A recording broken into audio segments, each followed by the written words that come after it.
Picking up my energy. The music never stops. They play my song on repeat, on repeat. I'm flying till I hit the sky. The melody is getting high. You know how to free my mind, my mind. When I'm with you, my world is golden, so golden. Baby, you make my heart shine golden, so golden. Feeling so alive.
got me thinking things I didn't mean to. You got me wanting things I never wanted. Is this the way you always get what you want? Alright, alright.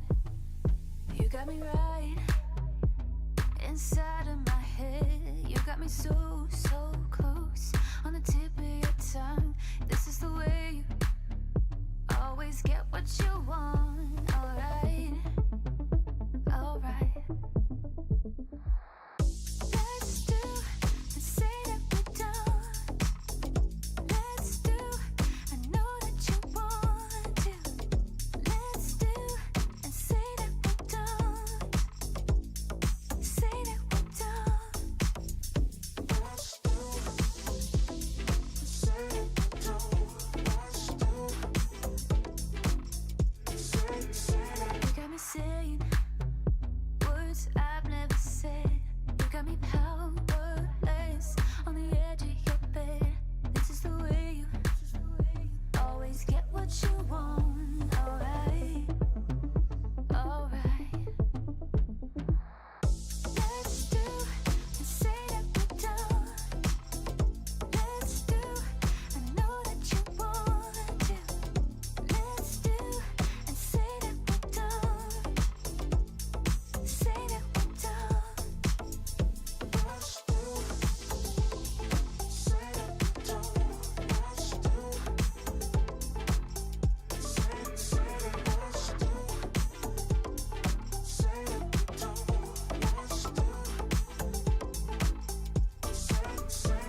I'm powerless to you.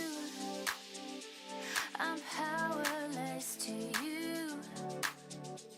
I know that I want you, and I know that you want me back, and I know that you want me back. Let's do and say that we're done. Let's do, I know that you want to. Let's do and say that we're done. Say that we're done. Powerless to you. Powerless to you.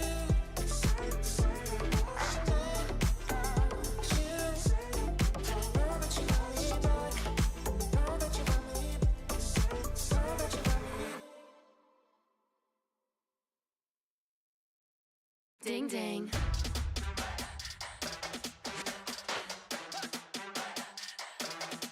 Ding ding.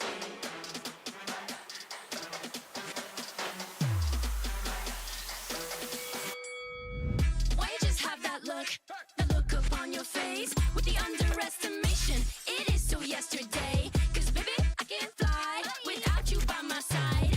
I can do a whole lot more than just look pretty. I know that it'll take some time to see, but you're never stopping me. I know that we ain't giving up.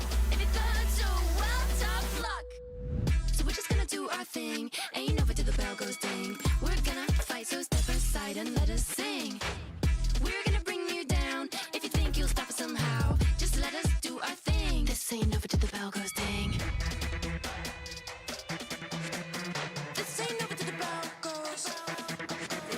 This ain't over till the bell goes. This ain't over till the bell goes. If you think I've had enough, well, I guess you don't know tough. I'll never be the one to back down. You haven't been the first one to show me doubt. 'Cause baby, I can fly without you by my side. You're never breaking me, never stopping me, never making me be less than all of me. Know that it'll take some time to see, but you're never stopping me. Hello guys, welcome to the second day of Snapdragon Mobile Challenge Finals MLBB Season 5. Today we gonna witness some epic battles from the team who's are gonna play. And now I'm with the boys who are preparing for the pre-show. Let the battle begin.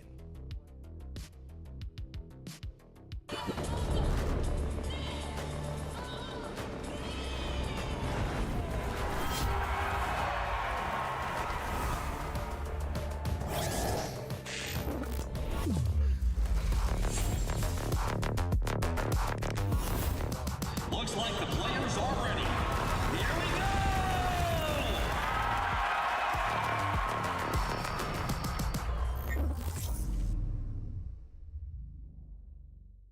The Snapdragon Pro Series is brought to you by Snapdragon Elite Gaming, Monster Energy, and DHL. Alright, ladies and gentlemen, welcome to the Snapdragon Mobile Challenge Finals MLBB Season 5.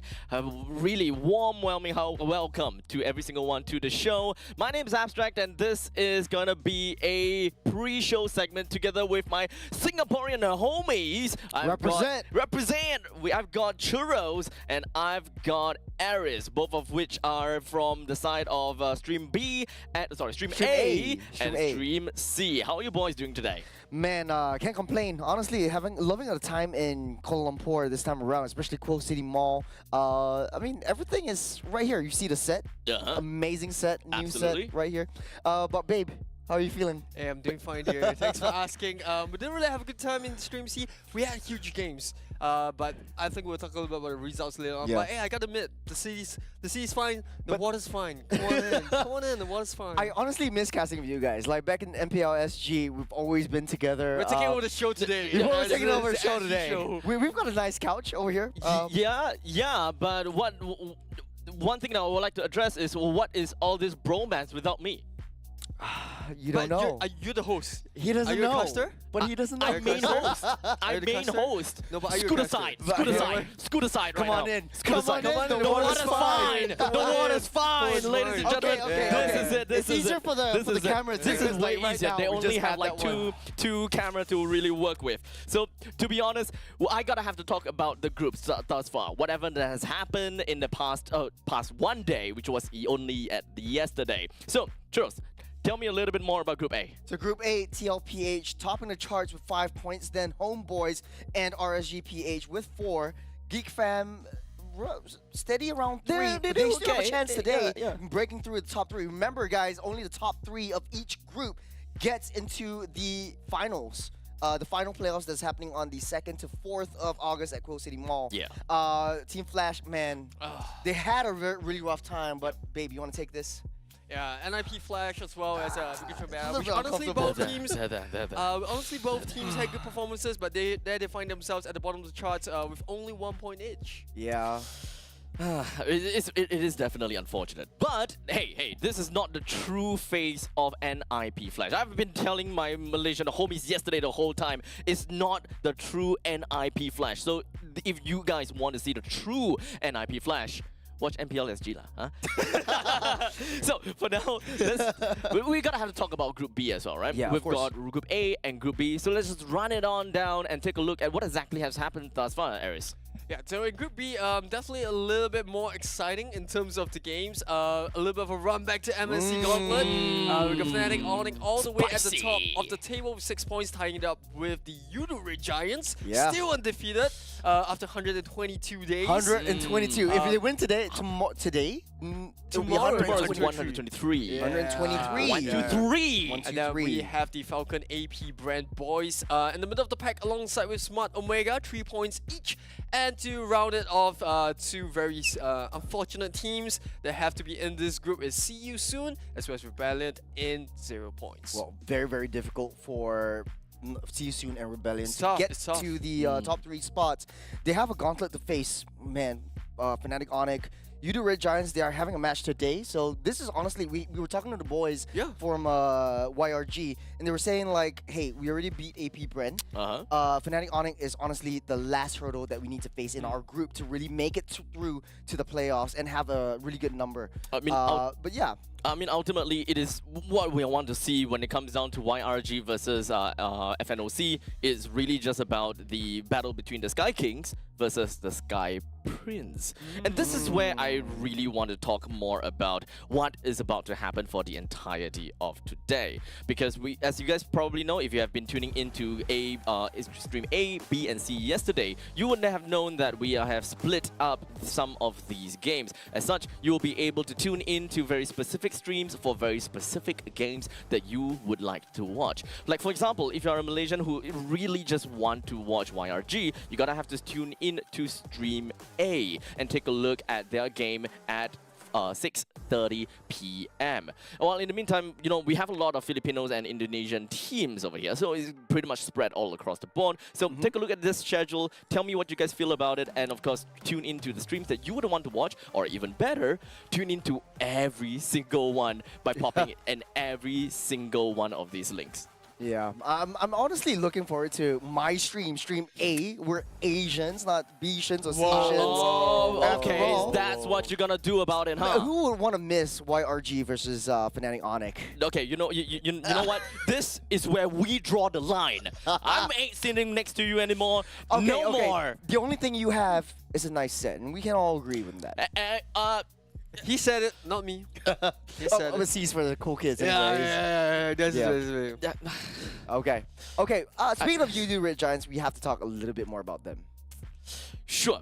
Let's just talk about them, all right? Because when it comes down to Yudo Red Giants, they have been on a 121-day win streak since yesterday, and MSC did not stop them at all. And I gotta have to say, this is amazing coming in from YRG. In fact, not necessarily just YRG, because we are starting to see the resurgence of this Malaysian region too. As we preview what happened yesterday, Homeboys, I believe that they have been technically undefeated in their series as well, right? Yes. Yeah. I mean, you speak about the Malaysian region, and I think, you know, prior to yesterday's games, a lot of people looked at Homeboys and went, you know, they have a bit of a roster change, and obviously the performances in MSC wasn't the best. But coming into day one, I think they were fantastic, right? Not exactly the cleanest of games, but the fact that they managed to overcome the demons and even managed to win their series against NIP Flash. We have to start talking about the region as a whole. They look fantastic in day one. Yeah. Homeboys actually beat Geek Fam, and everyone was favoriting Geek Fam. It was a 1-2 or 2-1. They beat them 2-1. First game, a little bit of a rough ways, a warm-up game for them, and then, oh man, the comeback from the entirety of Homeboys was just on point from the entirety of that team. It really shows that they've played together, although they only trained together 7 days before coming into the challenge finals. They actually showed a lot of synergy coming into this. I gotta have to say, Malaysians, they definitely are the surging waves or the raging waves at this point in time. So perhaps we'll be able to tell a little bit more about how Homeboys and YRG is doing on the tier list as we see all the way at the S tier. Alright, so this tier list is formulated based on the games of yesterday, and of course based on how they have been doing thus far throughout their entire career. So at the top, we do have Yudo Red Giants, Falcons AP brand, as well as Team Liquid PH. Any objections from you two? No, I think it's unified across the board, right? And obviously, you know, although Falcons AP brand lost to Yudo Red Giants, but they are still up there. They're still like, I can't see any other team other than these two kind of going head to head in the grand finals, which we'll talk a little bit more about later on. But Team Liquid PH, they are up there as well, undefeated in day one, and so I think it's only rightfully so that these three teams are in the S tier. Well, that being said, they still have quite a bit of things to work out. Team Liquid PH actually gave a game over to the Bigatron Beta, the MDL teams. This is a B tier team, and rightly so, because I view them as the underdogs. After yesterday's performance, even though they lost against RSG PH, they actually, you know, made Liquid PH, Team Liquid PH, have a tough time against them. Right. Now, with that covering S tier, we only have one team that is on A tier, and that is going to be Fnatic Onyx, the only one lone porcupine up here. Why is it so that they are alone here? No one else really classified for A tier? I think the A tier list is a very tricky list to work with, right? Because they're just underneath the S tier, but there is still a certain degree of promising performances that they had in day one. And this brings me back to B tier, right? What's that the A tier and the B tier part? As that Bigatron Beta and Homeboys, despite all odds or, you know, despite popular opinion, they've made the performance seen, right? They lost the games, or they won the games by just a little bit. But it's promising, and that's why they're B tier. And I think for C tier and D tier, about the performances in yesterday's games, kind of speaks for itself. It's still too early for us to say anything, at least for the members in C tier and D tier. Let's be honest here, you know, we see NIP Flash currently in D tier. our hands are forced, okay? We're here in Kuala Lumpur, Oh, Malaysia. man. You know, we're all Singaporeans on the board. I think we all can agree that they don't belong in D tier, but we Hey, don't they have a did the choice. tier list without us before we arrived. before we arrived. Exactly. Yeah, yeah. We don't have a choice yet. sneaky- So I think I remember they tied us up in a dark room. That's all I remember. you remember something? I don't remember remember just- anything. I just remember turning off the cameras and boom, I'm back here on the set. Like that is definitely amazing stuff because how do I not remember anything? Yeah. But okay, I do want to reference back to the MSC games that we have seen before from NIP Flash. Since we are on that topic, right? They did fight against Homeboys before, and they came up victorious on top of Homeboys in a 3-2 fashion. And coming into the SPS 2024, we unfortunately didn't really see the best out of NIP Flash with them losing 1-2 over to Homeboys. What exactly happened there? Well, I think it's the El Clasico, right? It's the MYSG rivalry, and true enough, they gave us a bit of a treat. In MSC, yes, NIP Flash came up on top of Homeboys in the quarterfinals, 3-2. But in yesterday's game, Homeboys actually did really well. I think there was a little bit of an instability in NIP Flash draft coming in, or rather not the draft, but the roster coming into yesterday's game as well. We didn't see Diablo playing. It was actually Ademir that was playing the EXP I lane. see. They brought in Owl into the goal lane, and not to say that it doesn't work out. It's just I think they have some issues that they have to kind of rough it out Really and just iron sell it out. Yeah. So we could see the return of Diablo that could provide a different result in day 2, hopefully for the better. They might stick to Ademir. We'll have to see. Okay. Yeah. Now, there is, of course, another game that deserves to be mentioned. Another case of rivalry match, all right? So we've got Fnatic Onyx all the way in the group stages of MSC 2024. They fought against See You Soon, and we all thought that, this is a classic game. FNOC, they're gonna making this a run in the park. But that clearly didn't happen, and Peter King definitely showed us exactly what See You Soon is entirely made of. And it does seem as though that when it comes down to SPS 2024, Fnatic Onyx took 2-0, a grand return. And of course, the ascension of the Porcupines, the Sky Kings coming in against these Owls. Is it the lack of Peter King or the Filipinos in general? There's a lot of factors considering this specific series alone. Fnatic Onyx, they're in their redemption arc. They want to prove to everyone outside of everywhere. Yeah. Just they're still in the top spot. They are gunning their own, like the similar lineup that they had in MSC. See You Soon doesn't have MP the King, so a lot of people say, oh, no MP, no win. That might be one of the contributing factors, but it's still too early to say. But what I can say though is Fnatic Onyx really looks strong this time around. They've been playing together for years upon seasons, and this really shows that they won in dominating fashion anyways. They have definitely made a name for themselves, Fnatic Onyx, that is. And it is a sudden nosedive of Fnatic Onyx. It's way too sudden. So to be honest, I'm not too surprised that they are actually still a very good team, just that they haven't really had the best games, especially in MSC. So I would just count that off as a kind of like a one-time thing where not just every day an is a exception. Sunday. It's not an every day is a Sunday. Yeah, exactly. Now, of course, we're gonna have to take a look at quite a bit of things next, right? Because we do have quite some very interesting stuff that has happened yesterday, right? But before that, we are definitely want to taking a look at what kind of plays that we have got, because at the end of yesterday we did have 3 players that have pretty much scored them, the play of the day. And I'm pretty sure that we have got Stream A coming up in here. Stream A, we've got Geek Fam versus Bigatron Beta. That's gonna be the first game. It's gonna be least, first right? game. You do Red Giants, FNOC, and then RSGPH versus Homeboys. Which one we gonna have to look out for? Definitely the Udo Red Giants versus Fnatic Onyx, because they are topping the charts at this point. Udo Red Giants this is their final hurdle if they really want to solidify their space at the top spot of the group stages. Right. We like I said, we talked to the boys yesterday. They're not really scared of any other team except for the respect that they showed towards Fnatic Onyx. So that is the one that we're gonna have to watch, huh? Yes, sir. YRG versus FNOC, Sky Kings, Sky Prince.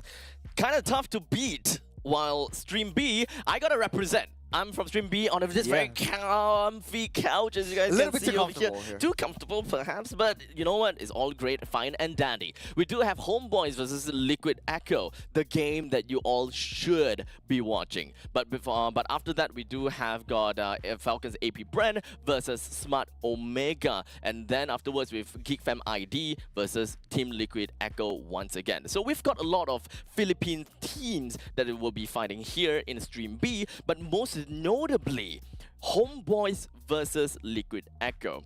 The Homeboys have pretty much been, they have been talking smack, right? And specifically, they did talk smack to RSGPH though, but they have pretty much self-proclaimed that they are the PH Slayers. So, Ooh, that is a title that's a bit contentious, Yeah. controversial.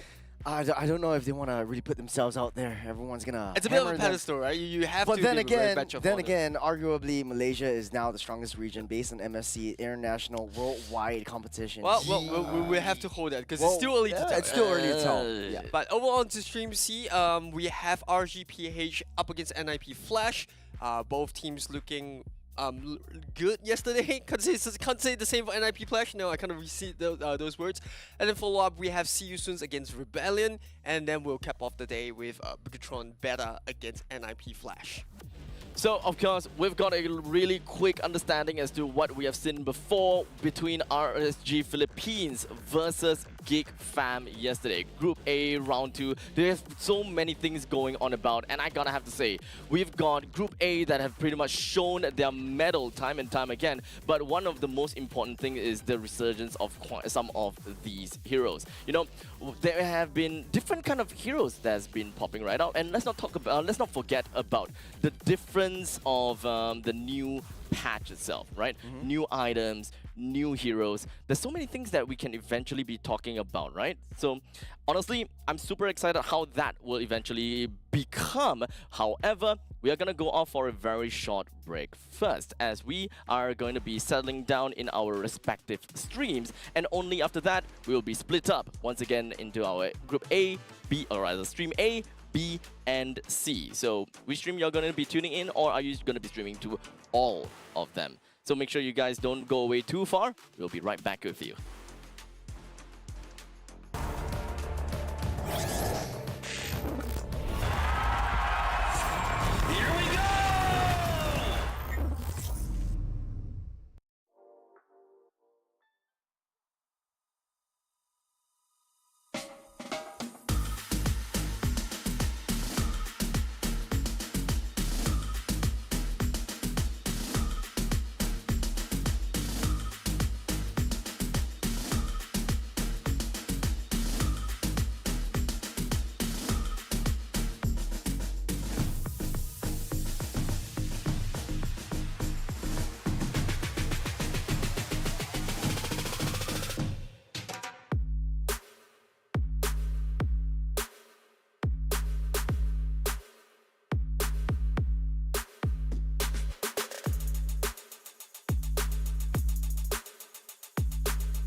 You waited all night for me to come back. Oh, why'd you think that It's not alright.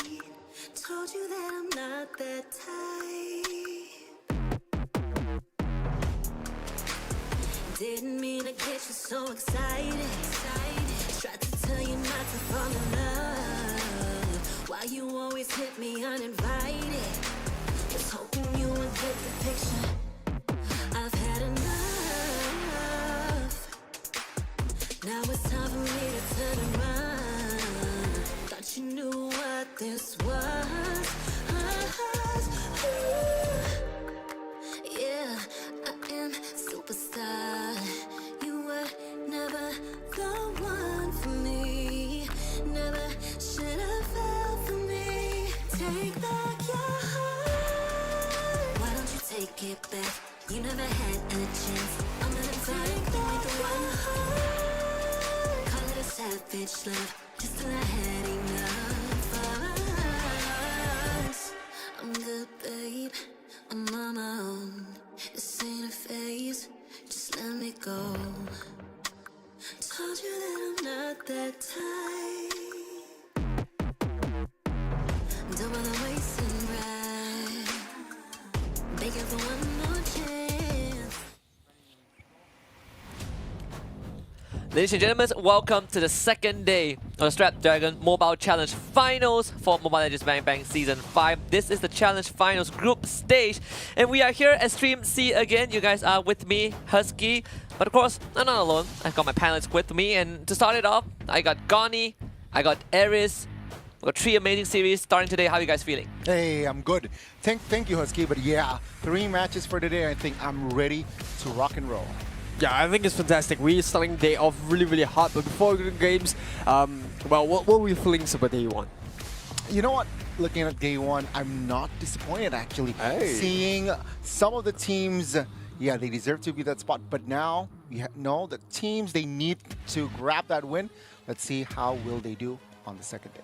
It's all about crunch time for teams who have been struggling in day 1, because the first series coming up is RSG Philippines against NIP Flash, and then afterwards we have See You Soon against Rebel and eSports, and then we'll end the day with Bigatron Beta against NIP Flash, which means that for NIP Flash, at least they've been featured on Stream C for all of their matches so far. We're kind of like the coverage of NIP Flash at this point. We'll be featuring all of the games. Basically, right, we're looking at NIP Flash from the start of their journey in the Challenge Finals to potentially the end tomorrow. But today, it's actually the most important one for them, starting with RSG Philippines, just based off of the result yesterday, right? Dropping 0-2 to Team Liquid PH, and then dropping 1-2 to Homeboys.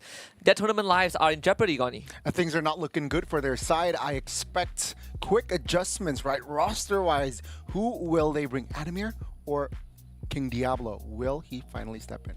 Yeah, it's a huge difference in terms of the way they play. The play style that they bring to the table, and you can definitely tell that Adamir's a little bit rusty.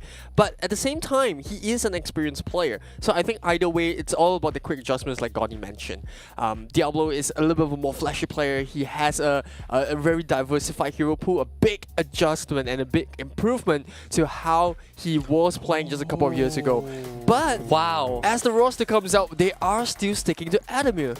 I want to get your thoughts on this, Justin, because we had a long, drawn conversation, right? We can go into very technical things as draft sequence, hero choices, right. But the key point is Adamir is still in while NIP Flash's tournament lives hang in the balance. Yeah, I think Adamir coming in, it gives that sort of experience, and you can definitely tell it in his gameplay. I think he does bring that sort of a mental stability. He worked with them as a coach at MSC, so it's not like he was completely out of the picture. We talked about this in day 1 before. He's been working with the team since the start of MSC, and I think I want to mention one particular player as well. Ow, he has not played with this team or at least this lineup prior to SPS. It's a new kid in a fresh face, not in the scene, but in this roster. Yeah, so I think the synergy is something that we did see not come together as much as we want to, right? There were highlight moments for sure, but there were also moments that kind of caused NIP Flash to take the back seat. Goni, the opponents that they're up against, it's not going to be easy. It's RSG Philippines. I know you're a big fan of some of the players on that team. And as we kind of, unravel the threads for this series, how do you think NIP Flash is going to stand up to RSG Philippines? How will they stand up? Is I think they need to take care of the jungler, right? I think, yeah, Hades Filipino going up against who? Arad from the Filipino. Both players having some experience in ID as well, so they know somehow with each other as well. So Arad redemption season, I think they need to take care of that position in that sort of sense. So before we look at RSG Philippines, we gotta know more about what NIP Flash feels so far in this challenge finals. And now we're here with the stars from Singapore, NIP Flash. All right, guys. So this is the game. We're going to do hero impersonation with voice lines. So I'll go first. Welcome to Mobile Legends. 5 seconds till the enemy reaches the battlefield. Smash them. All right, Adamir, it's your turn. 10 years of imprisonment. 10 years of imprisonment. Okay, who is that? You guys can guess who it is online. Type it up below. It's Terisla. Terisla. Okay. You can do better than Adamir. I want it with expression. All right, Hades, your turn. Sir, what's your command? Okay. Sir, what's your command? Who is it? Funny. Fanny. Did you guys get that right? Fanny. All right, let's see if you can guess this one. Type your guesses on the comment section. All right, Curtizi. No need to be so jealous. I was born for this. Wow. Are you born for this? Are you really born for this? Okay, who is the hero? Gushan. Gushin. I want to know what people are saying in the comment section. He was a bit shy. I want you to be the most confident one. Pretend you're a star in Mobile Legends Land of Dawn. You're the hero. Let's hear it. What? Okay. I think it got cut off a little bit. I didn't hear it. What? Let's hear it again. What? Okay, who is it? Who is it? It's Cho. Joe, I'm pretty sure you guys guessed that one. You know what? I was just joking with you. That's why I had to get you to do it 3 times. He's very shy. In the beginning, he didn't want to do this, but I got you to do it 3 times. All right. Oh, you're the last one, so it has to be the best one, all right? Your turn. I am vengeance incarnate. I am vengeance incarnate. Who is it? Si Moscow. Moskov.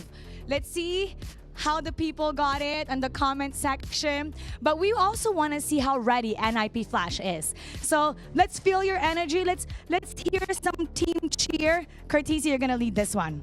Ready? Go. NIP? Okay, we're gonna do that one. We're gonna do that one again. Okay, we're gonna do it all together. I'm gonna help you. NIP? Flash! All right, they're ready to head on to the Land of Dawn. See you in a bit. Thank you, Mara, and the rest of the boys at NIP Flash. Still very good in good spirits, despite their tournament lives kind of hanging in the balance. I just gotta say it first. I guessed JPL's hero before he even did the impression. Oh, okay. Yeah, I guessed that. And I forgot the next line. I just. Well, it's That's a a good signature hero. impersonation. Yeah. You Thank you. did pretty well. Do it again. Do it again. No. So let's talk about the more important one. Gonnie's favorite team, or one of your favorite team, RSG Philippines. On your screens right now, this is going to be the opponents of NIP Flash. We got Nibor, Irat, Aqua, Light, and Kusei. And I know this is, like you say, Gonnie, the redemption of Irat, the return of Irat, right? It comes full circle. RSG Philippines to RRQ, and now back to RSG Philippines. How has it been? I need to see more. It's been okay, day one, but I need to see more of him just popping off, right? Day one, as we all know, he likes to play Lancelot. Sure, it worked a game, a match. But yeah, let's see here. I want to see him on the link. I want to see him more on the Hayabusa, potentially. So I expect that flashy play style, because back in RRQ, barely made it to the playoffs and eliminated immediately day one of playoffs. So yeah, he has that drive. I think you can say the same for RSG Philippines, right? In the latest, most recent MPL Philippines, they also made it to playoffs, but just like the season before that, they came all so close to getting the international slot. And it was heartbreak, right? You saw members like, for example, Aqua took it really hard upon himself, and now you have kind of two paths that intertwine with Era coming back and RG Philippines wanting a shot at redemption. I think it pairs together pretty well. Yeah, I think it's all about battling your inner demons, right? Despite the performances, the past performances, like you guys mentioned, yesterday, if they had any, there was no signs. They did pretty decently well on day one. You mentioned about Irad, you talked about Light as well. One of the other members which I was really impressed by was also Kusei on his Hirth. He was really, really exceptionally in terms of the performance and the positioning. So I think, enough is said about their entirety roster. It's more about how they kind of bring in that stability, which we have been in question for both sides. Let's head into the drafting phase for game number 1 of this series, because it is time for us to figure out what these two teams have cooked up for us. It's okay for us to kind of unanimously agree jungle matchup is going to be the key for both teams. Hades into Irad. Let's see what they got.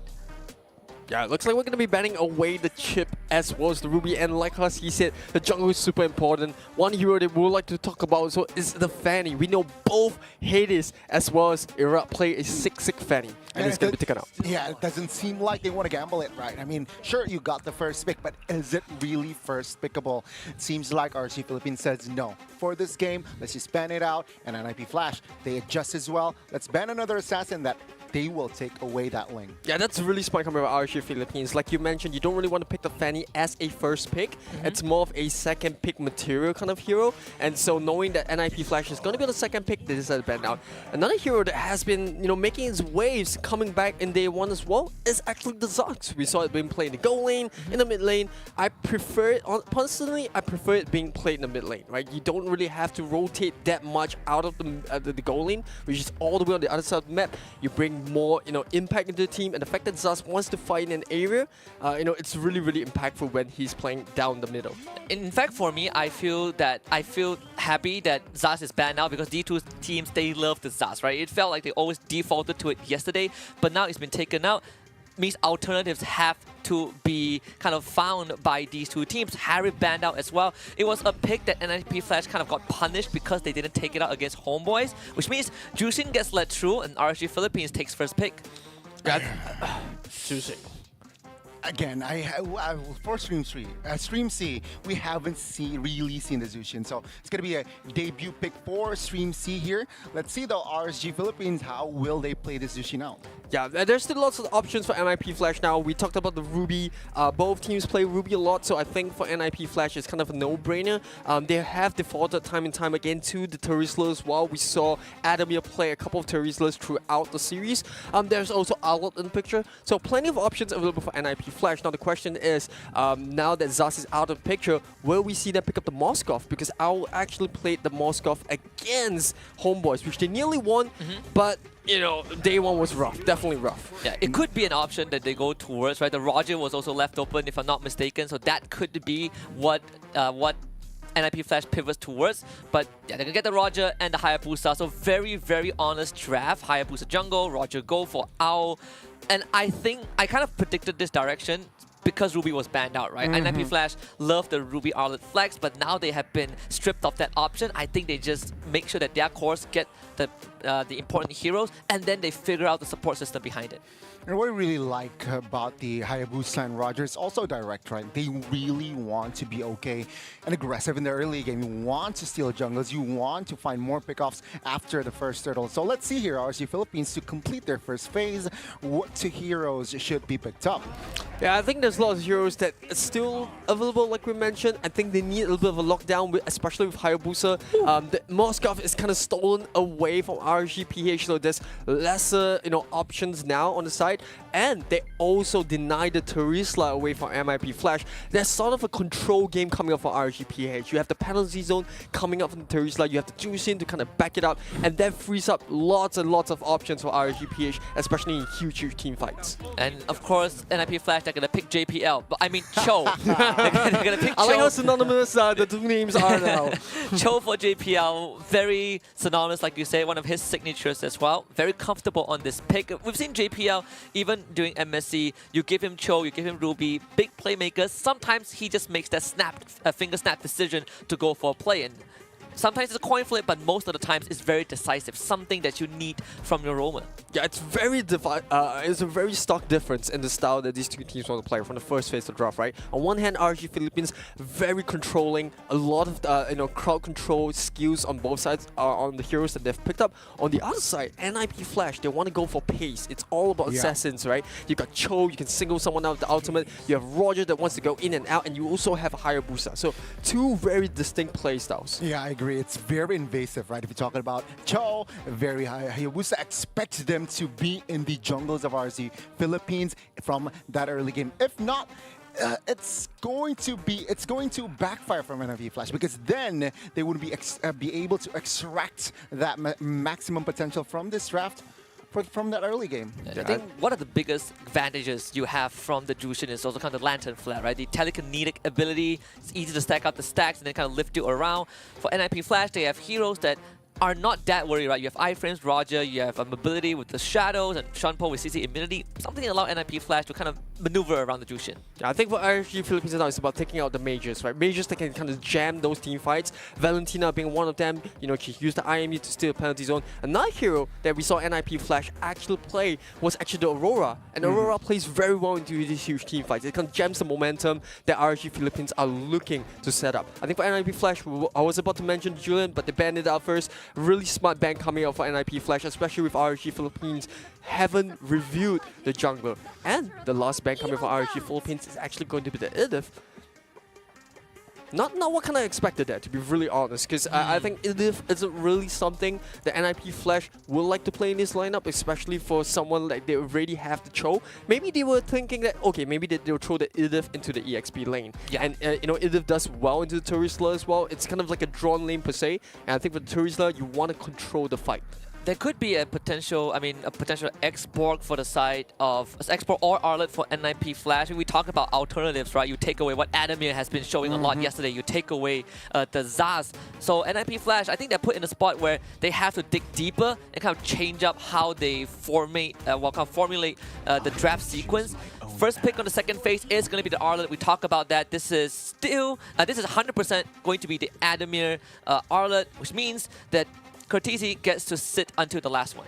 So now the question backs, right? Will RG Philippines take out the Krufa? Gani mentioned about the Krufa, and we have been seeing Krufas starting to make a comeback because of the assassin meta, because of the movements that these assassins come out. And here we go. The Krufa actually does get picked up, and to add on to that, they also pick up the Lancelot. Oh, this is scary. Yeah, we talked about Lancelot and Arad. Somehow, they have this bond, right? And it seems like we will see that bond again for our first game. But he needs to be careful. A lot of crowd control is coming from that Cho, and now they've added another crowd control element from that Aurora. Gentlemen, we've been on fire so far. We got most of the drafts correct. We got the impressions right. I need last words from you guys. Yeah, I love both sides of the draft. I think they have the distinct playstyle they're looking for. RG Philippines obviously looking for that huge team fights and kind of throwing that Krufa into the middle to stop NIP's Flash draft, where it's very flashy, a lot of movements, looking to pick someone off. I think this is where we'll see whether both teams are confident of themselves.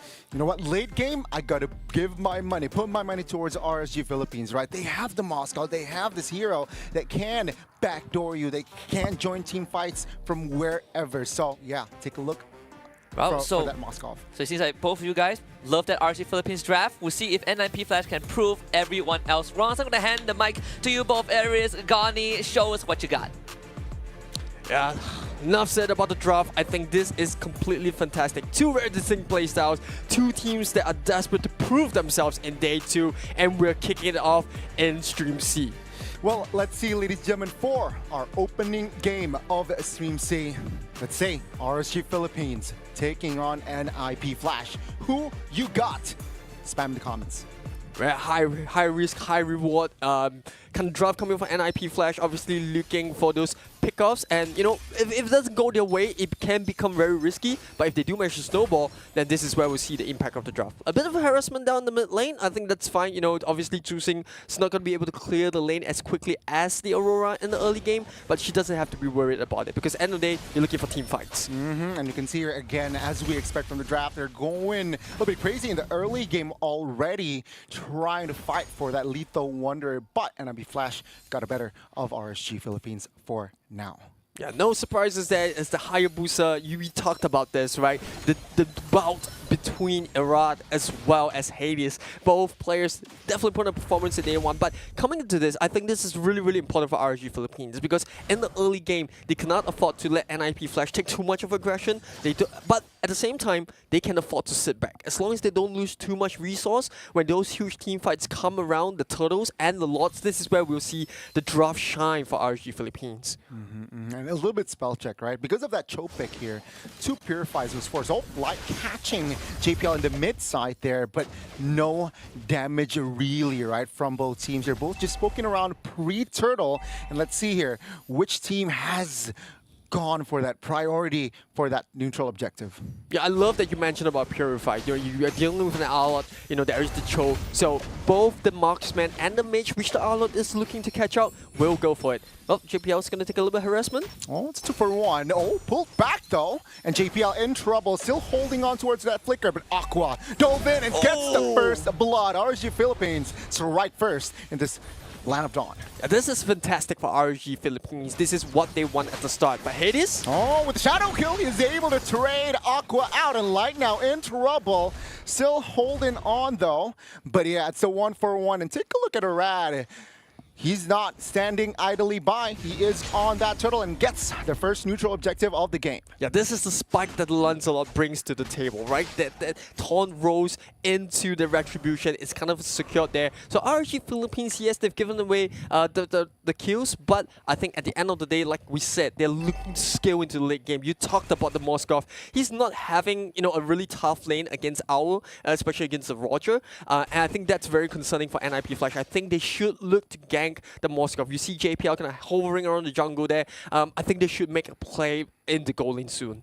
I agree. They need to shut this Moskov down early. 3 items is all he needs to really be active, right, around the map and just cause damage. Let's see NIP Flash here already hovering around as well. But RSG Philippines here themselves are just clumping in the bottom side of the map. Like goes in. Oh, let's see. He catches one. JPL will take a lot of damage, but will survive. And RSG Philippines, they reset the button. But take a look at the bottom side. All and Kusei here, trading punches, but not to where, you know, nothing comes out of it.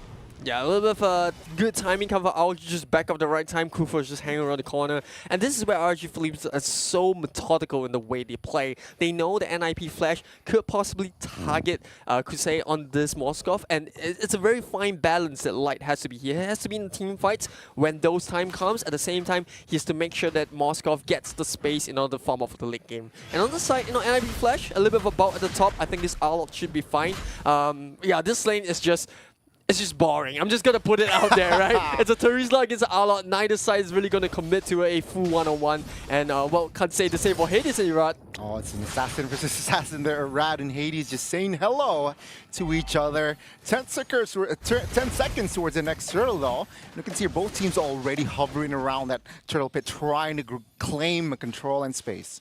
Yeah, both Adamir and Nebo also joining up with the rest of the team. They want this advantage. While on the other side, Kusei actually went to the top lane, so you can definitely see the priority to get him from. Oh, Flicker already final slash as well. Connects, but seems like the damage will not come through just yet. JPL soaking damage, taking the crowd control, will be taken down. And now they're going in. Owl with the wolf form, but Hades finds a kill. Owl still going crazy, gets crowd control, but is okay and finds a kill. Light goes down. Rad say good night as Owl secures the double.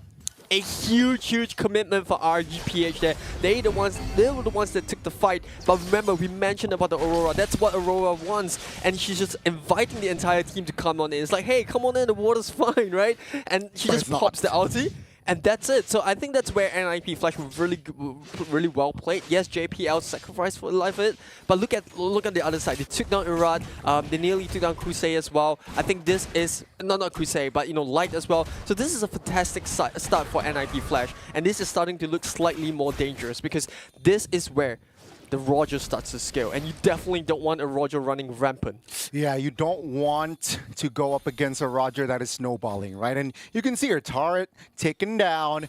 But one problem is that they haven't really taken care of is that Kusei. Still 0 deaths to his name. So technically, this Moskov is A-okay. As long as he's farming, as long as carrying minions. Yeah, RSG Philippines, they're technically fine. Yeah, a really reliable character. We saw Kusei play the Harif in yesterday's game. We know he can hit and he can carry once that spike comes in. On the other side, NIP Flash, I think they're doing a good job of making the most in the early stages of the game. But RSG Philippines, on the other hand, they're taking the fight to NIP Flash. And NIP Flash just welcoming them, especially with the Aurora and the Cho pick. And yeah, I mean, before the last turtle here, it seems like NIP Flash, they want to focus down on Kusei as expected, but now, Hades is there, Shadow Kill connects. It seems like the damage will not be enough. Owl will be caught, and Kusei will almost grab that kill now. RSG, they want to re-engage. TZ is there, but the penalty zone out towards 3 is huge. Owl, 1 HP, survives, and JPL is in there trying to provide cover, but NIP Flash and RSG Philippines says, yeah, let's not do business right here, right now. Oh, that was a close call for NIP Flash, I gotta admit. RSG Philippines did really well to recover from that fight. It looked like Kusei and Irad was in a bit of trouble, but good re-engagement from Light to kind of just jam the fight in the middle. And NIP Flash also, managed to avoid punishment for their dive. Almost there. That was a risk, but you know what? It's okay. Let's see the last turtle though. NIP Flash already showing control, showing dominance, and it seems like RSG Philippines says, you know what? Let's concede. Let's pick our battles. Yeah, net worth-wise, NIP Flash obviously having a slight lead.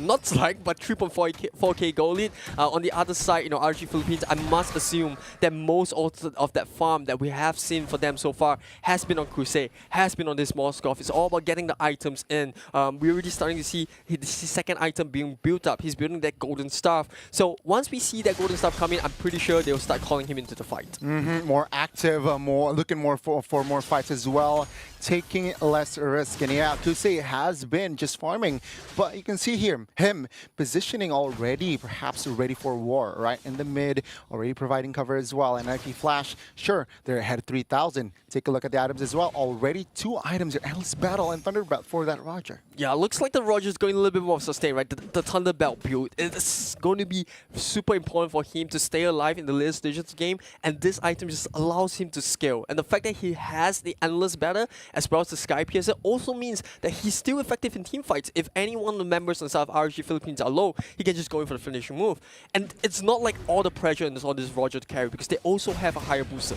So I'm pretty sure Hades will be able to lift some pressure off on the side of Owl.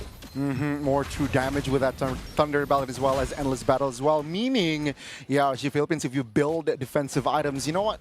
Doesn't care. He has that true damage. But you can see here, NIP Flash quite comfortable with the lead as well, with the space that they're taking already being quite invasive in the jungle. Take a look at JPL, conceal play. JPL, Shunpo out of that light, caught stun, but the damage will not come through just yet. NIP Flash playing this very, very patiently as well. I like it. Yeah, they don't really have to risk it, right? Because at the end of the day, RSG Philippines, they haven't hit the spike. They can't afford to take, these silly team fights. And NIP Flash is more than happy to cover those grounds. Now, obviously, coming up next is the first lot of the game. And NIP Flash, I think they are in a slight lead just because of the level difference that most of the members on the side of the Singapore team has over RSG Philippines. And on top of it, look at Hades. He's already hitting that level 14, working towards the 15 mark. Irad, just 1 level below. And yeah, Owl here now just playing it very, very carefully as well. Here doesn't really want to go on unnecessary fights. But yeah, I agree. I mean, Lord should go to the hands of NFP Flash. RG Philippines knows that this is the first load. It's not really that strong. If we concede this load, it's A-okay. Now, though, RG Light charging will not commit on towards the jump, but Adamir, he wants to fight. Final Slash caught as well. Oh, Hades will take the Lord comfortably. JPL doesn't really find the window that he wants, but Shadowkill will connect on towards 3 members of RSG. No one dies, though, just yet, and that will be NFP Flash just taking the Lord and again just showing control. Yeah, we talked about the experience of Adamir, and you saw the moment that Hades went for the Lord. His job as an Arlord is just zone out the backline of RG Philippines, make sure that the Hayabusa can secure the Lord while they don't take any losses. And I think that was a really clean engagement from NIP Flash. Yeah, they expended a couple of huge ultimates, but at the end of the day, they managed to secure the Lord, and that was what they came for. Yeah, I like that, right? He wants his zone, he wants his screen, doesn't really want Light to get into one of the backliners, especially on Kufra. That is going to be the main target, but let's see, it's Sports Lord marching top lane. Mid should be the priority for NIP Flash, considering the first tier top and bot has been taken care of. JPL flickers out of the way. It's okay.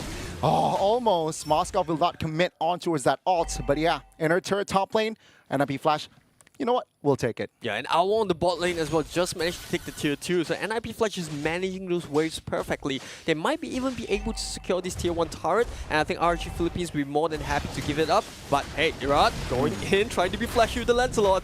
It's chill. It's chill. He has the resources to get out. Yeah, sure. Half HP. He needs to back off. And NIP Flash, will they put it another gear? Line charging. Will he connect though? It's just Adamir and JPL showing on the map. So I don't think it's wise here. NB Flash, 5,000 gold here in first 12 minutes. That's showing that, yeah, they're quite snowballing, but they need to be careful of that Moskov. I think he's online already. Yeah, at the end of the day, RG Philippines, the only real damage dealer that they have in terms of DPS is Kusei. And if Kusei is not in the fight, I think they will trouble taking down JPL. And this is why we see Light not willing to commit into those hasty fights, because it could backfire on them, right? If you spend too much ultimates just trying to take out one Cho, and then the Hayabusa and Roger folds up, they have nothing left for NIP Flash. So I think RG Philippines, like you said, very calculated, very meticulous in the execution, and obviously not the position we want to be in because you're sitting on the back. But NIP Flash, on the other hand, doing a fantastic job at controlling this tempo. But one important thing though, can they close this game out? Because we saw in yesterday's game, when they are on the front foot, they struggle towards the late game because they just can't seem to close. Oh, Hades caught in top lane, and he will fall. 2 for 1 now. It seems like RG, they will fight. Kurt TZ flickers out of the wave. Owl, in the middle of it all, will try to find Nibor, but Blythe will be shut down by Arad. Now Adamir in front side will not be able to do anything. That's bang, bang, bang. 3 members from NIP Flash taking out Arad. The Eradicator wants JPL. JPL gets out, but the mid-tier 1 will not survive. That was a show coming from Irad there. Yes, it didn't make JPL, but this is what we talked about RG Philippines. That team fight, total control. They only lost Nibor in the middle of it all, but they got Adamir.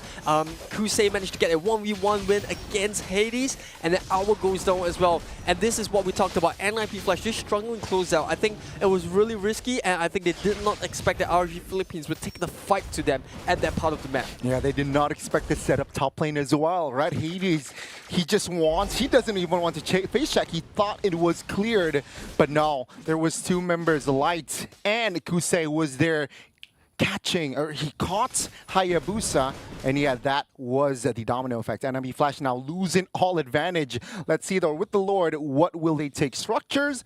It seems like they will just save their inhibitors. Yeah, I think it's more important for RG Philippines here to just take back control of the map. Like you said, that team fight was huge, and now NIP Flash having to play from behind in their base. This is not what you want for NIP Flash, because you're an Assassin's lineup, right? You want to be in control, you want to be fast-paced, and the fact that everyone's now curved up in the jungle means it's super scary to walk out. Every single time a bush is there, there could be a Kufra, there could be a Moskov, and on top of it all, you have a Dusing, which can drag someone out of the lantern.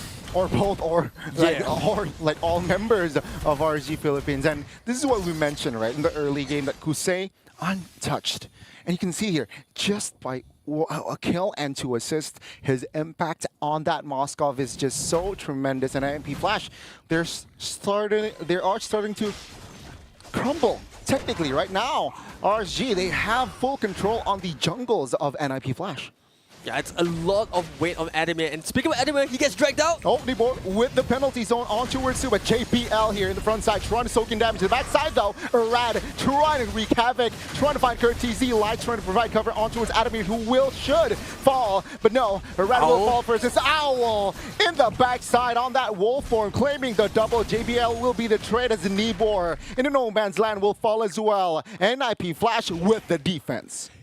Fantastic ultimate coming out from Aurora. Katizi just freezing 3 members of RG Philippines underneath the turret. That is one of the worst plays that you want to be in, fighting into Aurora. I think NIP Flash, they capitalized on this mistake. RG Philippines, they should have just left, right? They managed to get the enhanced slot, push down all the outer turrets. They could have just waited for the next slot to try to get one of those 3. But NIP Flash, they saw the moment, right? RG Philippines, they thought they caught up Adamir.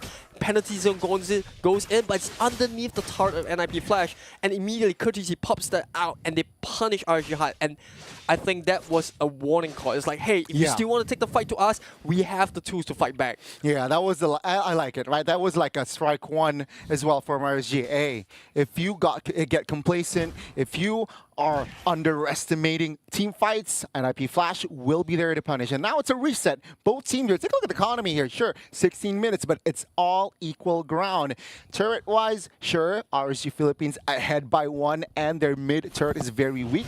But you know what? With the Lord, this is going to be the tiebreaker in a sense. JPL here now. Scouting members of RSG, that's what he has to do at the show. Be annoying, right? Be a thorn in RSG Philippines' neck. And RSG now looking poised to take the second lot. I think they have the lead here, especially with the team fight. Anime actually misses the final slash. Oh, Light with the play. Curtizi in trouble. Down with the crowd control, though he survives. Now Kusei is going to fall first. It's a 2-4-0. Irad looking for Hades and Curtizi in the backside. Lancelot doing some assassinations. Immortality pops as well. Nibor couldn't do anything to find and cover for his teammates, but Nibor in a 5-man army or a 4-man army will fall as well. And NIP Flash, what a recovery. Once again, it's the Aurora. RG Philippines was so hungry to actually take the Aurora out, but because of a passive, she could re-engage. And NIP Flash, we talked about this, the punishment in the draft, and Aqua desperate to try to defend this base. They're going for the game. NIP Flash! Oh no, the full minions. Yeah, Aqua is down. And ladies and gentlemen, NIP Flash will take game 1 in this best of 3. What a game 1. We talked about it. 2 very distinct styles, and they stuck their guns to it. RG Philippines constantly looking for those team fights, but two huge mistakes. 1, trying to dive underneath the turret in the base of NIP Flash. Second one, being too hungry for the Aurora, and NIP Flash, boy, did they capitalize.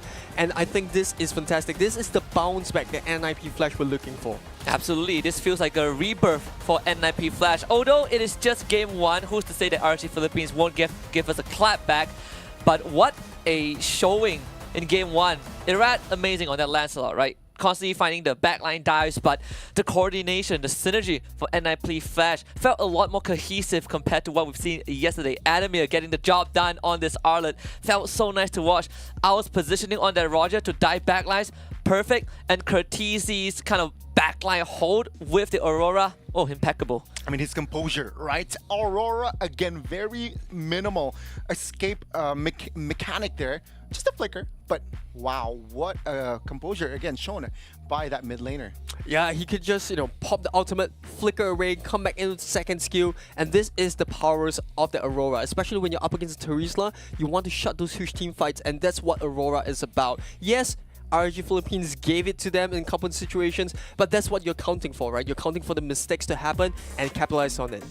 It's what we call kind of punishing your opponents, right? I think NIP Flash, they have shown it during MSC where they were punishing Homeboys, right? That was like best example, that the best of 5. But this game, I think RG Philippines sort of felt like they had a couple of moments where they got in over their head. The base dive was one of that, and the team fight that led to NIP Flash winning. Kusei, admittedly, a bit overheated, got caught by every single possible ability under the sun, and that was it, a death sentence. Yeah, I think NIP Flash played out of their minds here. Obviously, could have been a little bit sharper, but you know they made the best they could. And look at the team fight, right? It was all about Light trying to set up for RGPH, but every single time he went in, there's Kutizi just right in front of him. You're frozen. The rest of NIP Flash now dives on the back line.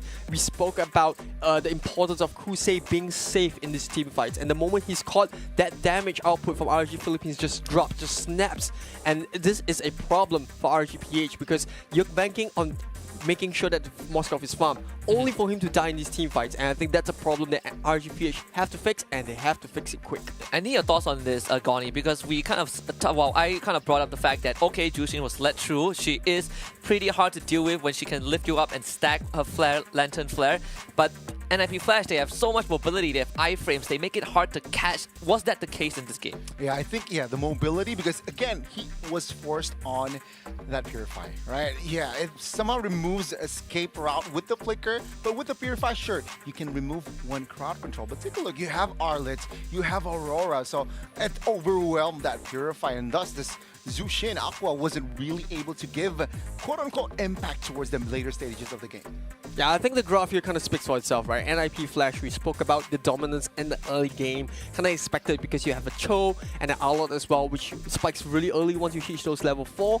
But then, you know, RG Philippines coming in the mid game because they have that huge team fights. And then 2 mistakes just like that, NIP Flash close out the game. Yeah, 2 strikes and you're out, right? NIP Flash making it quick and decisive, and even the draft showed us that example. But we gotta give credits to the MVP of Game 1 is the Owl in Wolf's clothing. Is 7-1-4 on this Roger Gold lane. Again, we said draft very honest opening. Hayabusa, Roger, and they made it work. Yeah, we spoke a lot about whether or not this team will have issues, but he showed how to play the Roger, constantly on the edge of the fight, looking to pick up low members here, and see, look at how patient Owl was. He immediately went in, he was caught by Light, but he wasn't worried. He knew he had the means to escape, and they nearly managed to even punish more out of this. They got Irad, and then coming into this fight, this was the fight that RG Philippines won, and NIP Flash was punished for the mistake. But look at Owl's positioning. He immediately dives for anyone that's caught out and even takes down Nebo. I think if not for Irad, RG Philippines wouldn't have gotten as much as they kind of had in this situation, right? Again, I think a big part is just Irad being able to find the backline, but you need support from the rest of the team. The support system comes in from Light, which NIP Flash had perfect answer for. And even in this case, Irad somehow one-shotted Hades. Didn't really matter because that Aurora last pick for NIP Flash basically demonstrated that red side strength. I like this balance coming from NIP Flash, right? Because we spoke about the Hayabusa and the Roger. The fact that they can share the responsibility of carrying the game between these two players gave Owl the confidence that, hey, you know, if I go down, you know, there is still Hades. And because RG Philippines focused on the Hayabusa, they had no weaponry to deal with the Roger. And this is where Owl came to, like, alright, you know what, you expended everything, here comes me, here comes the cleanup. Yeah, it feels like a breath of fresh air for NIP Flash. I know after yesterday we had some thoughts on NIP Flash. Are they going to even get through RG Philippines? Admittedly, RG Philippines, even though they've taken wins yesterday, they don't look the cleanest. But at their best, the impression was that, okay, NIP Flash are going to struggle, but has that opinion changed, gentlemen, after game 1? It's a tough one. It's a very tough one. It's a very tough one. I need to see more. Sure, it's the second day, but I think it's slightly, you know, it pivoted a little bit. To be fair, I activated the Caster's Curse. I actually put 2-0 for RG Philippines. So if by all metrics, if things go well, NIP Flash should get game 2. And that would be a crazy storyline because not only NIP Flash takes down RG Philippines, but you blow Group B wide open. Because Group B right now, led by Fnatic Falcons AP brand, and then Udorid Giants, and then Fnatic Onyx kind of close behind in 3rd place. But this win could just open up the slot, right? It makes it harder to predict who will make it through, even though I still feel like YRG and FCAP are going to make it. But at least there's a fight for 3rd place. But the show is on these two teams, You know what right? I mean? Yeah, I think that's the beauty, like the both of you mentioned, right? Is that in Group B, anything can happen. Anything can happen. NIP Flash losing the homeboys and then opening a strong game 1 against RG Philippines. It's like anyone's game at this point. But I think the highlight still remains the same. The junglers. Irad, Hades, still at the top of their game. The consistency, I think, is out of this world, Goni. I think Hades again showing why for Volume 1, Hades versus Arad, yeah, he deserves to win that game, right? He was more calculative. He was more just a nuisance going up against RSG. And Arad, sure, he was on last slot who was not really meta per se, right? In this meta, in this patch. But, hey, if one that guy can do it, it's Arad. It's Arad. I feel like Lancelot in this weird spot. He's like the unwanted kid. You only pick him because the Julians are banned, the Hayabusas are banned, the Lynx are banned, and like, I don't really want to, but come on in, Lancelot. You're the last one. You're the only available one left. Well, I mean, before Lancelot was a thing, Guinevere was kind of like the choice before Lancelot. So good on Lancelot as a hero. But of course, RSG Philippines still has a chance to make a return in game number 2. We'll let these teams take a short break, and we'll come back for game 2 between RSG Philippines and NIP Flash.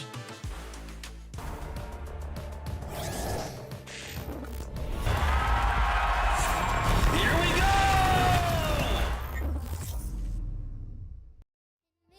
were meant to be together. You and me, everything is better. Give me all that sunshine, put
let's go. Put it in motion. Baby, we're going faster, faster, faster, faster. Seizing the moment. Baby, keep going. Game 2 between RSG Philippines and N9P Flash about to kick off in just a little bit. It's Husky alongside Goni and Aries on the desk once more. We talk about alternatives, we talk about superstars, let's talk about some hidden heroes. And on both sides, gold laners, Kusei for RSGPH and Owl for N9P Flash. Yeah, Goni, I can't hear enough about him raving about Crusade. And I think to a certain degree in game 1, RG Philippines, it wasn't exactly a gamble, but you could see the strat they were going for. They were going for that late game Moskov. Unfortunately for them, it didn't come to that moment because on the other side, right, you had Owl, the Roger, just constantly being a pain in the neck, you know, just cleaning up whenever RG Philippines makes a mistake. And, you know, and both sides of stories, I think they did the job pretty well. It was more of the team's decision making, how they want to take the fights. Yeah, and I like the fact that you brought up the teams because they need enablers, right? We talk about Light being the enabler, being for RSG Philippines, but JPL also played that role, but to a different capacity with the Cho in game 1, Goni. I think with the Cho itself, right? Somehow, again, we mentioned it.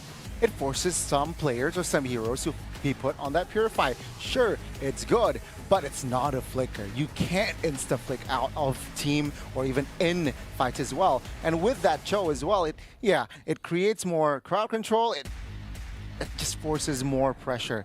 And also, it's good for cover, like Kufra. Yeah, fantastic. And I think on top of it all, they got put in the chokehold because whenever they dive forward, you're diving into both an Aurora and an Owl, which is perfect for NIP Flash. But coming into game 2, I think, you know, they had a little bit of a short while to discuss about how they want to play. I don't think they need to change too much up. Just stick to their comfort zone. I'm still expecting the Fanny to be banned out. I think that is a hero that both junglers really love to play through and through. So I would expect it to be on the first side ban, just like game 1. We've seen some kind of responses, especially when teams are on red side, right? You get that last pick advantage. Aurora has been kind of a big topic since yesterday, where you got put on red side, 4th or 5th pick, either or, it kind of works against dive comps. But going into the draft phase for game number 2, let's see how many assassins will be put under the guillotine for NIP Flash's side. Well, like you said, Aries, Fanny, Hayabusa taken out, RSG Philippines bans out the chip. Yeah, there's still Harif on the board. The question is, will RSG Philippines choose to give that first pick to NIP Flash, or will they gamble for it and take it in the second phase? The question is also thrown back to NIP Flash. Will they be willing to first pick the Harif? Because we haven't really seen too many Harifs coming off the side of NIP Flash in day 1. And the Zas as well. Because RSG Philippines bans Zas on blue side in game 1, and now they're on red side. The way I see it, 3 heroes. Zask, Harith, Julian. Julian is still on the board. Perhaps now it might be picked up in that first phase. NIP Flash, as we all know, taking it away from Murad and also giving it to Hades is such a viable option for their side. Yeah, I think for NIP Flash, after game 1, they must be feeling good about not taking out the Jushin, because we know Jushins have been a focal point of being banned out, at least for our stream. But after game 1, I think they were like, you know what, we don't really have to care about Jushin, we just play our style. And speaking of the Harif, we spoke a lot about it, NIP Flash chooses to take the Harif out. Yeah, sort of kind of a flashbacks to yesterday, right? I think Harif has been a hero that NIP Flash has sort of struggled to deal with, especially when you hit that late game, right? Critical Mass Harif is a completely different beast. RSG Philippines now have to make that decision. Goni talk about the Julian, we talk about the Zaz, which RSG Philippines did eliminate NIP Flash. They're gonna default to that if you let them do it, but Roger also is on the board. Yeah, and that's the thing about Roger. He's so flexible. When you pick him as a first pick, he could go into the jungle, he could go into the goal lane. So it's not something that you have to be worried about. Okay, if I pick him, he has to be playing goal lane. It's the flex pick. And Husky, once again, on point for this series, gets taken out by RSG Philippines. Yeah, RSG Philippines, they're like, you know what? Let's hear what Husky is saying. Are we connected to them? I think let's just ban that out. I think they shouldn't, because they lost game 1. I don't want to be responsible, you know, I'm just saying. Now the question backs, is it going to be the Julian or the Zax? Both is open at this point in time. There is also the Ruby that's available. I'm not sure if they want to commit, but NIP Flash, they pick up the Moskov. Completely different direction, right? Finally willing to let the Zaz go. That's something that I think we discussed a bit yesterday. If you want Zaz, red side feels slightly better for that Zaz pick. So I like it. NIP Flash making adjustments. We talk about alternatives. They are going down that route and they're committing to it. You take that away from Kusei. Now Kusei gets left with the questions. Do I want to run a gold link Zaz? Or if I don't and I give it to Aqua, how can he perform on that, right? Do I have enablers for it? Yeah, there's one more threat as well. If you let the Zask go, we saw Cortese play the Zask in mid, and they actually won that game. So there's a lot of questions about this Zask. Do we still deal with the flavor of that man? And looks like RG Philippines says, nope, we're going to take it out because we're on the second pick, and they're going to deny it away from a possibility of facing both a Moskov and a Zask. And they picked up the Arlet as well, right? A hero that was a nuisance for their side earlier on. But yeah, the small scuff, it's saying, you know what?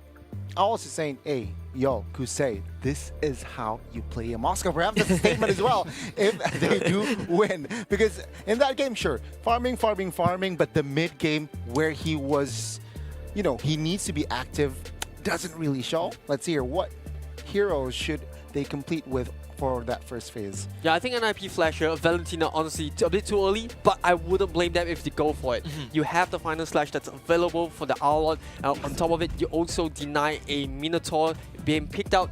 But in the midst of it all, the Julian actually gets picked up alongside with the Aurora. So once again, NIP Flash, they want the control that the Aurora brings to the table. Yeah, a lot of burst damage and has anti-die properties. I was thinking to myself, NIP Flash on blue side, multiple assassins banned out. They should be taking Hades as hero. I like the Julian pick. It was kind of what got them the win against Homeboys. 11 minutes and 50 seconds. One of the quickest games we have in the challenge finals. And now RC Philippines, they have been delivered the card that NIP Flash has anti-dive. Now they can formulate around it, right? The fact that you took away the Arlet and you can put it as a flex. At the same time, you get to deny Adamir his hero.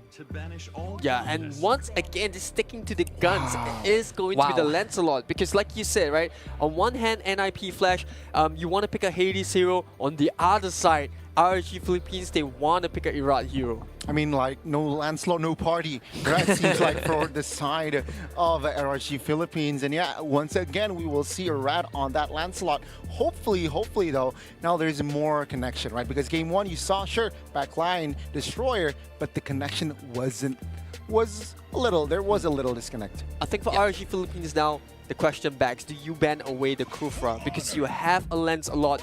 You need to shut down heroes that can deny the mobility of these flashy assassins. Yeah, so anti-dive hero banned out, right? There's a Tigreal, Minotaur could be an option. The Edith was also banned out by RG Philippines.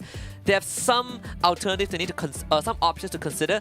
But I'm thinking for NIP Flash's angle, do we want to force this Zaz to that gold lane by taking out other marksmen? Is it an option for NIP Flash? Yeah, it's definitely an option. Like we said, there are a couple of heroes that they can look at to target ban out. I've already taken out the picture, so there's not too much worry. But another hero that we talked about in day one that we saw make appearance was the Lunox gold lane. The burst that she brings to the table, and the fact that you already have a Zask in mid, as well as a Lancelot in jungle, that is a scary hero to face if RG Philippines decides to go for it. Wow, Minsita ban. What does this signify, though? Yeah, it's all about making sure that the Julian doesn't get stopped, right? Because if you pop the ultimate, the King's Landing, and issue prop backs for Hades, he wants to be very mobile. And because of the early game spike that Julian brings, especially when he hits the level 3, a Minsita can shut him down, especially in big fights for the Turtle and the Lord. You know what I think? I'm not sure if NIP Flash is thinking about this. A potential Phoveus pick on their side, right? We've seen Arlet, there's Lancelot, plenty of dashes around. NIP Flash, they did face off against Liquid PH's Phoveus yesterday, and that was a pain in the backside. The Adamir Terisla also banned out. I know, no Teresa, no Arlet, there is still a potential to go for the Ruby, but I'm just leaving the Phoveus up in the air. Yeah, both the Phoveus as well as the Kufra look really good for NIP Flash at this point, right? You got two heroes that can kind of stop the Lancelot. They do really well into the Arlot as well. You know, a lot of huge crowd control. So I think both heroes look really, really viable. And this is the advantage that you get on the first half. You don't have to worry too much about countering the way that the second pick has. You just pick your playstyle and you stick to your guns. If it works, good. If not, it's on the second pick to deal with those troubles. And we spoke about Ruby. Ruby's going to get taken out. I think it's about making sure that the heroes on their team don't get caught in a position where the Ruby can just snap them up and get followed up by the Arlot. And imagine if Moskov was going to the team fight, but there's a Ruby on the opponent. It's going to somehow hinders his tempo, hinders his momentum. So let's hear for the first pick on that second phase, RSG Philippines.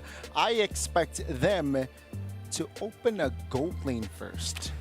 Yeah, it could be very possible. And then just flex that Arlet out, either if it's a roam or if it's an EXP. Yeah, RSG Philippines very flexible in the draft right now, no pressure, right? But then the timer going down, I think first of all, it's about mentioning the lockdown.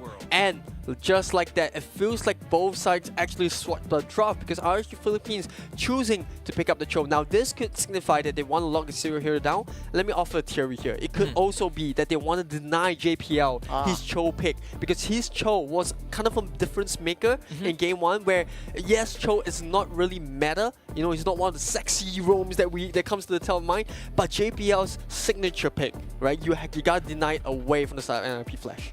Is Hilda an option for the side of NIP Flash? It is a hot take, but it's not an NIP Flash hero. Yeah, I'm just gonna put it out there. It's just not a hero that JPL really plays, but it is still an option, but I don't think we'll see him coming into picture. So the Edith, right, that was banned out in game 1 comes back into the picture, and the Minotaur. So go back to basics, right? Our NIP Flash not getting too far ahead of the curve. Back to a more standardized, you know, front to back. RSG Philippines lock in the Claude, which is probably the last best option without the Harry on the board. Final words, gentlemen, because this game 2 could be NIP Flash's first series win. Man, I really like NIP Flash's composition. I do hope It that they can pains Goni to say that. I do want them to see, execute them this composition well. I feel the excruciating pain coming out from Goni's side. He's like, I want to say RSG Philippines, but the draft looks too good for NIP Flash. A bit of a shocker, but again, breath of fresh air for NIP Flash. Prove me wrong. I hope. I mean, we've been proven wrong yesterday by some of the teams, so let's see if that will be the case for this series. Gonna hand the mic off to both of you guys. NIP Flash and RSG Philippines game 2 coming up. All right, ladies and gentlemen, welcome to our potential last game between RSG Philippines and NIP Flash. Will they be able to force this on towards a game 3, or NIP Flash's sweep? Well, RSG. I honestly, I think for the neutral viewers out there, they definitely would love to see it go to game 3. But for me, I personally am rooting for NIP Flash because I think this is the much needed break that they need after day 1's performance. But coming to the game, here it is. We'll see how both teams want to play. I think similar to how game 1 was, NIP Flash will be looking to try to get the space for Owls to farm up. And they have the Julian, which means at level 3 is where Julian makes his mark and they could look for a very early first blood. And we can see already here the aggressive, what Cho can bring to you, the early starts, right? They just instantly harass Owl, instantly harass the Moskov. Nothing to commit just yet though, but yeah.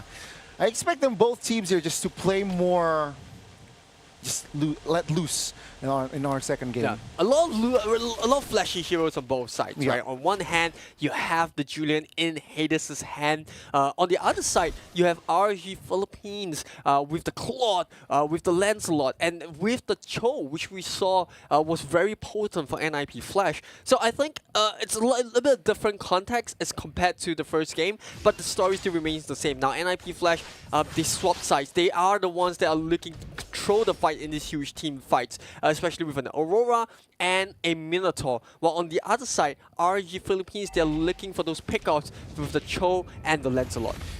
Crowd control-wise, I like from the side of RSG, right? They got the Cho, they got the Arlet. On the other, though, yeah, quite balanced crowd control here. Power, right? With the Edith, the connection of Earth Chatter, it's going to be a tough time. But oh, it's a solo kill, no?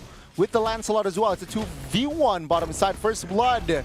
But that will be the trade, though. A kill for a turtle. Yeah, this is a very smart trade from both sides, right? On one hand, RG Philippines recognizing that, hey, the spike coming up for NIP Flash in the early stages of the game could be too much for us to handle. So let's try to make a play on the bot side. Let's try to shut this Moskov down. And the NIP Flash, obviously a little bit unfortunate for Owl, but, you know, they got the turtle, which was what they wanted in the first place. So I think both teams just playing to the strengths of the draft. Right, and you can see here, it's going to be NIP Flash though, right? Owl taking down early. Oh, top lane actually. It is. NIP Flash setting things up top, right? Nibor taken down. So that's like a, hey, you take the gold, let me take your EXP down. Yeah, this is what we're going to be seeing from Hades throughout this entirety of the game, similar to how he played in day one, especially with both the Julian and the Fanny. He's going to be looking to pick off those side lanes and give space for his teammates to actually push their turrets down. Now the question begs, will RG Philippines be able to handle this Julian, because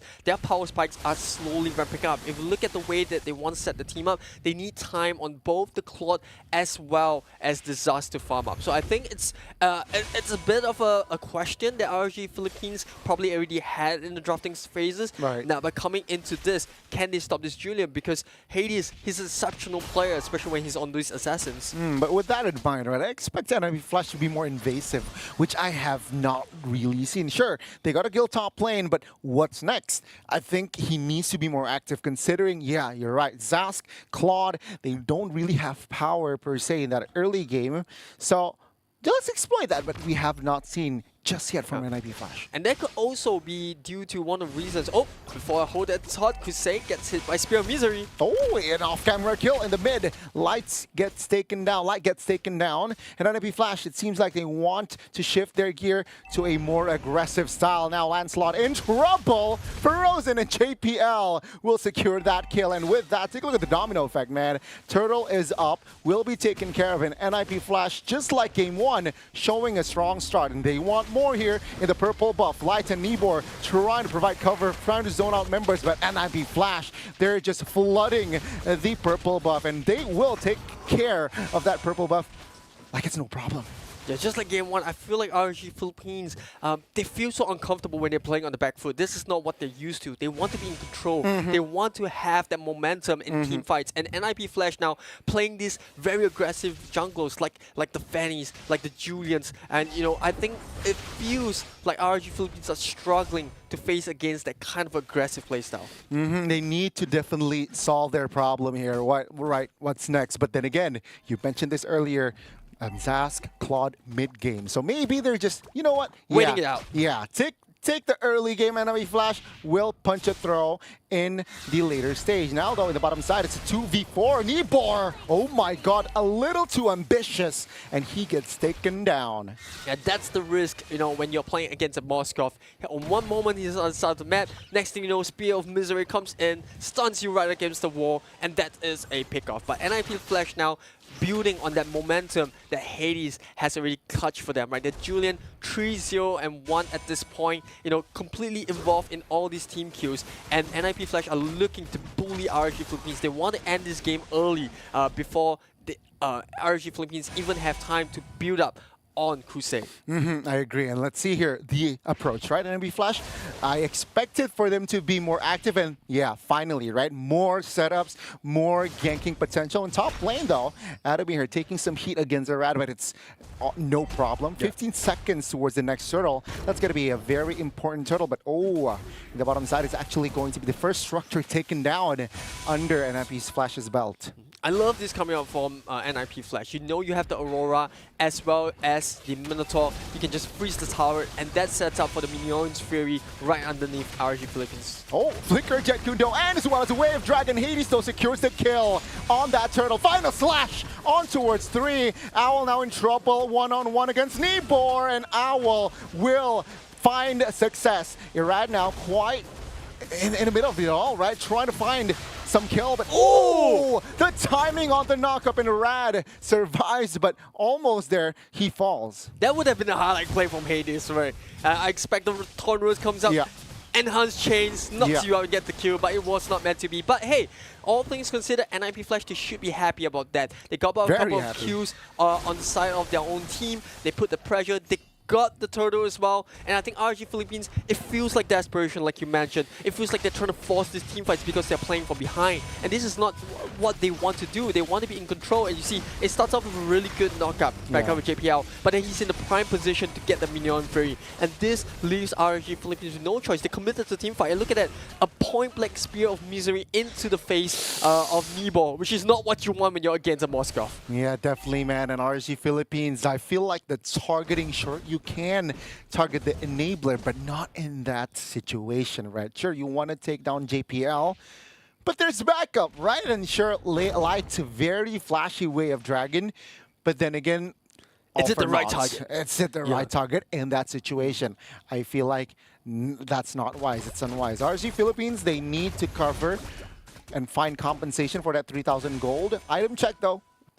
What's up? It's all about control, and you really see the glowing wand being completed on this Aurora, and it's all for making sure that the Arlord doesn't get that lifesteal. It's a really, really good item. It's a cheap item to pick up, but on the back line, RG Philippines just struggling to even defend the top lane despite having 3 members up top. And this is what we talked about, it, despite the NIP Flash have, and they are making use of it. They're bullying RG Philippines out of these objectives. Very similar to our first game, right? Top and bottom mid tier 1 taken out. And RG Philippines, no real answer just yet. Sure, item, they're probably waiting on items on Aqua and the Kusei, but let's see here, the first Lord is up already. Oh, Flicker Adamir play here from towards Nibor, but the follow-up damage, Light with the conceal, looking for the right target this time, immunity, but the damage will not come through just yet. Lord still poked around, final slash on towards 1, the knockup was huge, Adamir not quite low, but the damage by Hades is huge, and he gets the Lord.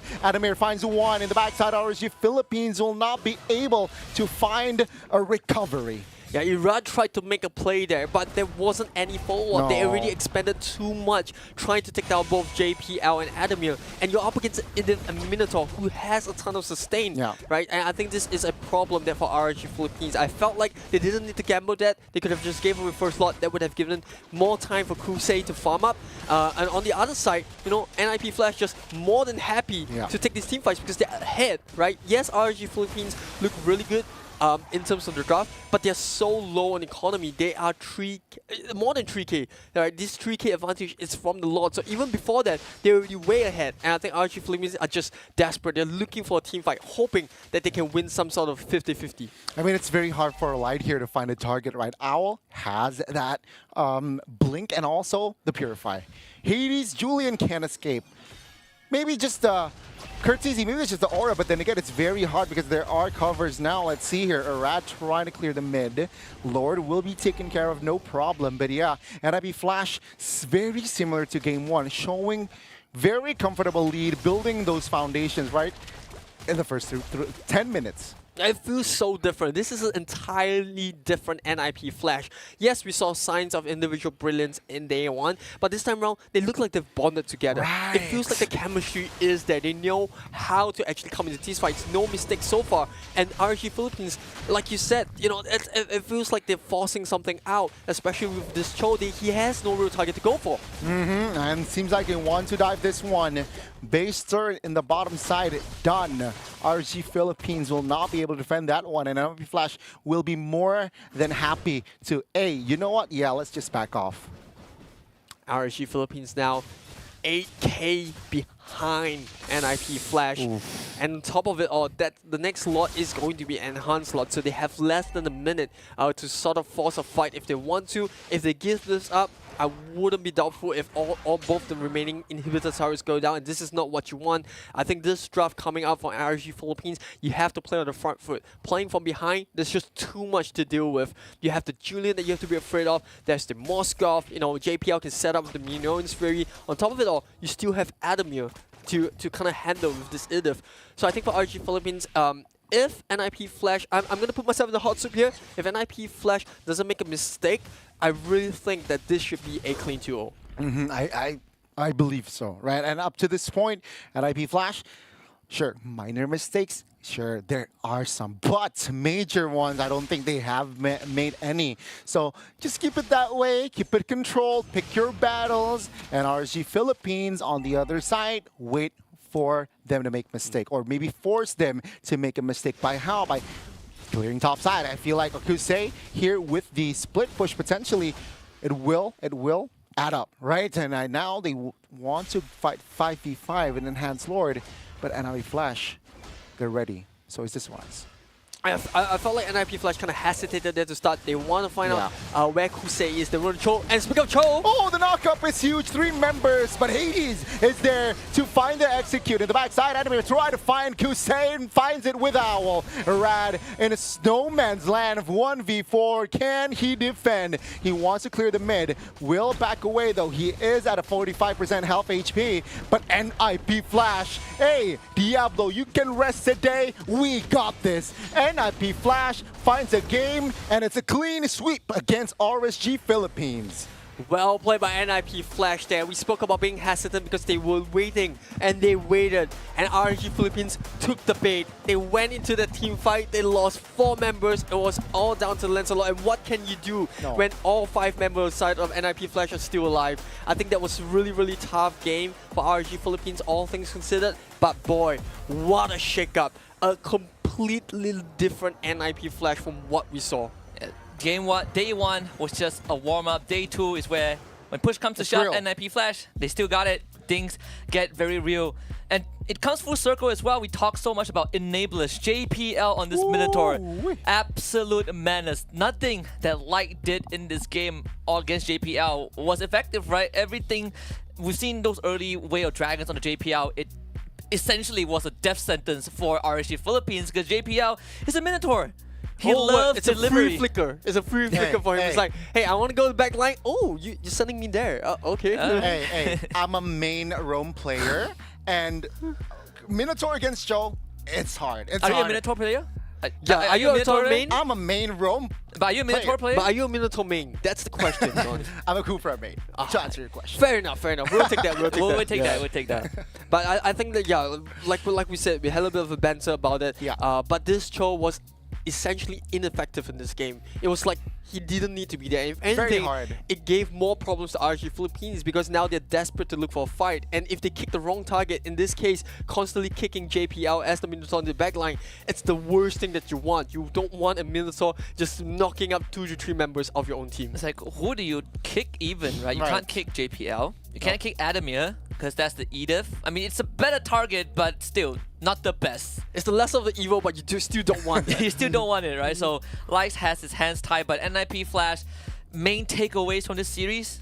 Oh, it's a breath of fresh air. I'm happy because I think, like I mentioned, and I'll mention it again, this is the bounce back they were looking for. I think day 1 was kind of depressing because there were signs of brilliance, signs of stability in certain individual players, but as a team, they look so messy, they look so unorganized. And then coming into this series, there were no signs of it. It was like a whole new team. They knew what their spikes were. You know, they made sure that Owl had the space to farm. On the other side, Hades still doing his thing, you know, finding the pickups on the side lane. And Adamir, what a change. You know, yesterday we saw a couple of mistakes where he was going into 1v3, 1v4. This time around, because there was no Terisla, it was like a whole different player. Right? He's finding the pick-offs. You know, he's trying to make space for the team. He has a ton of damage as an Edith. First game, all out as well. Like, what is this? This is a whole transformation. Terisla is Adamir's weakness. And he's not even facing up against Terisla. It's him playing it. If he played Terisla, that's the weakness. That's the kryptonite for NIP Flash. So don't ban Terisla against NIP Flash. Let Adamir take it. Hopefully he takes it. And then you hope he takes it, right? Someone has to hold him back. But this Goni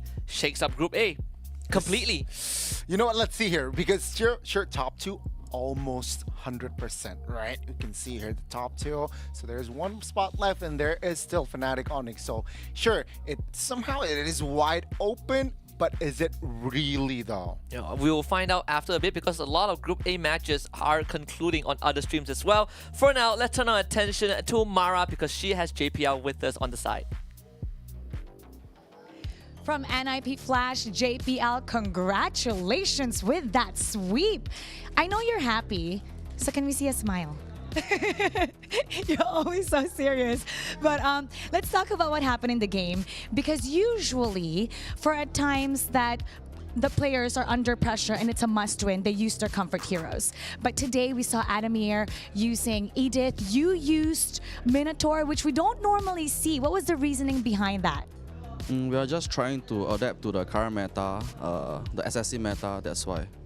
Okay, and you know, I heard something that's really interesting. So instead of doing scrims last night, what you guys did to relieve some tension, you guys treated it as a vacation and you had some fun. What did you guys do? And how was that? How effective was that for you guys? Basically, we just sleep early so that we got more energy today. Yeah. Okay. He's a man of few words. Now, what was something different today compared to yesterday? Because today you guys were very confident, it seemed like, and you were able to do a sweep. Your performance was great. What was something that you learned from yesterday that you were able to apply today? What was different? I think something different was that today everything we are doing is more as a team. Yesterday wasn't really as a team because we were still warming up. And it seems like you guys are warmed up. So whatever you guys did yesterday, it worked. You were able to bond even more and no pressure at all from here on. Did this boost your confidence for the team? Yeah, definitely did. Yes, it definitely did. Now, what's your message to all the Singaporeans that are watching you and all your fans from all over the globe? Thank you for supporting us. Hope you all continue your support. Okay, thank you so much. Once again, congratulations. Great sweep. Can we see another smile again? There you go. We're going to break it down even more for you. So we're going to head on back to our casters. It's all yours. Thank you very much, Mara and JPL. Fantastic performance. Game 1 choke. Game 2 Minotaur. Looks like a juicy A5 Wagyu, but not for RSG Philippines. I'm going to throw a little bit of shade here. I feel like the real MVP is Light. Because he enabled the Minotaur to go onto the back line. Enabler. Well, but all jokes aside, a little bit of banter there. But JPL Minotaur, what a performance here. Those Minoan Fairies were on point, constantly catching 2 to 3 members on the side of RSG Philippines, just setting up for the rest of the team come in. I think this obviously was a bit of a greedy play for RSG Philippines. Nebo got punished there, but here is where it all began. Look at JPL in the middle of 3 of them, just gets the knockup and sets up for the rest of his team to come and clean up. I think the craziest part was that Light tried to delay the Way of Dragon's second part for as long as possible, and JPL got the Minoan Fury in the middle of it. CC Immunity, boys, these small details really add up, and for the rest of the game, it's just NIP Flash getting the lead.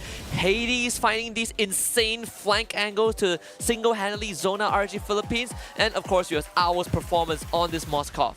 This is what you want when you're on the Julian, right? And again, JPL just enabling his team. And with that, this is, again, why Cho going up against Minotaur is a very, very hard matchup. You can't really find an angle with the Minotaur in front of you. Plus, Julian and as well as the Purifier on that Moskov. Who do you really want to target? Yeah, I think for JPL, this is his moment, right? On one hand, he plays a mean Cho, and now the fact that the opponent picked the Cho and lost, like, you trying to be me? You think you're me like? But jokes aside, here is the post-game stats. I think across the board, it just looks really dominating for NIP Flash because they played from the front foot. They never looked back, and they played a near-perfect game. Yeah, 2 deaths on JPL, as well as 1 on Owl, but they were insignificant. It never felt like they were in trouble, and they were so dominating, and RSG Philippines just didn't have a way back into the game. I think the best way to look at it is that almost 30-minute game, 10k gold lead, all objectives towards NIP Flash, and no turrets for RSG Philippines, right? They couldn't even find the space to split push. That was how suffocated they were. Like Kusei, he definitely wasn't having a fun time because I think they tried to make a gank onto the Moskov, failed, and then when Nebo tried to dive the turret as Owlot, they gave the kill to Owl when he hit the Spear of Misery. So I think that was even more of a lead, and that just put RGPH so much more back. Yeah, and it made the job for Hades so much easier as well, right? It's not often that when we talk about, Ares, you said the Zaz, it's kind of an answer to Assassins, right? Because it's so hard to go up against his ultimate. But then you have Hades, who is just straight up diving the backline as if the Zaz did not matter because they were that far ahead, Gani. Yeah, the economy is definitely, there's a huge gap and that is also why the Zast doesn't really have an impact in that game. But take a look at JPL here, 7 assists. Again, same like game 1, 3 jerseys onto his NIP Flash for the categories for the titles, man. And I think for Light, well, unfortunately for him, it was a tough game. And look at the tower damage that across the board. It was all out, just pushing the side lanes and still being able to join the team fight because of its ultimate. So this is the value that the Moskov brings to the table. We saw NIP Flash tease the Moskov in their game against Homeboys. It didn't work out, but I would say Owl still had a good game. So I think in coming into this game, especially when NIP Flash is on the front foot like the graph suggests, this is where Owl can shine as a player. And I think we also talked about it. I'm going to mention it one last time.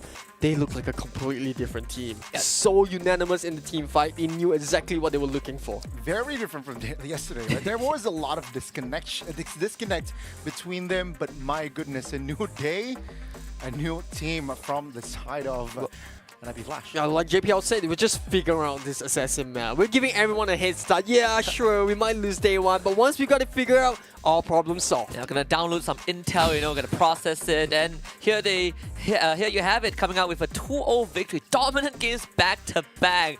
Welcome back, NIP Flash. Really putting themselves on the board. I know people perhaps set the bar high for TL when they went up against TLPH, but still RG Philippines, right? One of the titans from the Filipino region. This is a good start for NIP Flash, considering before the series, tournament lives hang in the balance. But now, a breath of new life. This is a lifeline. Yeah, but I think there is still one more true test for them today, and that is going to be Bigatron Beta, because both teams had bad performances but promising looks, and it will be interesting to see how Bigatron Beta fare in their face-up against a brand new NIP Flash. I can give you an update because I managed to catch the Bigatron Beta game. They went up against Geek Fam, got completely rolled over by Geek Fam. So Bigatron Beta, promising signs for me as NIP Flash. If we didn't see that game, of course, it's fair to say. But Bigatron Beta, I think they're in a tougher spot, right? Because right now, their tournament lives are more at stake compared to NIP Flash, and NIP Flash could be the one that put the final nail in the coffin. But also, one of the headlines after that series was we finally get to see JPL smile, Goni. Isn't that nice? Yes. JPL smile. I wish to see that for like a good 3 minutes. Man. Props to Mara though. It's really, really hard to make JPL show some sort of character. The fact that she got that many words out of him, boy, I think that's an achievement. That's a character development right there for JPL and the rest of NIP Flash, breathing signs of life into Group A. Coming up next, it's going to be another series with Rebellion eSports against See You Soon. But before that, we'll head for a break and we'll come back for more MLBB action.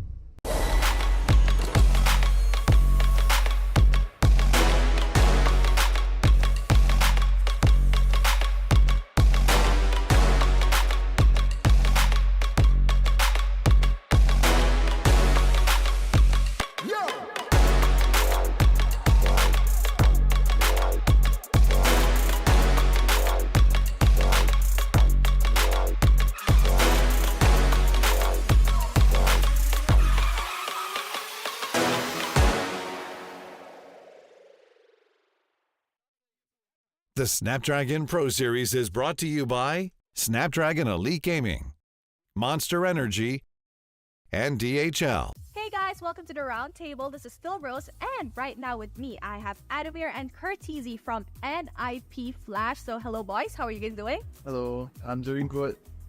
Good, guys. We're off to a great start. Curtizy looks very shy. Okay, don't be shy. Don't worry, we don't bite, I don't bite, none of them bite, okay? Okay, first, let's talk about the recent MSC. Congratulations for coming on top 4. It's really been a while since, honestly, Singapore and Malaysia have, gotten such a high ranking in an international tournament. So good job. But I'd like to ask, what happened in MSC? Maybe we could start with you. I think for me, I've kind of expected the team to do well because I saw how they were training and the team's morale and everything. I was expecting a top 4. Oh, you're expecting a top 4. Yeah, especially since we got Homeboys. Yeah. Okay, let's do Curtizy. Curtizy, I feel like you have one of the more controversial picks in entire MSC, especially when you guys went up against Homeboys and then the Martis mid came out. Since my Golden has been playing mage like Harriet and Lunox, I'll think of the fighter mid. That's why. Is there any other fighter mid that you have been playing that maybe will surprise us this SPS? We'll see. We'll see. Okay, they're keeping me on my toes. Okay, you guys top 4 in MSC, and he said that unfortunately the opposing team was just the better team that time around. What happened in that matchup against Homeboys?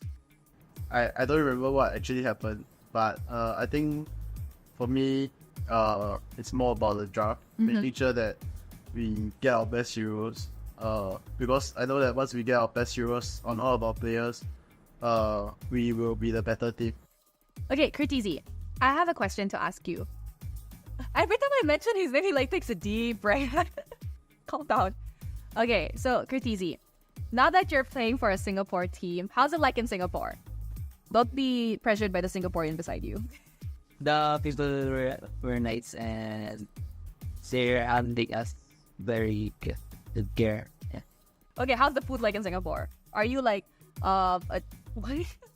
Are you adjusting to the food well, or do you think food there is good? I like the salted egg chicken. He just eats that. He doesn't eat anything else. Why? Nothing else appeals to you? Chicken rice. I'm pretty sure Singapore has good food. But okay, let's move on. The SPS team lineup right now, it's not that different from MSC. A lot of the same teams are here. Which team are you guys looking forward to fighting up against if you guys qualify for the playoffs? I'm kind of traumatized by SRG. They traumatized you guys? No, was it? They really did? Especially with the long knockouts. Yeah. Okay, that was good. Okay, what about you, Kurt? I want to fight Liquid Echo. Liquid Echo. They're my former teammates, and I want to revenge SRD. Now, this is going to be tough. He wants a matchup against SRG, and you don't want a matchup against SRG. How's that going to play like? I think we'll be more prepared this time round, but it's still going to be a tough series. After all, SRG are the MSC 2024 champions, and everyone knows that they're strong. Okay, what about you? You wanted the matchup. You wanted a rematch. I just focus more on my shot calling and comes with my attack. What team do you guys want to go up against in the grand finals that you think would make a worthy series? Kurtizi? For me, Liquid Echo. Liquid Echo is still his pick. Okay. What about you? I would choose FCAT. Yeah. Falcons 8B brand. Yeah. Think that they are quite strong, and with their recent loss in MSC, they might be more motivated to get even better. They're still hungry for that win, yeah? Okay. Now, how good of a venue do you think this is? And do you think that the Malaysian fans will also like welcome all the other teams with open arms? Or do you think we could have picked a better venue? In terms of venue, anywhere else other than Singapore is good. Right, Kurt? Right, Kurt. Wow. Why are you asking Kurt that? Because he's seen the MDL PH stage as well as other stages. Do you guys think you guys have what it takes to clinch the trophy and the slot to M6 this coming December?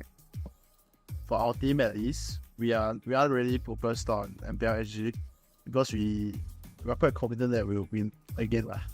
We are looking to try for better performance in internationals instead. Okay, I like that. Okay, will we be seeing, I don't need you guys to name what, but will we be seeing more unorthodox picks coming from the side of NIP Flash? It will depend on Kurt, right? Yeah. Wait, he does most of the decision making?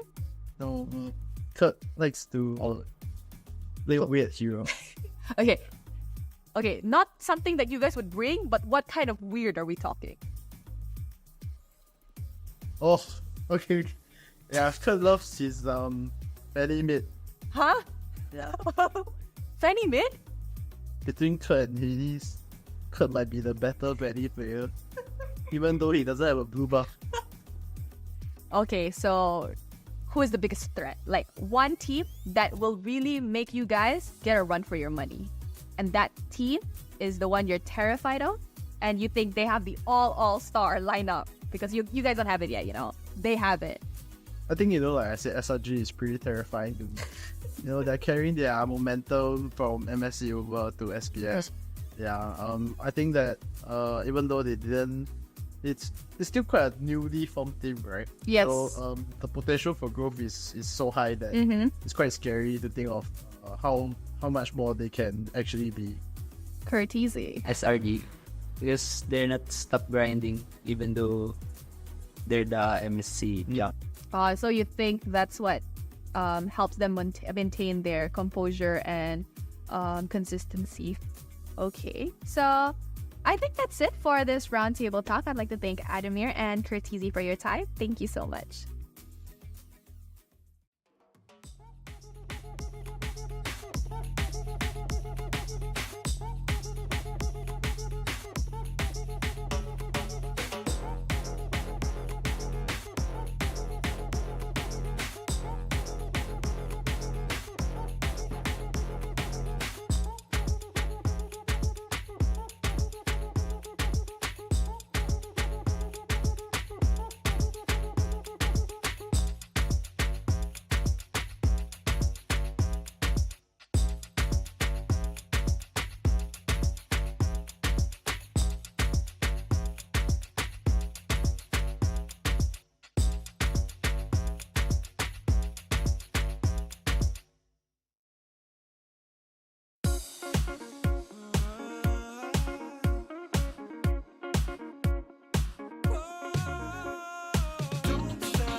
picking up my energy.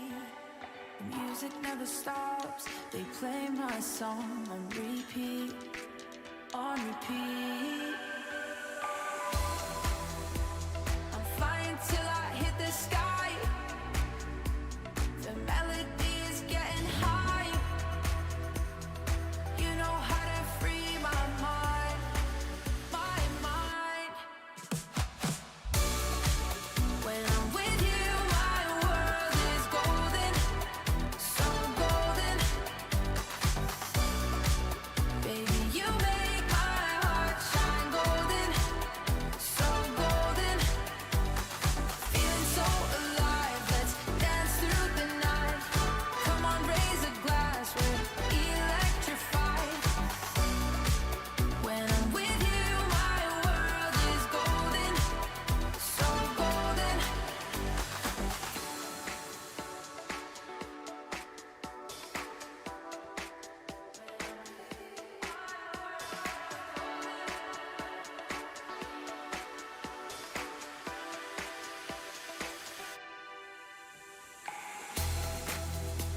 I'm flying till I hit the sky. The melody is getting high. You know how to free my mind, my mind. When I'm with you, my world is golden, so golden. Baby, you make my heart shine golden, so golden. Feeling so alive, let's dance through the night. Come on, raise a glass, we're electrified. When I'm with you, my world is golden, so golden.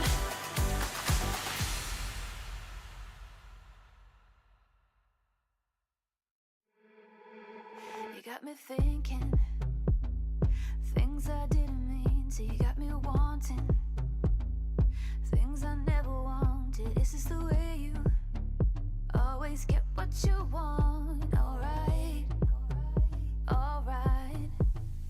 You got me right inside of my head. You got me so, so close on the tip of your tongue. This is the way you always get what you want. Alright, alright. Let's do and say that we're done. Let's do, I know that you want to.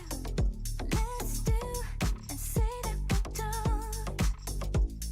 Say that we're done. Let's do and say that we're done. Let's do. You got me saying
Ding ding.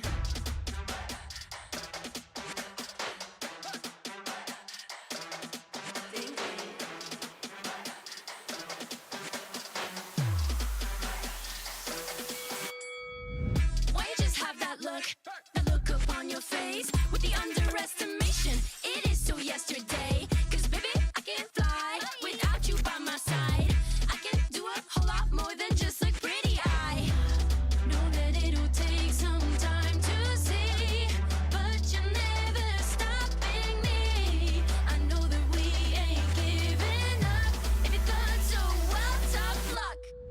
So we're just gonna do our thing. Ain't over till the bell goes ding. We're gonna fight, so step aside and let us sing. We're gonna bring you down. If you think you'll stop us somehow, just let us do our thing. This ain't over till the bell goes ding. This ain't over till the bell goes. This ain't over till the bell goes. This ain't over till the bell goes. If you think I've had enough, well, I guess you don't know tough. I'll never be the one to back down. You haven't been the first one to show me doubt. 'Cause baby, I can't fly without you by my side. You're never breaking me, never stopping me, never making me be less than all of me. Know that it'll take some time to see, but you're never stopping me. I know that we ain't giving up. If you thought so, well, tough luck. So we're just gonna do our thing. Ain't over till the bell goes ding. We're gonna fight, so step aside and let us sing. We're gonna bring you down. If you think you'll stop us somehow, just let us do our thing. This ain't over till the bell goes ding.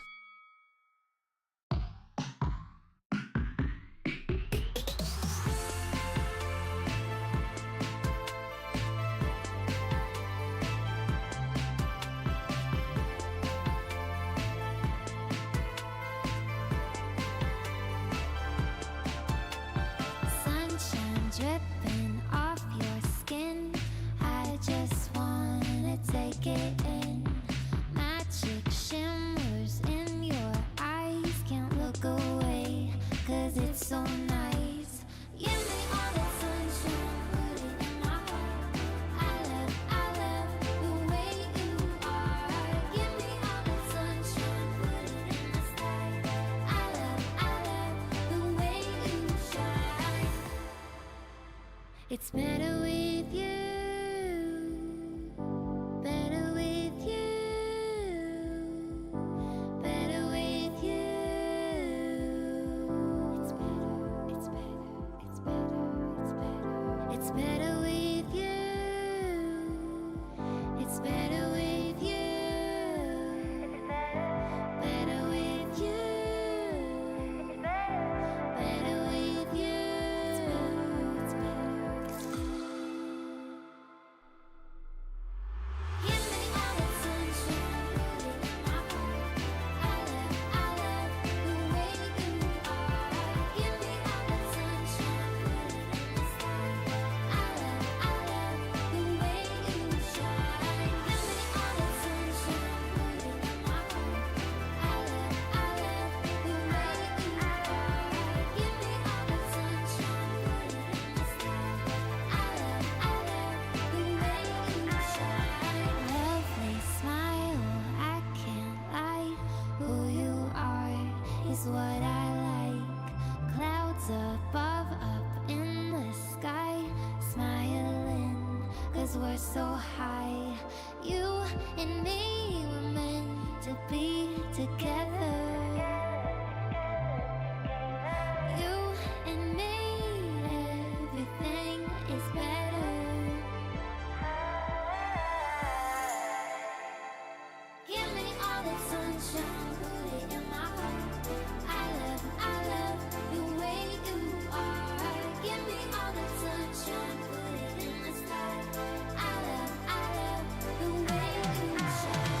Give me all that sunshine, put it in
let's go.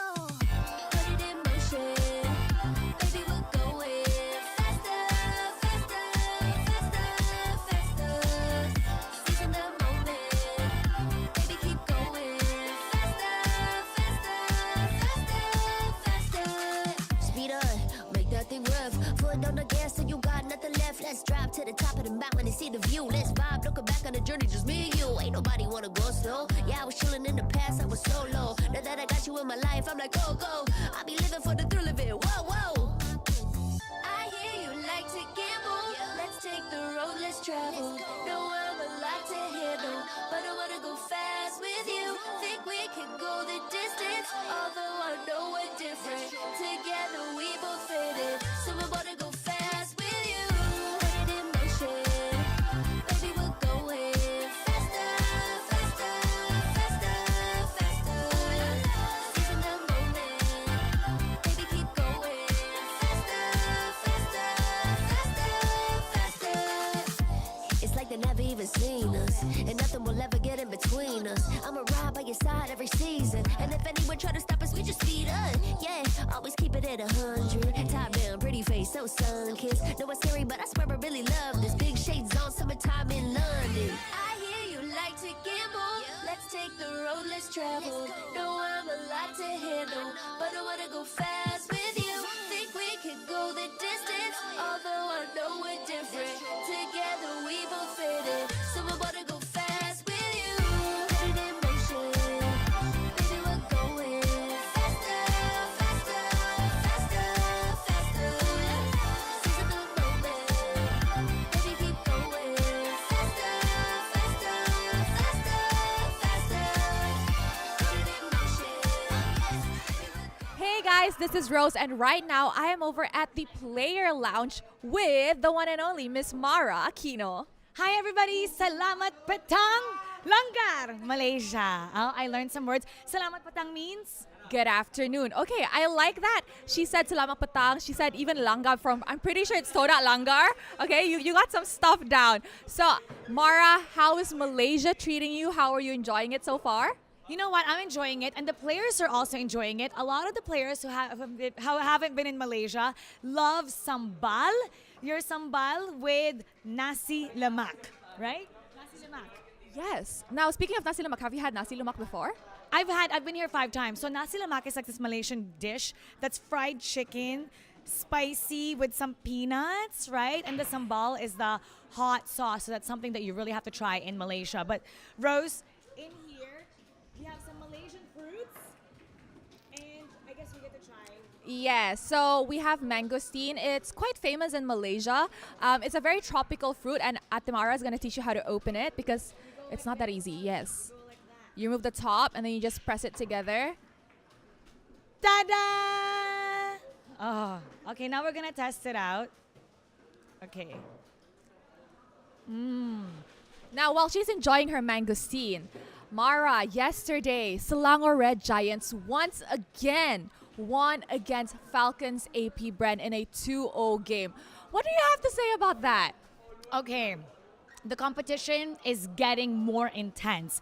I mean, we're trying to change the tides of destiny here in Snapdragon. So we're going to see what happens. I'm pretty sure Philippines and Malaysia, they're going to be at the top. But there's also Indonesian teams that are here. So it's going to be one tough fight. So you guys better watch out for Snapdragon Mobile Challenge Finals MLBB Season 5.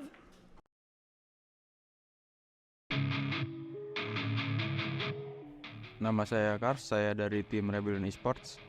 Di Rebellion eSports ada Swallow, role-nya mid lane dan playmaking lah, dia mainnya playmaking. Terus ada Audi, dia yang biasanya call in game lah. Terus ada Rio sama Ether, jungler dari Rebellion eSports. Assassinnya bagus banget. Sama ada Matt Goldtenner dari Rebellion eSports. Kita ada ngelawan EVOS ya 2 kali dan menang karena top perform kita juga lah. Kita dapat 1 poin dari Liquid Echo, bisa menang karena ya, emang kita juga balik lagi, kita lagi di top perform kita dan emang kita lagi dapat momentum gamenya aja. Pengen ketemu tim-tim yang juara aja sih, soalnya mereka juga kuat kan dan emang pasti seru sih ketemu mereka.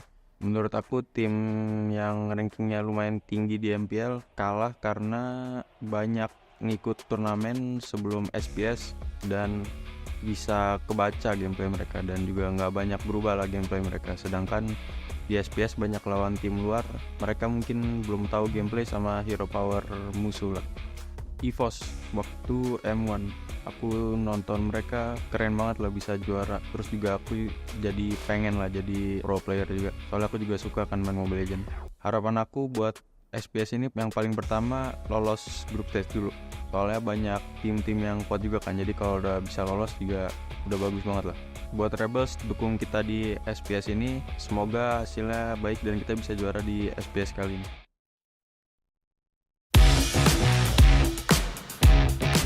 Hello guys, my name is Ryan. I'm from See You Soon. In my team, I'm the mid laner, and my XP is Felix Good Boy. He's stupid. My roamer is Boxy, Crazy. I got like new jungler Flix. He's kinda scary.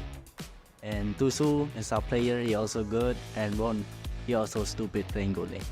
I met them when my coach pulling me from a coffee shop. Yeah, like 3 years already. Boxy and Felix, I'm playing with them since MPL Season 1. Only the jungle is new. All the team in here, invited team and qualifier. The qualifier team is kind of strong. They learn and they keep picking their mistake from their qualified, not like us invited. Their mentality is better than us right now. I think some of the team that fell qualify because like maybe they look down on a small team. They're not being serious on the team. They thought that they can win already, but the result is different. I think Kusu Hone and Kusu General, both of them inspired me to play this Mobile Legend. Because when I first started, I saw them live on YouTube. It looked good and fun, so yeah, it kept me up until now. Qualifying to playoff, I feel like I have like 70% chance. It's fine with me and my team in the dead group because every international tournament we always face like that, so it's fine. Just keep doing better. For all the fans, thank you guys for supporting us. I love you all, love you so much. I hope you guys still supporting us. Thank you.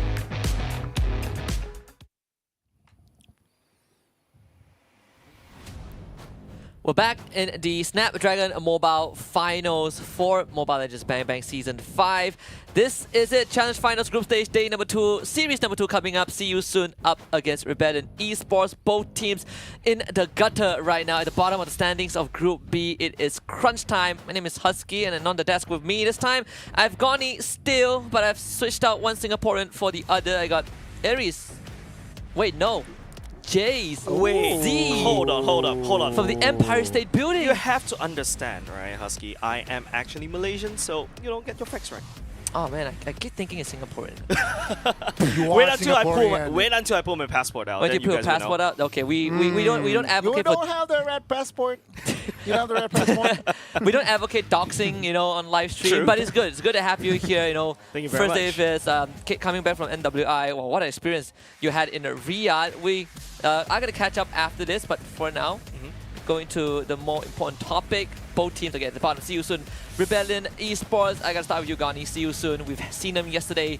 You had your first impressions. What do you expect out of them today? I mean, Rebellion Esports, they changed their coach right after their local MPL, of course, and it seems like they haven't found their stability. Shows day one that they weren't really able to grab that win, but day two, it's a new day, hopefully just like an IP Flash, who wasn't really looking good yesterday. Hopefully this time, maybe going up against a team that is also on the bottom, maybe things are turning out good for them. Yeah, hopefully, but Rebellion, you know, they have a really strong showing back in Indonesia as well. Eurocaster for their region, and I remember the Gourd, the weird meta coming in. They might actually pull something like that out, but I'm also looking forward to, you know, see you soon. At the very least, you know, getting some stability in that footing, especially when, you know, you've got roster changes, you've got coach changes.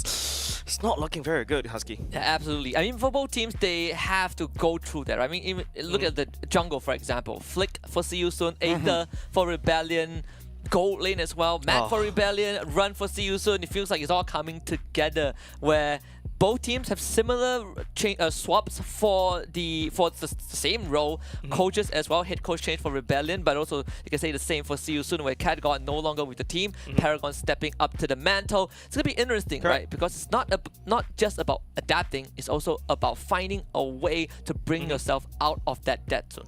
Yeah, and we talk about changes, right, Husky? But I think let's also focus on the people that did not change, right? If I'm not mistaken, the EXP laners did not really change much. So, and don't forget, EXP laners in MLBB are your anchors of the whole show, right? Like without your EXP laner getting the level 4, you don't really have a turtle. Your first turtle, you don't have first turtle, yada yada. You guys know the story. Yeah. Let's talk about Ghani's region first, because Rebellion eSports roster is coming right up on your screen. This is who is gonna take center stage. We've got Cars in the XP lane, Rio Jungle, Suelo, Ortiz, and Matt. Again, like you mentioned, Jace, Cars still a constant in Rebellion, but Ghani, I gotta get this from you, right?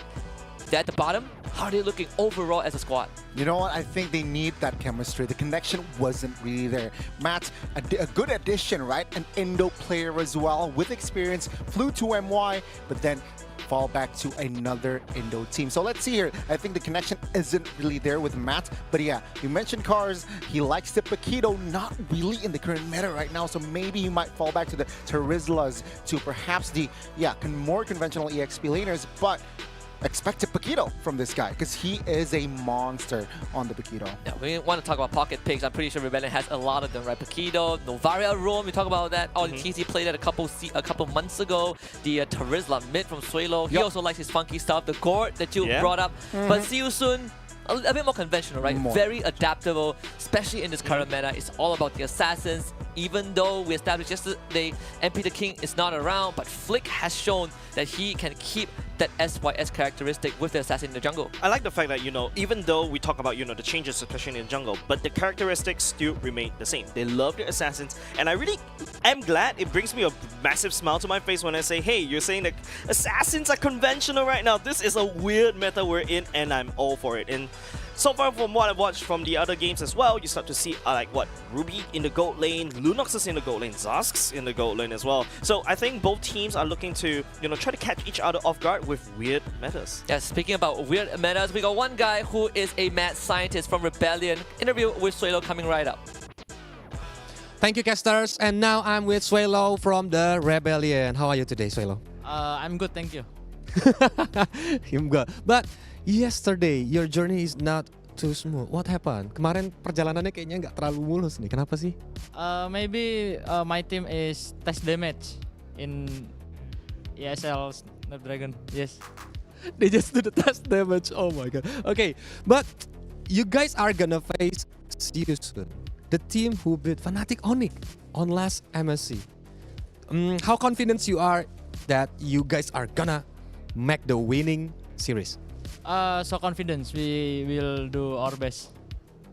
Okay, is there any players that you want to aim, especially for this match? I don't think so. They all same. They all the same. Okay. Best of luck for you, Suelo. Okay, and let's get back to the casters again. Take it away. Thank you, casters. Thank you very much, Coleus and Suelo from Rebellion eSports. Well, he brought up a good point, right? Well, Coleus brought up a good point. See You Soon beat Fnatic Onyx in MSC group stage, but yesterday was a completely different story. Fnatic Onyx exacted revenge on See You Soon.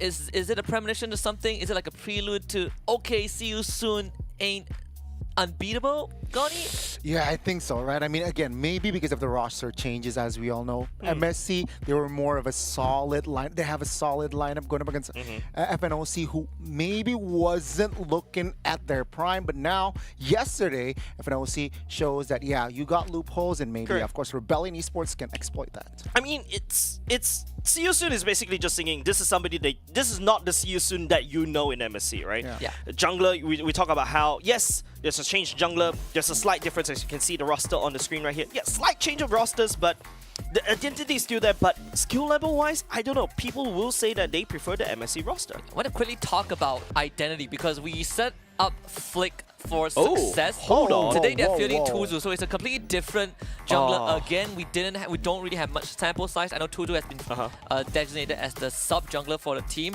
for quite a while, but not really played on the main stage often enough. So Coming into this slightly blind for the side of SYS, when we can feel the same for Rebellion, right? They look at this lineup and they're like, oh, we prep for Flick, but is Tuzu gonna be the X Factor, Jace? We talk about the surprise factor. Maybe Tuzu is that surprise factor. Maybe we may not see an assassin jungler. We may go back into something more basic like Baxia, or I don't know, some random tank junglers that coming back. You know. I mean, we did say the Baxia a couple of times, but not anything else. I don't think Fredrin or Akai No showed up. Fredrin. Just Baxia, right? I think Correct. Baxia is like the Go-to. go-to if Other you than don't have a assassins, choice. Yeah. Other than assassin, and we're going to see, right? Because technically they're in a desperate position, so maybe they switching the junglers is that desperate attempt, or they're going in with a nothing to lose mindset. Well, there's one guy on the side of See You Soon that yesterday I say I love watching him play, and he's also a Cho player. Let's have Boxy and his interview. And now I'm with Baxi, the roamer from See You Soon. How are you, Baxi, today? I'm fine. Okay, but Baxi, I have some question. Yesterday, that Felix said that you are not taking shower before training. Is it true? ចឹងគាត់សួរថាម្សិលមិញពេលលេខគាត់និយាយថាយើងមុននឹង train អត់មានងុចទឹកទេតើវាពិតឬក៏អត់ ប៉ិតហ្នឹងហើយបងតែមិនមែនខ្ញុំទេណាអ្នកនិយាយហ្នឹងបង Okay, she said that is true. He said that it's truth, but not him. It's the person who said that. Oh, it's Felix on its own. Okay, do you have any secret that you want to tell to us about the other teammates? Maybe some funny things? Okay, គាត់សួរថាតើមានអាចកំបាំងអីដែលតាក់ទងមួយ Felix យើងចង់ share មកវិញអត់ គាត់ចិត្តចូលទប់ទឹកម្ដង2ម៉ោង When Felix go into the bathroom, he have to spend time for 2 or 3 hours in the bathroom. Oh, that's too long. Okay, Baxi. So, your roster right now is like a little bit different from the last MSC, and your journey on SPS is not too smooth yesterday. Is there any plan that you want to play on the second day? អញ្ចឹងគាត់សួរថាការដូរកីឡាករពី MSC មកនេះហ្នឹងគឺរៀងខុសគ្នាហើយម្សិលមិញគឺធ្វើអត់សូវបានល្អហ្មងទេតើយើងមានកម្រងអីនៅក្នុងថ្ងៃហ្នឹងអត់ សម្រាប់កម្រងហ្នឹង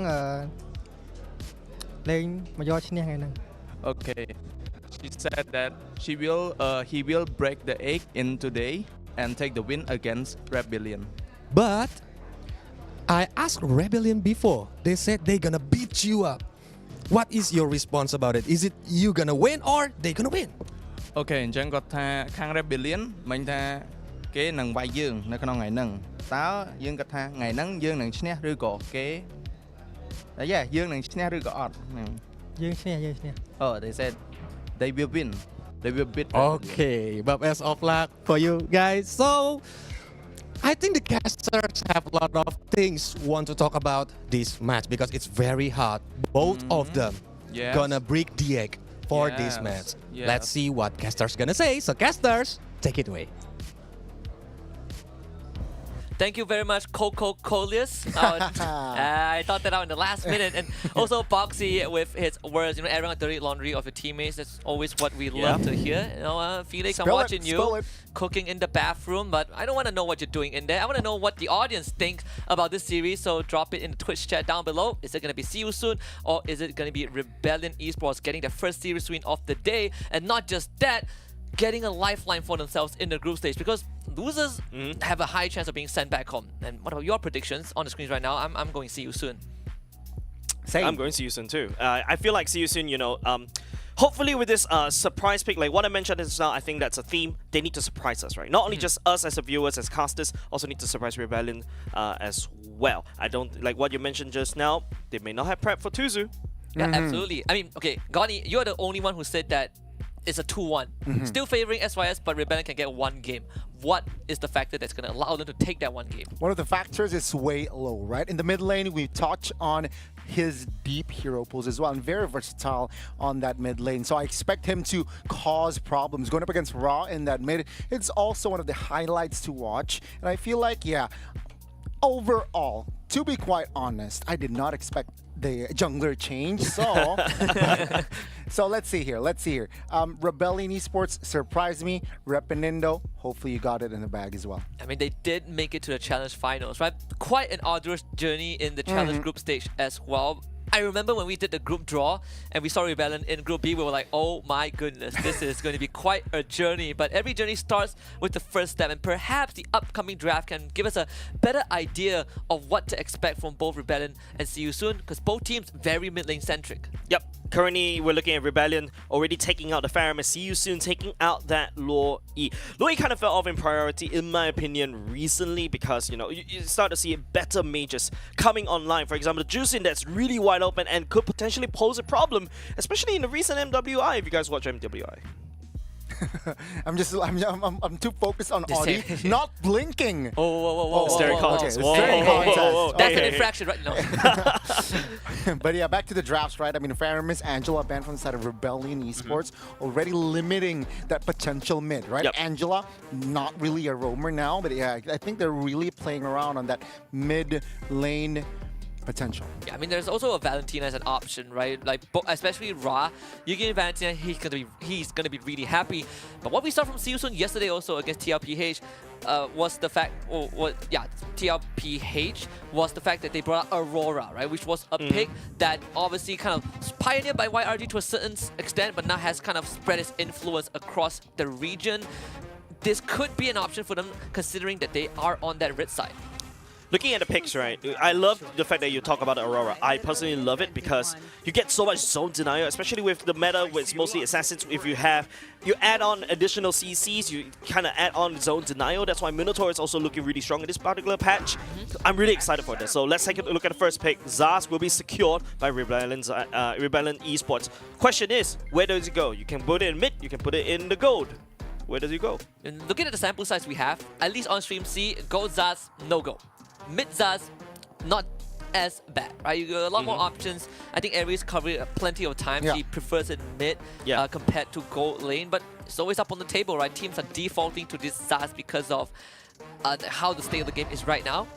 But for See You Soon means there are plenty of options, right? Terizla and the Claude opening, Goni. I mean, we usually see the Terizla with the Roger. We usually see the Terizla perhaps with an Assassin as well. But now, a different approach with a Claude. It shows that, yeah, we want to balance it out. Terizla, very good after level 4. And also, Claude, he wants to take it to the late game. So See You Soon saying we're not afraid going to the late game. I love these two picks, right? A lot more sustainability, a lot more on the DPS side, right? Yes, you got a pseudo burst coming out from Claude because of the Blazing Duet, but his AAs are not too shabby either. For something like a Zaz, you really want to burst or basically take down the massive ultimate alien first, and then after that, continue on to power on the damage. So I think I like what See You Soon's thought so far. That's why they don't really go for, you know, your Valentina picks yet. Gonna secure that for now. Keep it in the pocket, but whoa! Woohoo! Spicy up. Here we go. I mean, Fanny, Edith, Rebellion eSports is amping up. You know, Edith, Fanny, incredibly strong early, and you alleviate some of the pressure from the Zaz Hayabusa as a response. I was thinking of a potential Julian, but Hayabusa works just fine. And on the other hand, perhaps because of this Zaz opening, See You Soon felt safer to go for a sort of a comp that can dive, since, you know, even if Zaz goes gold, you have some sort of way to go against it. And now Moscow ban comes through, Gani. Yeah, it's funny because personally, sure, they already have the Claude. So now, what's a good matchup going up against a Claude? It's going to be the Moskov, Harith, perhaps another ban that might come through. But Rebellion, they might want to ban a hero that has crowd control. For now, Terizla penalty zone, that's very minimum. So yeah, they need crowd control. I expect Rebellion eSports just to ban heroes with big crowd control. Yeah, I'm thinking about immediately the Minotaur. Easy to execute, right? Just stand there and just press ultimate. All of a sudden, you know, your Fannies cannot engage onto you. The Edith is going to get slowed down into the combo. So many options for the side of Rebellion eSports are going to go ahead and take away the Valentina, as what we preluded earlier just now. Yeah, both teams love that mid lane, so Valentina banned out as well. The Ruby banned by See You Soon. I had that in my head. But See You Soon always have that a pocket pick for Boxy, the Cho, right? Can always be an option. 4 pick coming up for See You Soon in the second phase. There's also the Arlet left on the table if you want to look for a roamer with a lot of crowd control. Tigro still there. Oh yeah. Rebellion eSports. This ban is very important. Do they want to keep targeting Ragoni? That's the big question, and that's also one of the factors why Ra is such an important key in your lineup, right? Because he has also such deep hero pool. So let's hear, Rebellion eSports, will they commit to another mid laner, or should they look on other things. See you soon. Maybe, yeah, the Cho, again, very good going up against a Fanny and somehow forces the marksman later on. Yeah, I heard that. On call. There you go. Cho we got it. ban out. On fire right there, Husky. So Cho banned out. You did mention the Minotaur as a as an option for See You Soon. Again, Artless still is going to be on the table if you want crowd control. So See You Soon, they take the Vexana, right? Oh. Another hero that sort of have a anti-dive mechanic, but Yep. at the same time, great wave clear, great damage. Great wave clear. On top of that, great damage. On top of that, CCs. That knockout with the Eternal Guard as well just allows you to have that pseudo protection against the stuff like the Fannies, right? And then you probably, if you're a side of See You Soon, you're also looking at, to add on the icing on the cake, maybe on the Minotaur, right? That everybody is going to get stuck into that one penalty zone. You cannot escape. See You Soon, this is basically like a massive trap that they're setting up against Rebellion Esports. Practically, it's an AoE party, right? You got the Hayabusa, a Teruzla, Blazing Duet, and then, of course, that Vexana. Let's see, though, last pick, what will they go for? Rebellion Esports on the other side. They do still, I feel like, need more crowd control. Sure, they have the Edith. Where is it going, though? EXP or Rome? Because technically, they can go for Kufra. Not really to my liking, but the Grok. Wow. There you go. Another hero that has huge crowd control. You need something like a Grok to cancel all the combos that See You Soon wants to pour out. Remember, imagine if I add on the Minotaur right there, you want someone like a Grok to be able to absorb that CC, especially when he's going big, to basically just deny all that combo. And there you go, that's a Tigreal right there. So more CCs, similar to what the Minotaur wants to do, but this one with a little bit of a surprise. Yeah, I mean, ever since the implosion changed, right, made Tigreal a lot more viable. We saw Owl from NIP Flash play the Lunos gold lane yesterday to decent degree of success, but See You Soon pulling out all the stops. This is definitely a more team fight oriented comp, not contrary to what we are used to seeing them. I need last words from you guys before we go into the game. I think balance, right? I think both have assassins, both have gold laners that want to have their equipments, play a slow early game, maybe pop off the mid game, late game. So balance here, I think, is the right word for not just one, but both. I feel like I agree with Goni. Both knows what they want to do in terms of balance, and both have answers to each other. This is exactly like, I know the answer to your examination, but you also know the answer to my examination. It's an open book for both sides. Only one way to find out. The teams have been ready. They're going to load onto the Land of Dawn. I'll pass the mic to you guys. Jace, Goni, give us the action. Hey, Husky, thank you so much for directing the pre-match. But ladies and gentlemen, we are about to enter the Land of Dawn for our second match on C-Stream. Let's see who will take the game, Rebellion Esports or See You Soon. Yep, Rebellion Esports in the blue, See You Soon in the red. Here we go. We talk about early game, we talk about mid game, we talk about late game, right? Early game, we're looking at See You Soon to be a little bit more weaker as compared to Rebellion Esports, because Ryo on the Fanny needs to get up online as quick as possible. That's why he brought a lethal ignition. That's why he goes for assassin emblems as well. And you can see here a little spell check, right? 3 flickers on the other side. Only Claude here, who is a little bit insecure on the crowd control, right? I would be insecure if I run. I'll run. Going up against Edith, going up against a Grok, of course. Yeah, I think let's just go for safety on bottom side. A little bit of bullying happening already up top. Rio doesn't commit to the cables though. Run gets to run away. And on the other side, we talked about Purify here. Sway Low and Matt, both the mid lane and the gold lane. They're a little bit feeling shaky here on Boxy, right? The Tigreal, again, crowd control. The chain is just a little bit too much. Let's just play it safe here with the Purifies. Let's see though, because with Purify, you cannot escape with Flicker. True that, but Run does have the BMI, but we're looking at a lot of pressure being applied by the side of Rebellion onto See You Soon. But I want to talk about the gold lane matchup, right? Like between Matt and Run. As the Lunox, do you have a better winning chance against a Claude, or do you want to scale to late or scale to mid? You know what, laning phase, I think it's balanced, if not like this. If Boxy's around, oh, it's going to be crazy. Oh, slows down. That's the Shadow going into to tags onto the base, right? Underneath the turret, takes the Shadow all the way up to safety. Assassination accomplished by See You Soon. Oh, good setup there by See You Soon. 3 members. Quick rotations to the bottom side, and of course punishes Matt. I don't know what's the communication there like Rebellion Esports, because yeah, enemies were missing. No one was showing, so I expected more like awareness from the side of Matt in the bottom side. But take a look at Rebellion. They're taking one neutral objective. Yep, turret Turtle, 4-man on top of it. And Sorry, I'm Felix would say sorry, has to walk away. But I really like what Siyu Soon has committed to, right? We deny a mat just a little bit more, apply a little bit of counter pressure, and then after that, look at what Tuzu has done. He's already committing another theft, and there you go, OTZ knock up. That's going to be Rio picking up the kill as well. Boxy, no level 4, has to slowly limp away or dash away if you can. But Suelo goes into the alien form, tries to land down the damage onto Boxy, but tags onto Ra instead. As Boxy, I don't know, you don't want to be there because that alien hurts a lot. That's a little bit too ambitious, but I mean, yeah, they were trying to create something, right? Sure, they got the turtle, but they lost the purple buff, or the orange buff rather, towards Fanny. So there's less power now towards that assassin. So that's a great read from Siyu Soon. You know what? It's the first turtle. Let it go. We'll look elsewhere. And yeah, it's technically a win for Siyu Soon. Yeah, but Siyu Soon wants to go to late, right? It's more on Rebellion Esports to basically pick up this early objectives. So the Rebellion Esports is doing exactly what they're doing, but I really like what you mentioned, right? The fact that you've got Tuzu just countering that jungle, just try to limit Rio's burst ability. That's exactly how you want to protect the gold lane of the Claude, you know, to go into the later parts of the game. Yeah, and with Grok, you really want to play like early game. You want to invade with the Grok, right? Especially level 4 after that wild charge. And for now, we have only seen one good wild charge earlier on. So yeah, technically, Siyu Soon shutting out ETZ's potential from the early game quite well. And yeah, Siyu Soon has a better foothold in this current game. Yep, we're going into the mid game soon. Turtle will be spawning in like 22 seconds more. Yeah. But where is Boxy? He's actually right in deep behind the enemy lines. Implosion already connected. Eternal Guard goes in the Grok wall, blocks Rio from actually going for the kill. And I think that's a little bit of sabotage happening for Thai Rebellion Esports. A little too ambitious, but oh my god. Ooh,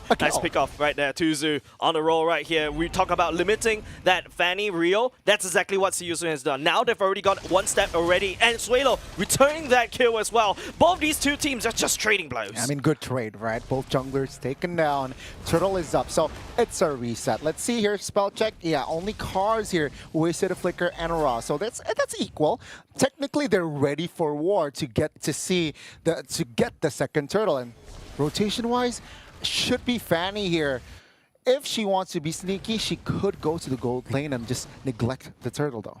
Not a lot of control. Map control. Oh, Boxy walks past ODTZ. A knife in the dark. Just they have no clue. Siyu Soon has no clue where he is. He will show himself out the mid lane. A little bit crash happening already. Ra goes into the Eternal Guard. Suelo just auto attack. Implosion connects. Ra stays alive a little bit longer. OTZ is a little bit down low. Ra will secure that kill as well. Tuzu come in, joining in the fray at the same time. Penalty zone will not be able to connect, but Shadow Kill also goes a little bit wide. Rio comes in for the assassination. Not onto Ra, but Boxy instead. And Boxy limps away. Rebellion Esports, target prioritization, my man. Man, he's a building, Ben. And his defense is just so good. Yeah, cutthroat doesn't matter. Sure, he's 1 HP, but that is more than enough to make him survive. And another win, small win, right? See you soon. But Rebellion Esports, they're very close to taking the first structure down. Top lane, though, it's equal. So let's see here. This is going to be the second still turtle, right? So, and it seems like it's untouched. Both teams not really prioritizing towards this neutral objective. Yep. I'm seeing a dash coming up from Boxy as well, whereas the Implosion doesn't have that online as well. Flicker is available, but Cars, look at Boxy just getting tossed out in his scare. Implosion coming in just in the nick of time. Eternal Guard coming in at the same time. Shadow Kill, Tiger all, but look at the damage done by Suelo all the way in the back line. All of a sudden, Ra is already missing, and Run has to make a run for it. I'm making too many run punts, and it's so fun as Cars takes down Sorry, I'm Felix as well. Sorry, I'm Felix. I'll just punch into the air right now, right? And yeah, the neutral objective finally touched by one of the teams, and yeah, Rebellion Esports will comfortably take that win. 3 members taken out, and plus the turtle, which creates what? Which causes the gold swing towards their side. Just a little though, but it's still anybody's game. Yeah, but problem is, see you soon. Now, we talk about the Claude, doesn't really have a lot of free estate to work. I think he really needs to make the rotation all the way up top, but Matt is already there. Good rotations coming out from Rebellion Esports. See you soon. Just a little bit of predicament, in my opinion. They have good team fights, but they need to find more out of Rebellion Esports. 70 minutes in here and Run. Okay. Okay. That's BMI. Oh, he's dead. There's no ways. What? Oh, sorry. I'm sorry. I saw your death certificate before you're dead. Suelo on the chase. And the tip of that, on the tip of that skill shot, my man. Managed to secure that, but Suelo this time around swing a little bit too far ahead. 3 men would just jump on top of it. That's a shutdown. Given the side to see you soon. They got tunnel vision. They were like, don't run, run, and run. Yeah, he got the kill. I mean, he got taken down, but Suelo was isolated technically. I'm going to be a very bad mortician, right? I'm just going to sign a death certificate before you actually breathe your last breath of air. But Run, that was a massive juke. Almost. Bought enough time and give the shut baits Rebellion Esports. So giving that shutdown goal, this might be huge for CU soon. Let's see here. Still though, gold-wise, still economically hold by, well, taken still by Rebellion Esports, but 8 minutes in, it's not bad, right? It's still anybody's game, and now they're rotating towards the bottom side of the map. Cars, does he sniff this one out? Shuriken doesn't connect though, but I like what CU is doing. Right now, they're just running around these other lanes to kind of plug the holes, right? There's a leaking boat that they have to fix, and there you go, Run coming in, just can pull the BMI, Cars bait the ultimate out, but there you go, backline, LTZ will be able to find the knockup onto Atuzu at the same time. It's also going to ultimate by Suelo, but look at Rio just flying around like crazy, and the BMI connecting onto 2, the knockup coming out from Cars onto Surrey and Felix, but one man from the side of CU's dude is already down. Man, he means business, and now Rebellion still, they're ready, they're confident, 5v4, why not? And they're face checking everything with Audi, but Rio jumps in. Oh, Rio, the wall is actually a big problem, and it's actually by OTTZ. Rio, that could have been death if he actually doesn't play that right. That's unlucky, right? And Rebellion Esports are trying to stabilize and by poking and committing towards his Lord. Is this wise? Yes, see you soon. They're not ready, right? Take a look at their positioning. They're not ready for a contest. And now Lord is up for Rebellion Esports. It's still the first Lord though. It's, yeah, some teams will just, you know, it's the first Lord, let's just concede. But let's see, Rebellion Esports, can they really exploit with the Lord that they have? Ooh, top side from the side, Rebellion also already broken. See you soon. Yes, it's the Lord marching down against them. They do have the late game comment. They're trying to look for it. Tuzu, oh, that's a knock-up. Shadows all the way back to safety. Rio goes on the chase! That's a cutthroat. Tuzu already down. There's a Lord marching down bottom. They're already down one member, but here comes the reinforcement for the side of Eternal Guard. Landing down by the side of Exala. Run, has to run for it as well. Blazing to win, but Cars giving in chase on top of all the TZ as well, but they're going to focus onto the turret instead. The Alien Ultimate will deflate, but there you go. The push from side of Rebellion Esports is going on. Man, I'm gonna take a look at the Lord advantage. 3K and Sorion Felix here will not be able to defend their mid-tier 1. Man is feeling it. He knows 10 minutes, it's Lunok's game. 3 items secured, and of course, Suelo is also collecting his equipment as well. So yeah, see you soon. They're in a bit of a pickle. Yep, the mid-game power spike is really coming to shine for the side of Rebellion Esports. See you soon right now. This is the awkward moment in their midlife crisis, right? They really need to basically just hunker down and get as much gold, follow it, and to run as much as possible. But the problem is, See You Soon is losing a lot of these lanes. Take a look at that, right? 3 items.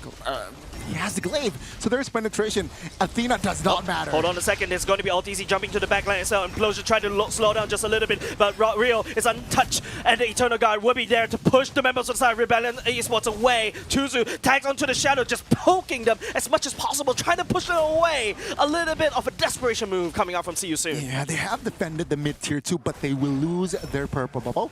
Another concealed play. Will they commit though, or are they just messing around? And mid-tier 2, they will be able to take it, so that's another structure on the board for Rebellion Esports. Yeah, See You Soon's losing way too many structures right now. There's not a lot of safety nets for them to farm. Rebellion Esports taking advantage of all of this and start rampaging, start taking away more resources from See You Soon. And remember what we talked about in the start of the game. See You Soon needs all that resource. Every bit of that gold coin counts, but Rebellion Esports is just a thief, taking everything away from See You Soon. Things are not looking good here now for See You Soon, right? Take a look at the Claude here. Taken down twice and 0 kills. Oh, Cars engaging so well. That's also going to be Eternal Guard boxing catch all the way to backline, but Suelo pops a Parafy. He's a little bit alive, just a little bit longer, but Boxy down low, getting bursted down by Rio, and Run cannot output the damage. There's no angle for him to go in, and Rio tries his fate again, but here comes the Alien as well, just outputting as much damage. So much poke, so much damage from Rebellion Esports already. Oh, the Blue Bulls, man. They are going wild. The first game, 12 minutes in, 4,000 gold, such a comfortable lead. And now the Lord is up. This is enhanced Lord, by the way. So See You Soon, they need to make their decision. Will we contest? Do we have enough firepower? I personally believe they do not have that firepower just yet. Oh. So let's see here if they found the angle or not. I don't think they engaged this. Boxy is just struggling to run towards the battlefield right now, but instead it's going to be Rebellion taking away the Lord. Now see you soon. Pull that trigger, run right a little bit behind, but no, they're just going to pull it back. No cigar. See you soon. Best to go back, buy their time. Just get as much resources as possible, and we expect a defense from See You Soon. Well, charge, just escape with the flicker. So yeah, I mean, that is what Tuzu can only do. And that was a desperate play, right, with the Shadow Kill. So yeah, they cannot really take down Audi just yet. With the Lord, that is enhanced. They're looking to take minimum 2 base turrets here. See you soon. Spell check 2 flickers down. So yeah, they will have less firepower to defend. Let's see though, how will they take it? Lord marching in. It's a 2-prong attack right now, but hold on a second. Boxy coming in with the concealed play, but he's getting stunned now by TZ as well. Run, goes into Blazing into it, trying to shred the damage towards the front line, but that may not be just enough. Karj goes into the human form as well, but the Lord will be penetrating in the mid lane. Tuzu coming in, trying to poke, but See You Soon. They are still alive, but they lost mid lane. Right now, Tuzu, are you going to commit? Does not have a shadow kill. Don't want to commit. Run, stepping forward just a little bit uncomfortably. If I were you, See You Soon. They lost mid lane turret. Man, could have gone worse for See You Could have gone worse. Right? I mean, Boxy with the awkward angle. Sure, it was a desperate play again, but yeah, it couldn't have gone worse. They're still up with 5. They lose the mid. But let's see here. Item check, yeah, 8,000. So not that far ahead or far below if you compare it to the gold laner Lunox, right? 3 items already be built. Corrosion, DHS, and Golden Staff, meaning, yeah, I'm ready to fight. I'm ready to give that firepower. It all depends on the angle, on the timing, and Rebellion Esports, they need to keep it tight. Meaning, yeah, if Claude is here, let's just back away first, bait out the BMI, and then we can re-engage. Correct, and we talk about Sui Lo, right? And this is Ask, you're so annoying. You can just go and possess your ultimate, and then you're safe. Yeah. You're safe from the BMIs, you're safe from Ra's ultimate, you're also safe from Boxy's ultimate to a certain extent, especially if you have the Purify timing. See You Soon just needs to take advantage. Okay, that's a trap right here. Ra's gonna get busted down, but here comes the reinforcement from the side of the TC, bash into the wall. Boxy a little bit down low. Ran goes into Blazing to it. Sui Lo will be able to pick that up, kill for now. Rail goes in for more. Ra gets taken down at the same time. Run has to run away. See You Soon finds the angle, but that's not enough damage to secure Rebellion Esports. 2 for 1. They got cars, but they lost Ra and Boxy. And take a look at Rebellion. There are no pushovers, right? They want to clear ASAP. They're looking for the bot side potentially, but no one's really taking care of the bot side. Is this the wise moves? I don't think so. Because, yeah, clumping a bit, what are you going to do? Man, You stepping cannot up really for it. end. Oh, penalty zone. Connecting onto 2, but Rio will be able to find the backline. Assassinate 2's already. Sorry, I'm Felix. Going down next. Man going in, and OTTZ flicker ultimate right into minions. the wall. And OTTZ will be able to be a little bit alive. That's a massive play from the side Rebellion Esports. See You Soon. Man, they got outplayed. Yeah, no minions, no minions. At the last second, the minions fall down on Ra and Boxy. Will they be able to defend this one, though? Tough though. Ra does have Eternal Guard. He has to use it right now. Know everything on the deck right now. But look at the alien, the ultimate from the side of the Zaz. Just zoning Ra away. And now he's got to focus onto the turret as well. Royal would be able to assassinate Boxy. But the wave clear coming out from Ra. The only hope from See You Soon. And he defends against Rebellion Esports. Rebellion Esports, man. They were able to end the game. And See You Soon. They can take a breather. Sure, now the Lord is all for Rebellion, so potentially, this is going to be their last push with the Lord. Let's see though, See You Soon. Let's see, wave clear, they have Vixana, they have Claude as well. So technically, there's still a possibility that they're able to defend this one. Yeah, but Goni, you know what they don't have? That gold lead, man. They also don't have that Lord that's also marching right in the middle. That's an open wound for the side of See You Soon. And Rebellion Esports just shoving everything, hydrogen peroxide or even salt, right at that wound. Yeah, I mean, let's see though. I mean, yeah, I agree. Tigreal needs to time his implosion perfectly. And yeah, take a look at this. Setting it up though. Let's see, right?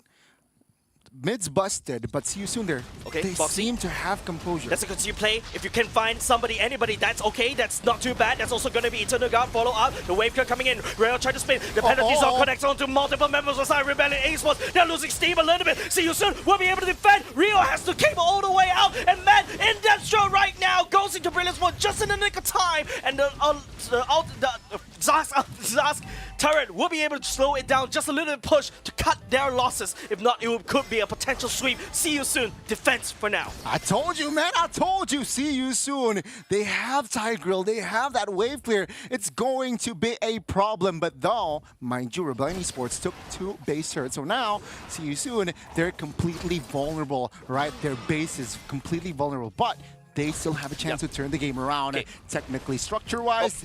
Oh, that's a wild charge in the face. Tuzu down low. Iframes right in the nick of time as well. It's also going to be Suelo jumping into the ultimate as well. Rio finding an angle, trying to go to the back line. Implosion connects to air, trying to defend. Run for now. The only damage dealer, he goes in for the big duel, but he's down low with the crown just in the nick of time. Pretend and just allow him to stay alive just a little bit longer. Rio coming in for the killing blow. Look at him run right here. No cut through, but he spins for a drive-by. Ra in a bigger problem right now. And I'm feeling just trying to defend. But Ra, the damage dealer from the side of Siusu, they have no more damage. Rebellion Esports, this is their victory lap. This is their red carpet to claim their first game for this series. Rio Ackerman in this game and the triple under his belt and wipe out to secure the win. Ladies and gentlemen, the Blue Bulls has done it. Yeah, no way there Tuzu would do something weird right there, right? Doesn't really have any more. See you soon. Forfeiting that first game. Rebellion Esports proving us wrong. Starting their game 1 really strong. Oh my. Again, I did not expect that sort of aggression, Jays, right? Yeah, calculative, very, very good. And it seems like not like very different from day 1. For Rebellion Esports, they have that connection shown that game, right? The way, the decision-making, problem-solving, and of course, sure, there were a couple of mistakes on the offense, but they made it work. Wow, massive. Would you call it a surprise, Gani? Is this a surprise from RBL? I mean, I expected a 2-1 series. We're already wrong. In favor of See You Soon. In favor still of See You Soon. And this was kind of like... I think I can change my mind. You can change... I think after watching the game 1, I have to agree, right? We've talked about balance for both teams in terms of the draft. You guys agreed on the same matter. But the results is Rebellion having a utmost landslide victory over SYS in every single facet. In the jungle, it was Rio basically cooking up a storm. Suelo on this Zaz, absolute nightmare for SYS. It's just a nightmare, no pun intended right there. That nightmare spawn, just giving so much nightmare. Run couldn't find an angle just to go into BMI. If he does, all that alien boy has to do is just jump into the ultimate and he's safe. And even for Matt, right, on this Lunox goal, sure, he didn't have a fancy KDA, but taking him down it's a lot of effort. It takes a lot of effort. He's a piece of work. Brilliance form, even towards the very end sequence of that game, Matt somehow was able to escape death for longer than he should have. Is this a draft difference, gentlemen? Gani. Execution. I think it's more execution. Rebellion in the early game, they were more sharper. It was just more clear, right? More direct. Why? Because, yeah, in the early game, they have Audi who can be around there, who just roam in, constant nuisance, and of course, giving space for Matt. The gold lane, it was heavily focused on both teams, but Matt somehow got it away, got more items, and has that impact earlier on if you compare it to Run. And this kind of ties into what you mentioned earlier on, right, Jace? Someone that can disrupt all these AoEs that SYS wants to bring to the table, all the TZ on the Grog, basically paying off dividends with the pick. I really felt that it's more of a draft issue coming out from the side of Rebellion. That you want draft right there. Remember, we talk about how See You Soon, hopefully with the Claude or something like that, to continue on with the damage, right? To continue on the DPS. But the problem is, if See You Soon, Boxy doesn't get a good catch, if you notice there are certain points that he really aren't able to get an angle, then you do not unlock Run to with the ultimate. You don't have the damage in the end of the day. But I think on top of that, there were also a lot of moments where Boxy got some pretty decent implosion, 2 multi-targets implosion, but there was no follow-up, right? It feels like something we saw yesterday from N9P Flash. I've just coined it 5 seconds ago, the Adamir effect, where you get a good engage, but there was no follow-up. By the way, this is reference to yesterday, right? No, so Adamir, don't feel offended. But yes, Gani. So we got somewhat that effect. Good catch, no follow-up. Yeah, I think it's mainly because of the gold deficit, right? The damage, sure, maybe it came through, but because of the economy, because Rebellion Esports has more defense items as well ready, yeah, the effect isn't really maximum. And you talk about the goal difference. You're right. Like sometimes you also talk about, yes, even though Boxy managed to catch 1 or 2 members, but the main damage dealers from the side of Rebellion Esports does have that Purify, that escape mechanism. So what is that who can Tigro catch? They can only catch the tanky members, but the tanky members is not what your composition is meant to catch. You're meant to burst down the squishies and then use the claw to follow up with the DPS. But if you keep catching the tanky heroes, your burst heroes is gonna burst down maybe a tank, but that's not exactly what your roster wants to do. I suppose the only burst that SYS has is Ra, right? Ra with the Vexana. Correct. Even Tuzu's Hayabusa has a bit of problem when you need to bounce between heroes and heroes spawn the aliens, the nightmare spawn, as you call it, from the Zaz. But is this change to Tuzu, is this sort of an X factor from See You Soon that you feel like maybe for the next game is going to have an impact, even though we still see him on the assassin pick on it? I think still it's not, I don't think it's justice here to say Hayabusa's Tuzu's performance on that Hayabusa. So we'll see here on the second game. Perhaps I feel like See You Soon did not see the Fanny pick coming. Because I feel like the Fanny pick, they were like, oh, whoa, okay, Rio can play. But you can see from the first game, I think Fanny by Rio was impeccable. So sharp, especially towards the later stage of the game. He know when to come in, target the right targets as well. So it's like Fanny ban next game is a possibility. It could be a possibility as well, but I'm also giving a huge shout out over to ODTC as well. This Grok pick, some of the times you see a basically in your face wild charge, right? And there you go. I mean, MVP Suelo, right? This Zaz, high impact. First pick Zaz as well. I know we've had our not really doubts, but we had our reservations about Zaz as a hero, but for Rebellion it worked out perfectly. Reached a point where he sees a run and he 2-taps him with the Zaz. Exactly. It's just ridiculous, right? It's ridiculous. I mean, and that's why Zaz is so priority right now in this particular meta. And like we talk about how there's so many dives hero coming out. All the Zaz have to do is just hide in his ultimate, and he is safe as long as he has Purify. And because how Boxy has a Flicker ultimate, and it relies on that Flicker ultimate to try to catch people off guard, if you time it well against a Purify, Suelo is always safe. I like the fact that we talked about the Grok being the denier, the Edith being kind of the brick wall for Rebellion, but there's a hidden MVP in that Disabler category is actually Suelo.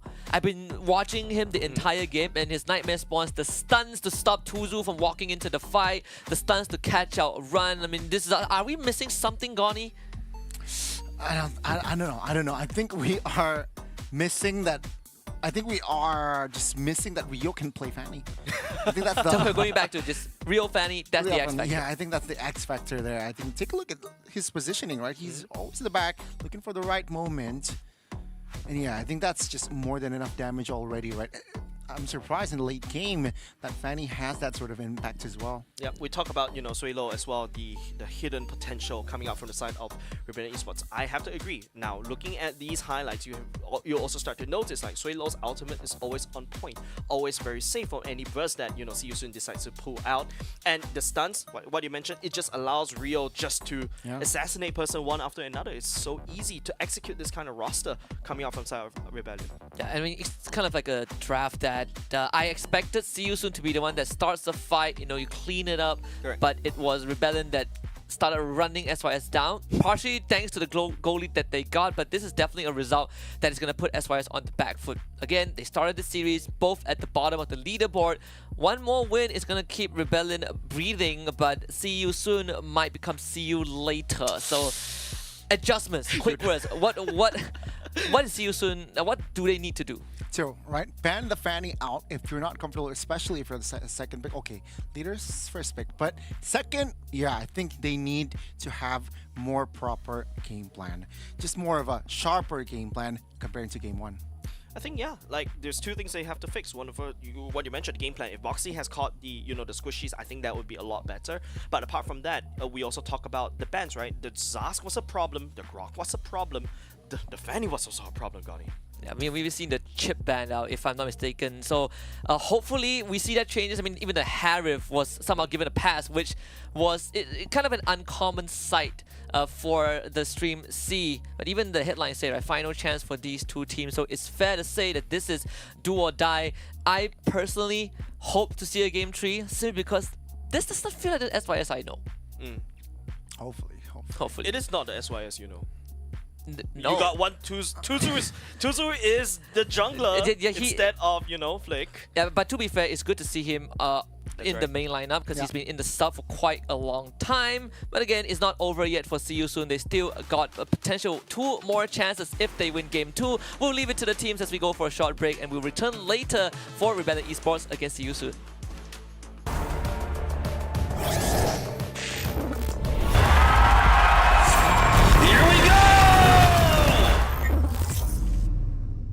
Hey guys, this is Rose, and right now I'm with Rebellion Esports. I have with me a deck of cards where we have the teams and they will be ranking it according to the group on the board right here. First team, Fnatic Onyx. Oh my good. YS. Because he won MSC. MSC slot. Yeah, good. What do you want to say to Fnatic Onyx? Pelan-pelan bang. Smart Omega. Mana? A. Ooh, A. Yes. Why A? Smart Omega bantai us. They bantai you in the qualifiers. So now that you might meet them again, what do you want to say to Smart Omega? What? Kamera? This one? Yes. Lihat nanti aja. Oh, okay. And IP Flash. Dia aja. Oh. But they were top 4 in MSC. Just lucky. See you soon. Bagus ini dia. B aja. C. Oh, C. Ooh. B. Dapat lu. Berapa lagi? All team, right? Maybe C. C. Yes. Okay, C. Okay, C. Okay. Why C? Because see you soon. Mana? Up to you. They're scared. They are scared. No. To you. No. Udah aja. Gatekeepers. You see gatekeepers. You know we in Malaysia. Okay. This one is favorite. Now, you know Udil is like the god of taunting in Malaysia, and he always taunts with me on stage. Yes. So if you could taunt Udil. Audi is the best taunt player from Indonesia. Oh, really? Yes. So you can kasih tahu. Kasih tahu. Little bit taunting. Yeah. Udah tua pensi aja sih. Oh my gosh. Cooking again. Cooking. You do Red Giants. Ini udah pasti. Jangan dimainin langsung aja. Sepuh. Why B for Geek Fam? Because B for Baxia Vincent. Yes. Oh yes, like that. Oh yes. Yes. Oh, di sini. Pelan dong. No laki kurang laki. Last but not least, Valiant Esports. Why did you put your own team in mid-tier? Because me and Audi Tuzi in mid lane, so we in mid-tier. Yes. Balance. Yes. I have a question. What team do you really want to meet if, let's say, you guys go playoffs? This. Homeboys. Homeboys? Yeah. Oh. Nak pulangkan dia. Maybe Homeboys just go home. See you soon.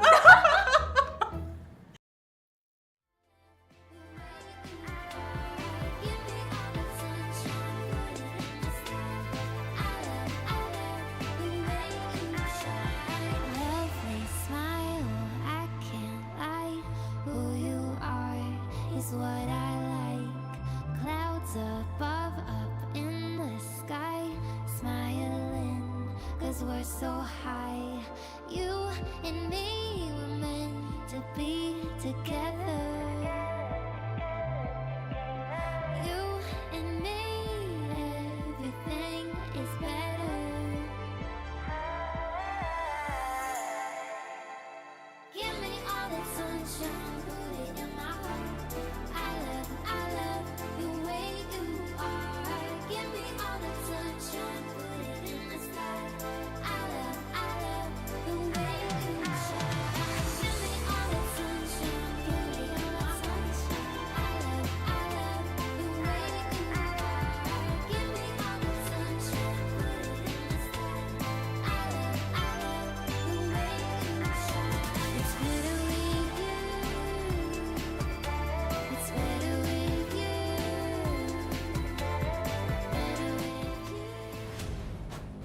We're back at the Snapdragon Mobile Challenge Finals Season 5 for MLBB. Game 2 between See You Soon and Rebellion Esports is going to start in just a little bit. Rebellion Esports in the lead 1-0. A shocker to a lot of the viewers out there. And See You Soon seemingly on their last legs, gentlemen. Goni, we talk about a bit of adjustments, but now See You Soon, they are going to be on that blue side. Is it going to be any different? You know what? I think nothing to lose mentality right here, right now, right? They need to just be relaxed. Relax in a sense. What do you mean relax? Relax in a sense where, you know what, guys? It's do or die, no pressure. We need to do the best. I don't understand how you can relax right there, because if I was See You Soon, I'd be panicking right now. Look at their faces. Look at their faces. They're pretty chill because they know. Okay. So that's why they're there. I'm here. Relax in a sense. Let's not give us too much of a pressure. If you can't handle the pressure, you take it one game at a time, right? Exactly. One game at a time. It's a BO1. It's a BO1. It's a BO1. If this is a gauntlet, you might as well play it one game at a time. It's definitely not the end of the world. And, you know, if we gotta be very honest, even if they reverse sweep, it still doesn't mean they make it out of groups, right? It is still a very tough road ahead, but this is a chance. We are not counting out See You Soon yet, but clearly they are on the back foot. So Game 2 draft will be a lot more crucial to set the tone. Fanny is kind of the focal point, like you two mentioned. So we'll see if that's going to be the case, because See You Soon, they're on that blue side, right? So Fanny could be an option for them as well, Jace. But okay, there's a lot of tools to deal with a Fanny. One, you go and cam the purple buff. Two, you pick, point and click, and no, stop staring at me like that. You're making me uncomfortable. Goni, can you take over for a little bit? Why are you uncomfortable? Stop Man, comfortable. Audi has been doing this, has been looking at you from game 1, Jays. But I'm not even here during game 1. But yes. Oh, wait. Game 1. But yes. Oh, okay. I mean, yeah. Matt on that Lunox with the first game. I expect same performance as well. He's been solid. I did not know Lunox was in his arsenal, but he proved me wrong. So, yeah. I want to see what other tricks are on his sleeve. Yeah, we're going into the draft for game number 2. This is where we get a feel of what to expect, right? Is Assassin still the main flavor? Seems like we've switched that to the mid laners. Zask, Loi banned by See You Soon, Zushin and Chip banned by Rebellion. See You Soon definitely got burned by that Zask right there. That's the first ban taken away by the side of See You Soon. And yeah, Justin not going to see that player of the day, especially for this particular game. And so many things on the table, because once you start banning away these kind of heroes, what are you expecting that could be first pick worthy? Aerith? Valentina, I mean, maybe? There could be the Roger still on the table, depending if he gets banned out, because Roger did get removed in game 1. Minotaur banned out. This one is a bit out of pocket. It shows that they are just adjusting, right? Minotaur, I think they want to have someone that can go and Ling? Is it Ling time? Is it Ling first pick? I mean, it is See You Soon. Okay, it's Roger, right? Still a flex for SYS, but options for Rebellion, plenty of it on the board. Plenty. Immediately my thought was Valentina, because Valentina first pick is so strong because it allows you to dictate the drafting, the pace of the game that you want, right? Because of that, you suddenly See You Soon got instantly locked out from a lot of these different roamers that you don't want to give like big ultimates to the other side. I suppose that could be a thing. We haven't seen too much Valentina first phase picks, right? Regardless of blue and red. But I wouldn't put it past Rebellion, though we've also seen a lot of Terizla second pick. Terizla, Moskov, again, one of the more common duos, at least from what we've seen on Stream C. And yeah, with the Moskov as well, it clearly shows that they want to also be able to have a safer late game, a very good attack speed. Seems like they responded with a Ling. So that's a very fast response here. I See You Soon. Ling is kind of interesting, right? You're going up against something like Rebellion Esports. Okay, that's also going to be either being picked up. Now, you play a Ling against a Moskov, and it definitely boils down to that timing. Don't forget, See You Soon had the advantage of having the Roger as the first pick. Now you review that you want to go for the Ling. That first pick advantage of that flex pick is already gone. Yeah, absolutely. I mean, even for Rebellion, they're going to take the Faramis. So I think these first 3 picks have shaped the foundations of RBL's draft, right? good. We have late game scaling, we have AoE, but also insurance policy with this Faramis, a hero that we haven't seen for quite some time, Goni. And again, with this Faramis pick, they allow Valentina to be banned out by Rebellion Esports. You cannot have the Valentina and take the Nether Realm, and worst part is they have banned the Minotaur from the side of See You Soon. So no sustainable versus sustainable action in the mid lane. Yep, that's what I like to call the Faramis ban spot, pick spot, especially on the second side. Immediately, usually what teams would do is they pick something that's crazy and then after that immediately ban it off. For example, the Faramis and the Valentina kind of relationship. That's what I love. But now, See You Soon, you're going to double down on these massive roamers, right? We talk about the Minotaur. We also now going to be talking about the Tigreal taken away by See You Soon. Yeah, I mean, good call by Goni, right? The Valentina ban, just very telegraphed at this point, but the Tigreal ban by See You Soon, so big AoEs that cannot be stolen. See You Soon don't want to deal with that. Rebellion still have some options, right? Arlet, Ruby still on the table if they do wish to go for that. I think for See You Soon right now, is the angle still to limit the roamers for Rebellion? Definitely, and it seems like with the... I don't know, I have a sniff that Rebellion Esports might go for a Kufra pick. Kufra, that's gonna be interesting, right? Like, yeah, the Kufra is a good counter against that Ling as well. Now, okay, See You Soon gonna ban that rock. Wow. Yeah, the Kufra seems like a good idea in that slot from the side of Rebellion Esports. Denying the big anti-setters, right? The combo breaker, which is going to be Grok. We'll see. I mean, Rebellion right now, they have that first pick in that second phase. Still missing that roamer, still missing that jungler. There's a chance we see them kind of keep the jungle pick until last. So the roamer pick coming up next. We talk about the Ruby Arlet. Now, the fact that See You Soon banned out 3 big roamers means that there's a lot more options for Rebellion, right? A lot more wiggle room. Ruby comes out. Yeah, that Ruby is so good, right? You take the Ruby, the I'm Offended hook, and then after they fall out with the penalty zone, there's no escape from the side of Rebellion Esports Death Trap, right? But See You Soon on the other hand, ooh, that's an Aurora, that's a Yuzhong. Wow. Big ultimates coming up from the side of See You Soon. I like it because you counteract the dive, and you can also use it very aggressively, right? Flicker ultimate, so that you can catch everybody inside the Nether Realm off guard. And you also got someone that could zone people out like that Yuzhong. Yeah, and with the Petrify, right, it adds more element. You have extra crowd control as well. And with the Ruby, okay, Audi will opt for that Ruby to hinder some movements, hinder some tempo that will be created by See You Soon. But let's see, Rebellion Esports last pick here. Jungle... They need something tanky, Goni. I feel like they're just lacking in terms of the tankiness, right? Yes, you got pseudo tankiness from the Ruby and the Terizla, but okay, Rebellion Esports are going to double down on tons of damage. Yeah, I was thinking maybe Hayabusa or Julian, but Hayabusa, no problem with that.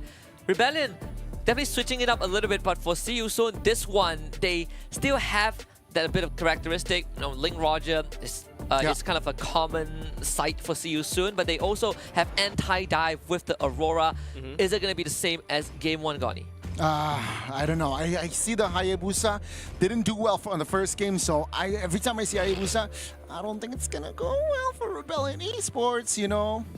I'm really slightly concerned, Husky, right? Rebellion Esports, they lack that hard tank, but yes, they've got soft tankiness, right? Like the Ruby lifesteal, the Terizla damage reduction, and also on top of that, you got the Nether Realm. Maybe that could work. And hopefully the Nether Realm is enough to get a Rebellion through that first phase of damage from the side of See You Soon.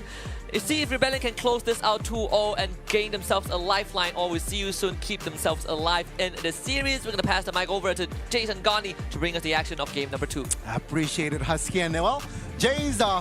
yes, buddy. Land of Dawn, here we go. Yeah. Potential last game for this series. Hopefully not, though, because... I want to see. Because you want your predictions to be right. Because the series, I love to see a full best here, a full best of 3s. You know. Yeah, definitely. If you are supporting See You Soon, you want to go that game number 3. Game number 1 was I would say it's a little bit of a slight disaster in this draft. However, if you compare that draft to this one, See You Soon is a lot more balanced, whereas Rebellion Esports, I'm greedy. Well, for the first minute here, both teams, nothing too crazy. Boxy, though, will secure that lethal. But yeah, I mean, looking at the emblems here, pretty standard here. Nothing too crazy again. But yeah, I expect them to play a little safe, especially Rebellion Esports, knowing that they have mats, knowing that they can rely on Moscow in the late game. They will just provide space for Matt. Audi, that's a knock-up as well. We talk about safety. Where's the safety coming out of Rebellion? They're just going to go on hand. Rio will pick up the first blood. And that's exactly what you want to do if you are going to double down onto a very greedy draft. I mean, they're not pushovers, right? If Boxy overextends in the early game as well, they will definitely punish you. And for that, I mean, Boxy, no flicker as well. Riot going in again, like Pounds, and in fact, with the Shadow Kill as well, Riot goes back. Oh, 1 dot! And Rio hope he brought the lethal ignition. Man, if that was lethal, that will be it for Ron. But hey, sometimes a recall equals to death as well, because you have to go back and you will lose a wave potentially. But let's see, the first turtle is up and Rebellion Esports now have that good foundations for the first 2 minutes at the very least. Good foundations indeed. Ra and Suri and Felix has already secured level 4. Cars just need to wave clear that one, but it's already See You Soon on side. Even popping Black Dragon form just to dive all the way to backline to help Boxy out, to zone Ryo out. The turtle going over the side of See You Soon, definitely, because look at how far See You Soon is pushing Rebellion Esports away. The ultimate is on the side of Aurora going in. Goals got frozen as well. Cars will not be long for the world. 2 will be Tuzu picking up the kill. Boxy gets out of the way. It's alive. Man, we mentioned the foundation that Rebellion Esports build for their first 2 minutes.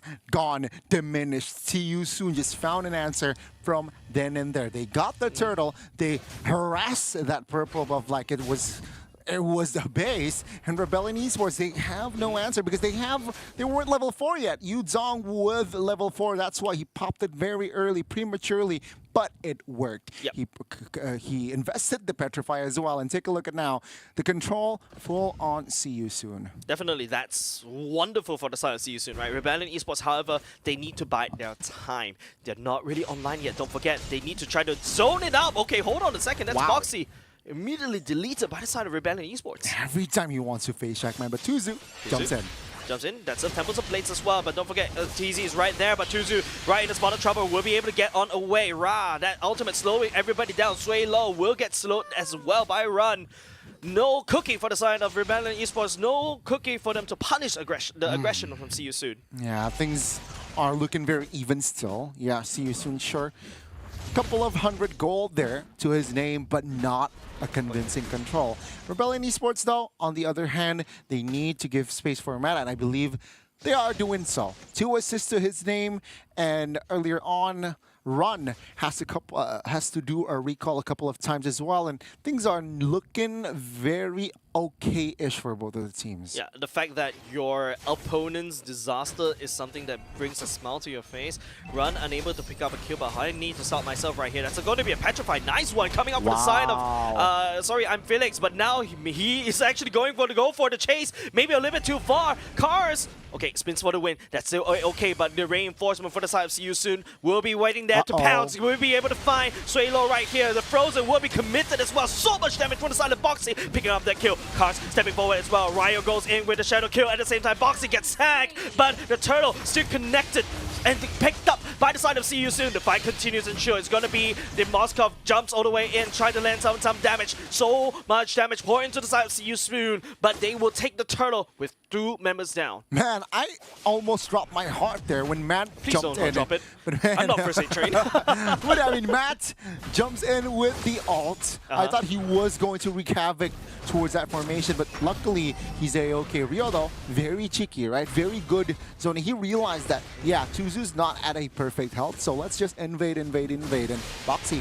So much hard invasion as well. Cars. No way he gets out that one alive. So much damage from the side. See You Soon. They're starting to pick up the steam. Rebellion Esports, we talk about how greedy this draft is. They need to be on the upper hand, but they are not. See You Soon was able to equalize all of that. Man, the Primal Wrath, man, it hurts. And yeah, you can see earlier on in that river that, yeah, the Primal Wrath from top lane. Top lane. Oh, that might be a massive pickup though. Matt cannot lose his life. That's the first kill given over side to Run, and rest assured, he's gonna snowball out of control. Oh my god, slowly but surely here, Matt, yeah, he was unaware there. I mean, Granted, Ling, very fast rotations, right? So yeah, perhaps he was aware, but a little bit too late. But look at the items here already. Corrosion, Scythe first. And then 2 more items here, perhaps then for Moskov to be really, really impactful. But for the Assassins, 1 item each, respective. So let's see here. The Windtalker the definitely, Windtalker. yeah, the Windtalker definitely helped run in that trade right there. So that's really good. If you're excited to see you soon, they're gonna up the aggression just a little bit, using Ra to just zombie everybody out. But Tuzu, okay, he's gonna pull that trigger right here. Car stepping forward, trying to spin for the win. But see you soon, using that to zone everybody away. They got topside turret at the very least. Yeah, things are looking very even-ish. Economy-wise, though, not so much. See you soon. 2,500 gold lead already under their name. And it seems like they are going to go for that neutral objective here. Rebellion Esports, it seems like they will not give it for free, considering they are already climbing towards the top side. But the concealed play, will it open up towards somebody? Boxing, that's Earthshatter. Will be able to find LDTC right here. The Nether Realm comes in for the side Suelo right at the edge right here. Keeps LDTC's life just a little bit longer. Sorry, I'm Felix. Right now, the pseudo regeneration, the pseudo tankiness is working so well for the side of Rebellion Esports, and they pick up 4 members, and that's Kerfuffle. Now looking quite building themselves brick by brick very, very well. Take a look at that. Turtle win, 3 members taken out, and the tier 1 top lane taken out. Mid looking very vulnerable as well. Double whammy from the side of Rebellion Esports. Older than that gold lead, we'll talk about 3K neutralized. In fact, going over the side of Rebellion Esports already. See you soon. That one messed up Kerfuffle right there. Yes, it's a very good set by Boxy, but Rebellion Esports just got the better of it. Yeah, I mean, look, great recovery, right? Again, NetherRealm buying time. And take a look at the I'm offended there. Buying more time. Matt in there as well, just to provide cover as well, just in case. And with that, Rebellion Esports, they might get this clean sweep against See You Soon. Yeah, we look away for a little bit, right? We talk about mid lane, a little bit dicey right there. Now bottom lane's already gone. All the first tier turrets on the side of See You Soon is already demolished by the side of Rebellion Esports. They're gaining more steam, they're getting more ahead in terms of the map. See You Soon right now on the back foot. Careful though, Tuzu has the Ass Claws. So technically, he has a lot more lifesteal, which can make Rebellion Esports miscalculate if they really want to take Tuzu down. So what they need to do is just burst him down. Try to burst him down, that's what DTC is trying to do, but there goes the Black Dragon form, trying to spread a lot of damage. That's a Petrify, landing onto the members for the with the Nether Realm as well. Sorry, I'm Felix. 1v all as well. Run will be trying to run Rebellion Esports all the way down. We'll be able to pick up Matt. No more damage dealer from the side of Rebellion Esports already. And sorry, I'm Felix. Will not be long for the wall. See you soon. Picks up cars, but Run is rolling in the blood of Rebellion Esports. He's 4-2-1. He has the power spike. Oh my god, again. The Rogers, man, Tuzu a little bit shaky, but Rebellion Esports. Oh nice my dodge, Lord. right into the Lycan Pounds and right into the blades of Tuzu. And See You Soon, what is this game that swings back and forth like a pendulum, like a wrecking ball? Man, Rebellion Esports, they need to chill, all right? They got the leader earlier, but they got a little overzealous. And yeah, somehow now positioning-wise, See You Soon, they're better. They're ahead, turtle-wise, lord-wise. Boxy stepping forward. No, that's a little bit of a wild dream for the side of Matt, but now See You Soon, we're just going to be pedal into the metal. That Petrify, that Surian Felix down is absolutely right. He's looking to replicate that. It's also going to be a Tempest Blade just jumping on its way low, just outputting damage from outside of the wall, right underneath, back into the safety of the turrets. Kyo will be able to take somebody down, and not only just that, Matt will trade up top right here. Trades is the only thing that Rebellion Esports needs to do in order to get something out of See You Soon. Yeah, damage control, right? And okay, you got the Lord, you lost some members, at least Matt got an inner top lane. And with that, relieving off pressure right from the top lane. Take a look at this, right? Oh, not this one. That's unfortunate. The Lycan Pounce was already primed. He tried to outplay Run right there, but that was hilarious. Thank you, production, for actually showing that replay. That was funny. Oh my god. With that 38,000 gold lead for the advantage here, Lord advantage from the side of See You Soon, 10 minutes in, and I still believe it's still an even game. It's still anybody's game up to this point. Sure, See You Soon has, gold-wise, it's It's the same. Gold wise, It's the same. Kill score wise, almost the same, but it's still one turret in the favor for the side of Rebellion Esports. That small little edge could be it, but we talk about, the gold graph. Just take a look. It's just going back and forth, swinging left and right. Man, looking like my stocks. But at Rebellion Esports now. Why are you laughing? I don't know. I don't have any stocks, but okay, look, EXP graph. You like stocks here? More graphs. It's really up and down, up and down. Yeah, it is. 5.6k gold advantage there. So with this, right? Oh, they want to fight again in the mid. They're looking for a fight indeed. Easy. Oh, here comes a back trigger form. Suelo pops the nether realm as well, but also look at Duzu joining in the fight, but Rio will be doubling all the way up there. Duzu picking up that Terizla as well, looking for more. TZ looks yummy there, but he's gonna hold it back. See you soon. They've not lost a single person, but Rebellion Esports, by the way, lost cars. Rio trying to look for the re-engage, especially when See You Soon is low. Still no punishment from the side of Rebellion Esports. See You Soon still gets away with murder. Yeah, still 5v4, but no real punishment afterwards, right? Yeah, cars taken down. He's an EXP. You can say, so what? And I think like See You Soon realized that there is no more use to go all in. Take a look at that though. BOD secured by Ling, by Tuzu. That adds more killing pressure. And of course, great Dragon Spear, man. That adds more critical as well with the true damage with the endless battle. So let's see here the adjustments. Antikiras doesn't really, it's okay, but with the great Dragon Spear with the true damage, can Audi really hold him down? Yeah, we talk about the Sky Piercers, right? Like it was really favored by a lot of these teams, and all of a sudden after a while they realize it's like a double-edged sword, especially when you're a game like this tight. It's basically telling us like how both See You Soon and Rebellion Esports respect each other. They know they're not going to get any significant lead against each other, so they're just not going to buy Sky Piercers at all. Okay, fair enough. And well, you can see both mages, right? The Aurora and the Faramis being the top 2 damage dealers. Let's see here, the Anchor. Oh, Lord. The TZ takes a lot of punishment from Ra. Boxy still standing forward. He is the building. He is the brick. And he's looking to punish on somebody, Boxy, anybody. Oh, the TZ! TP's all the way, recalls all the way back just in time. Boxy looking for more cars right here. And now See You Soon realize, hey, they're one man down. They're going to try to pull the trigger right here. They're going to pull it. We're sorry, Iron Phoenix, Petrify in hand, in tow as well. Suelo goes into the Nether Realm as well. Immediately gets popped. The damage from See You Soon is a lot. But here comes Rio with a shadow kill of the Dream. Tags onto Run, but the minions will be taking most of the damage. Ra still does have the second life as well. Both these two teams, once again, cars, the punching bag of Rebellion Esports. Yeah, both tank, well, both frontliners taken down, right? Boxy, Edith, Cars as well. Technically, they can fight, right? To spell check, some of them are up, especially Suelo and Matt, so they have equal firepower. Sure, no nether realm though, so perhaps that is why Rebellion Esports hesitates when they want to re-engage. Nevertheless, Lord is still up and is still neglected because both teams isn't really confident in coming on towards Lord just yet. A lot of respect from both these two teams. This is a very different game as compared to game number 1. See You Soon right now. It's a little bit more stable footing at the very least as compared to game number 1. Rebellion Esports, however, they're taking L's, and that's not exactly how they want to play this game. And, well, Rebellion Esports now with 5, they are ready. Perhaps they would want, ideally they would want Audi to have his flicker. That's why they're just hovering, buying time, wasting time.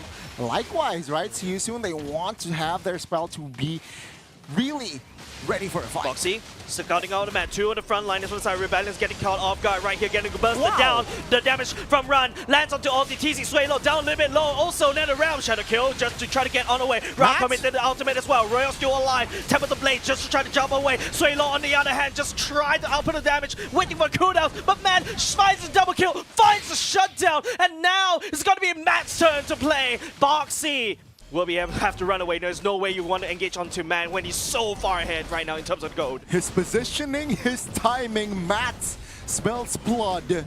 And yeah, that Moskov was untouched, brother. And of course now Rebellion Esports, they are on the upper foot here. What's going taking on? the Lord. What's going on, bot? What's going on, bot? No, you know when you're Goni, when you're watching that Lord being taken down by See You Soon, my eyes was actually onto Sui Lo chasing down you Tuzu right there. It's hilarious. I sorry, this is just those little things that make my life a little bit happier. Right. I mean, again, let's see here. Potential push from Rebellion Esports. Spell check. All are up. Yeah, sure. Maybe alts needs cooldown.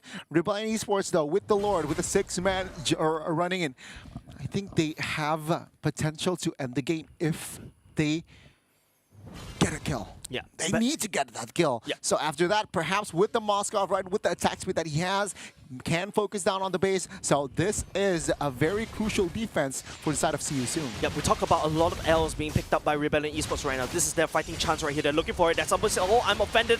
Sorry, I'm Felix knocking up everybody. Sorry, I'm Felix also goes into the sky, down a little bit, down low as well. Run does have the damage. Will not be able to find onto all the TZ as well. The Lord will get cleared up. Rayo goes into the shadow form as well. Doesn't commit to the shadow kill. Tuzu gets away alive. Oh, let's see here. Let's see here. Where's the blade armor, bro? Where's the blade armor? Nice petrify coming off. I'm Felix as well. Tuzu just hanging around, looking for an angle to enter. The damage from the side of Rebellion, and Tuzu right here going into the Temples of Blade, trying to clean everybody out with the help of Run as well. He's just running around, kiting around the battlefield, looking for a way to enter, but Rio gets on the way. Oh, the TZ will be there to sacrifice his life to slow down the tempo of Rebellion Esports. I'll see you soon. That great a mark, right? Q soon, they were able to not just have that defense, but they were able to take down Audi in the process. And now, slightly, they will gain more space. Let's see here, blade armor.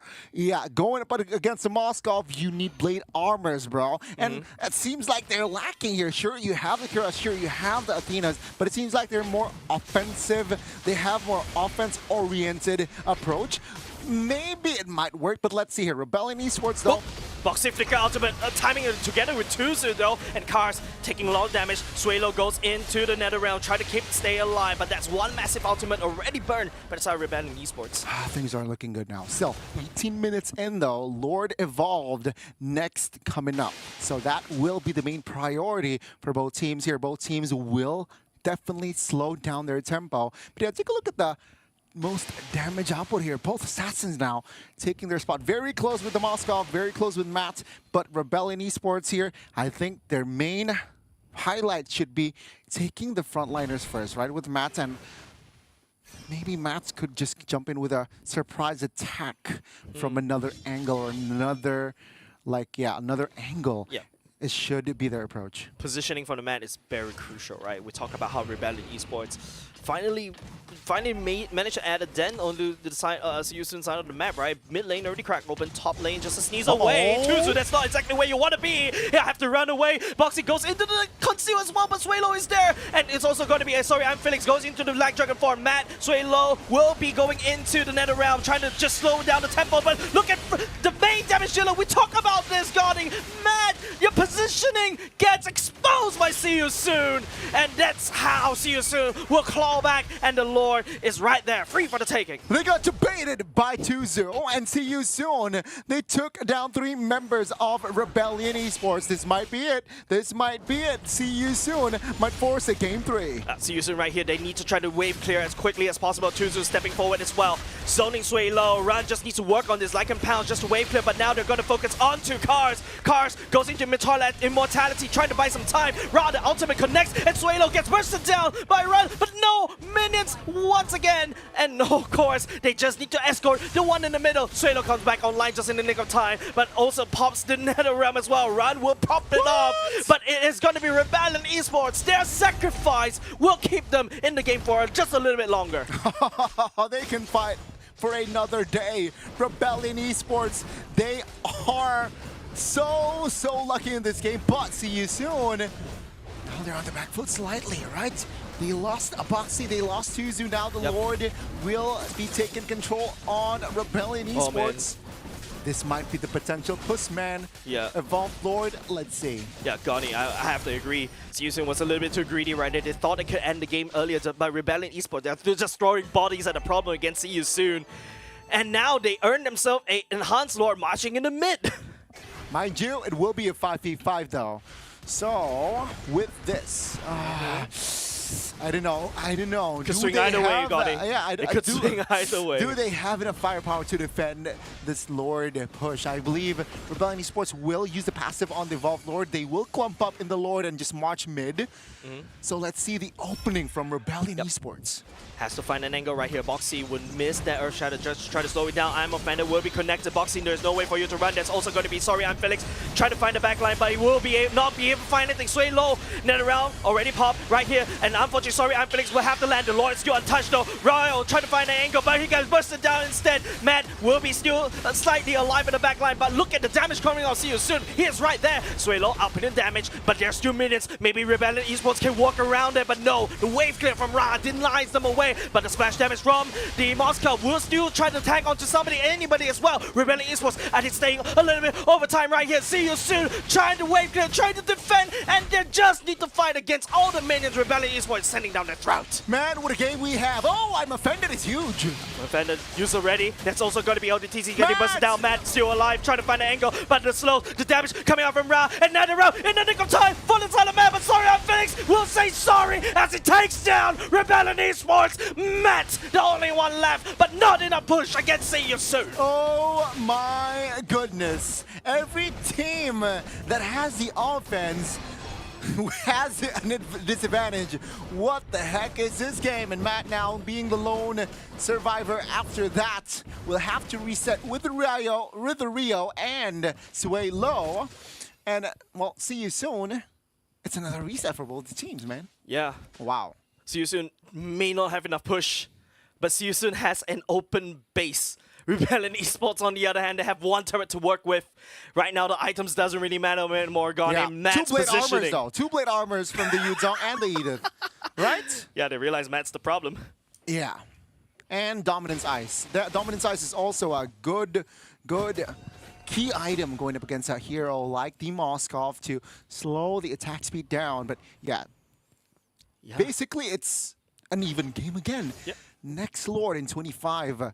So let's see who will grab a hold on towards that Lord. Rebellion Esports just started and say they couldn't finish, right? They just couldn't find a full stop right here. See You Soon as well. Just you see the sheer desperation from the side of both these two teams trying to stay as long in this fight as possible. Here's an instant replay, Gotti. Can you just take me through the positioning, especially from the side of Rebellion Esports? I think Matt, he wants to position himself in the back because he knows he is the main character in Rebellion Esports for this situation. And yeah, he almost got everyone, but certainly an opening there by See You Soon that just bought by an opening. Rebellion Esports, they need to back off, but now it's another 50-50. One base turret, top lane for the side of Rebellion Esports doesn't really matter, but it seems like See You Soon, they're confident. You talk about confident, that's a little bit of aggression coming off of Boxy as well. It's also going to be the Black Dragon form, trying to find a target onto cars. Maybe once again the punching bag does have the immortality. However, just also another skirmish happening. Tuzu taking a lot of damage from the side, Swaylo, and also Matt. And now See You Soon will turn their attention towards the Lord Pit. Another fight with no casualties there. A lot of immortalities popped as well earlier on, I believe. Nope, Car still walks away. Car still walks away with the immortality, all right. So Car still walks away. It's still not too bad for the side of Rebellion Esports. They just need to refresh. But See You Soon, however, they forfeit a lot of these Lord priorities. The item builds right here, I think it's clear-cut that it's not really important anymore. It's all about the positioning. It's all about this Lord Pit. Right. Okay, See You Soon. Oh, I'm offended. I'm offended, catching onto Boxy. Boxy dashes away. Ra lands down the Ice Meteor as well. Not enough damage. Just zoning each other away. Boxy down low. He has to refresh though. Okay, Rebellion, they're showing that they have more control in the Lord's Pit. What can See You Soon do about this? Right? 35,000 HP on that Lord. See You Soon, no footing whatsoever. Sorry, I'm Felix just hovering around. Yep, Rebellion. Giving information. Need to burst it down, but run. Oh! I'm offended, get caught out, and he's gonna get bursted down. Swalo, credit for the kill. One main damage dealer from the side. See You Soon already gone. They can still work with Ra. They can still work with Tuzu. But now it's gonna be Sorry, I'm Felix zoning away. Death penalty zone. 10x onto Tuzu. Goes into the Temples of Blade at the same time. Sorry, I'm Felix turns around, looking for all the TZ. The Lord forgotten. Swalo, NetherRealm already, and it's gonna be Rio. Still walking away. Boxy just holding down the fort, but there's nobody for the side of CSU to reinforce them. Rebellion Esports, they have the Lord for themselves. Well, you snooze, you lose, and Rebellion Esports, they managed to take control, they managed to take initiative, and a tick run down, and with that, it is all over. Rebellion Esports, surely with this Lord push, this is it, right? This is it. I ain't counting my eggs yet. I ain't counting my eggs yet. If you see you soon, there is a glimpse of hope because there's some time before Rebellion Esports is going to march against See You Soon. And Boxy is 40 seconds away. As long as See You Soon buys enough time, Suzu, Sorry I'm Felix does have decent wave clear, and hopefully this could be it. If you're a fan for Rebellion Esports, they need to put everything in right now, whereas See You Soon is one man down. Finger crossed, right? 25 still for Boxy. Run is in Oh, the the frame. TZ! That's exactly what you want to do! I'm offended! See You Soon! Unable to just reinforce each other, and they're gonna take L's! And ladies and gentlemen, Rebellion Esports taking game number 2. Oh, ladies and gentlemen, we predicted See You Soon to win this match, but boy, oh boy, the Blue Bulls proved us wrong. A clean sweep fashion as well. My goodness, what happened? What happened? That I think a lot of people will want to ask that question. We thought Blade Armor was the solution, but it's not the full solution. It is the delusion. At the end of the day, I mean, RBL managing one of the craziest base defense we've seen with the Faramist. People tend to underestimate what the Faramist can do with the passive, the reduced respawn timers. SY is getting a bit too greedy, Rebellion getting a bit too greedy, but at the end of the day, RBL, they toughed it up. They toughed it up towards the very end, and this win, unfortunately, might have signed the death warrant for SYs in the tournament. It's not easy. See You Soon really put up a really good fight against Rebellion. There's game number 2, game number 1. There was a lot of swing moments that could immediately happen every time. But you're right, Rebellion just throwing bodies at the problem, and the problem was solved. I mean, game 2 especially, right? There was one moment where Rebellion Esports, they were defending for their lives. I thought we will see a game 3, but no. See You Soon, they low-key choked, and then Rebellion Esports, they managed to find their, footing again. They put all their stuff together into one bag, and they put that bag into another bag. They got it in. Yeah, and I mean, towards the very end, you can kind of feel a bit of desperation from See You Soon trying to make things happen. Unfortunate, man. And Audi TZ composed with the Ruby, right? The I'm offended, the catch onto run, the read. That's the read. That is like the most important catch, right? That is the money catch right there. Longest game we've had so far, I think, in the entire challenge finals. I know it is the longest one for Stream C for sure, but if memory serves, probably the longest one overall. So what a treat. Congratulations to Rebellion. They were not kidding when they say that they could 2-0 SYS. Yeah, and I love it, right? I love it when casters are proven wrong, because our guesses are not wild guesses. These are informed guesses, I think. We just put the wrong logo, Husky. Well, I always love it when we're proven wrong, but right. now I want to hear what the owner of Rebellion Esports have to say about that win. Okay, thank you, casters. And now, a little bit different. I'm doing the winning interview with the owner of Rebellion. Hello, Jonathan. How are you? Hi. Okay, how are you feeling about Rebellion finally winning this series after losing 2 series yesterday? It's a great win. Wasn't expecting much. It's a new roster, but today is a very good win. Very good win. But we expected to win today. Okay, but on a scale 1 to 10, how satisfied are you with this new roster? I think it's only been 2 weeks, so I'd give it probably a 7 or an 8 for now. But it's still a good progress, though, right? It's a decent progress. We'll see tomorrow.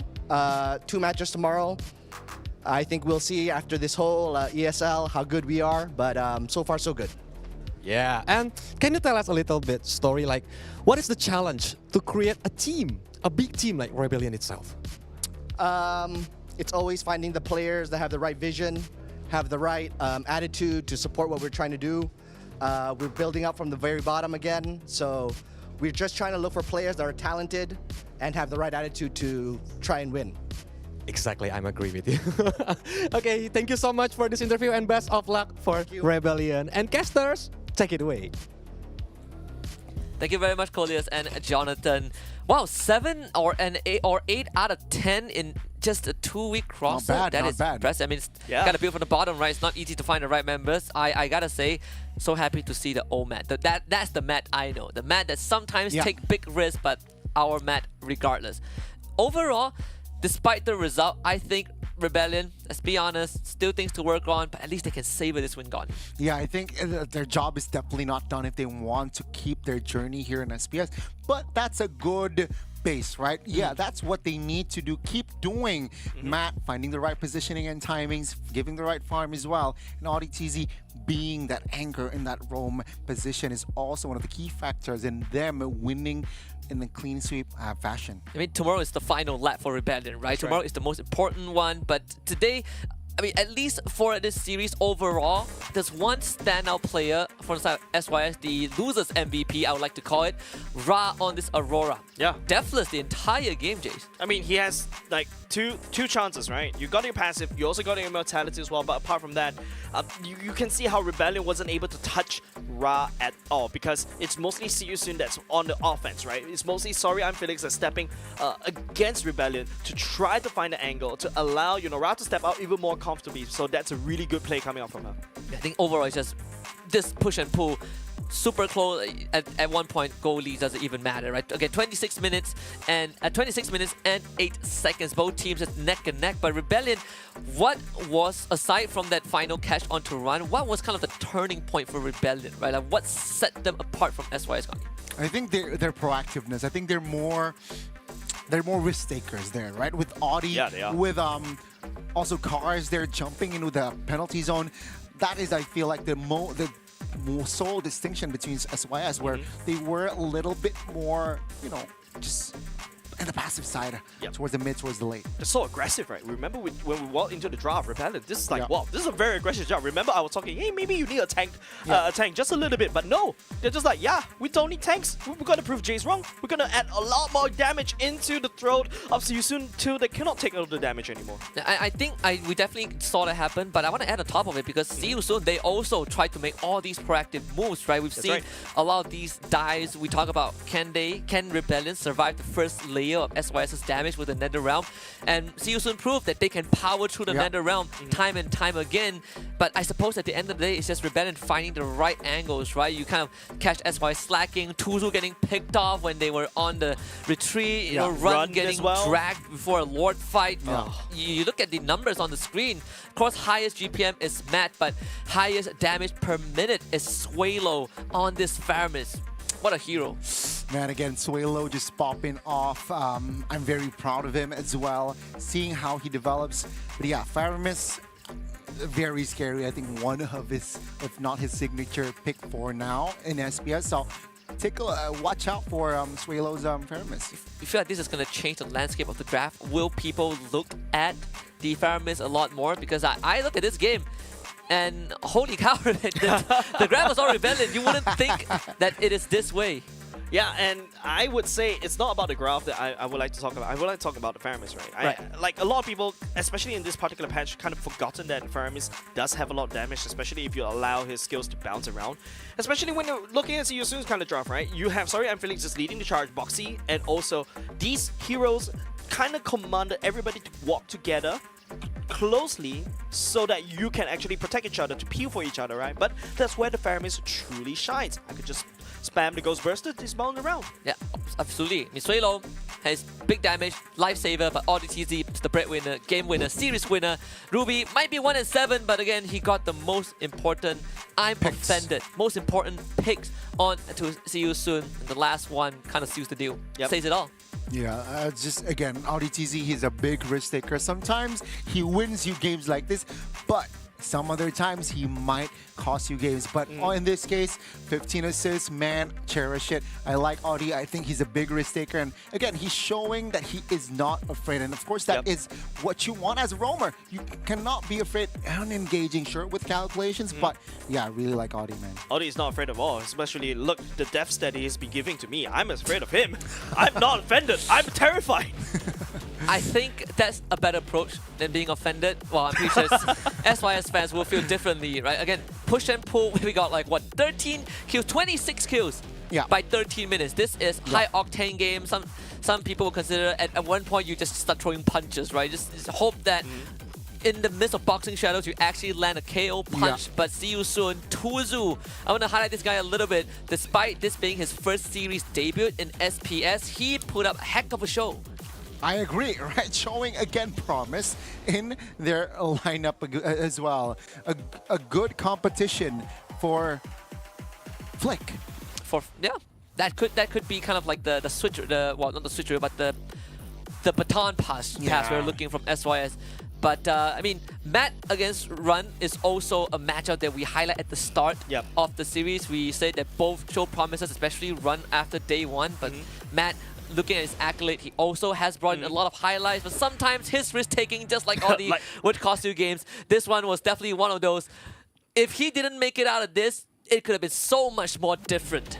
Yeah, definitely, right? We also talk about, this is unfortunate. This is a marathon, right? We're in the group stages, right? There's a lot more potential games that could happen. And Run getting I'm Offended like around right here, earlier just now by ODTZ right there, I think that's a big mistake, right? You give away the the neutral objective over the side of Rebellion Esports, rest assured, they're going to punish you right there. And I just like the proactiveness, right? Rebellion Esports really on the ball in this game, and of course, Matt, some style points towards the very end. Game already done and dusted. See you soon. I think you got to go back to the drawing board at this point. Yesterday, when they went up against Falcons AP brand, we did say, even though they lost because it's FCAP, they did show some promise in Game 2. There was a glimmer of hope. If their opponent was not FCAP, that might have been a win. But after today, did that opinion change, Goni? Do you feel like, there's been some changes to it? You know what? I think see you soon. They need to now commit to our roster, right? They do need to just sure. Maybe on the first day, I expected for them to switch. But now it's second day, right? You're 0-2. Now you're 0-3. So now I think you need more than ever to commit to a roster, lock it in, perhaps, just go all in or nothing, I think you really have to trust the process, right? Yeah. Like, I know it's like a knee-jerk reaction to just suddenly swap a player just like that. I think it's a little bit overblown, a little bit overkill, but right now you just want to get at least as much experience into one person as possible. Yeah, as much as they are 0-3, still got 2 more series to go, right? They still have a chance to prove themselves, learn something from it. Let's take a look at the updated standings for each group. Starting with Stream C, of course, this is the Cool Kids place. We got a 2-0 NIP Flash over RSG Philippines. What an upset for a lot of supporters, but also Rebellion with a 2-0 over See You Soon, which is absolutely insane.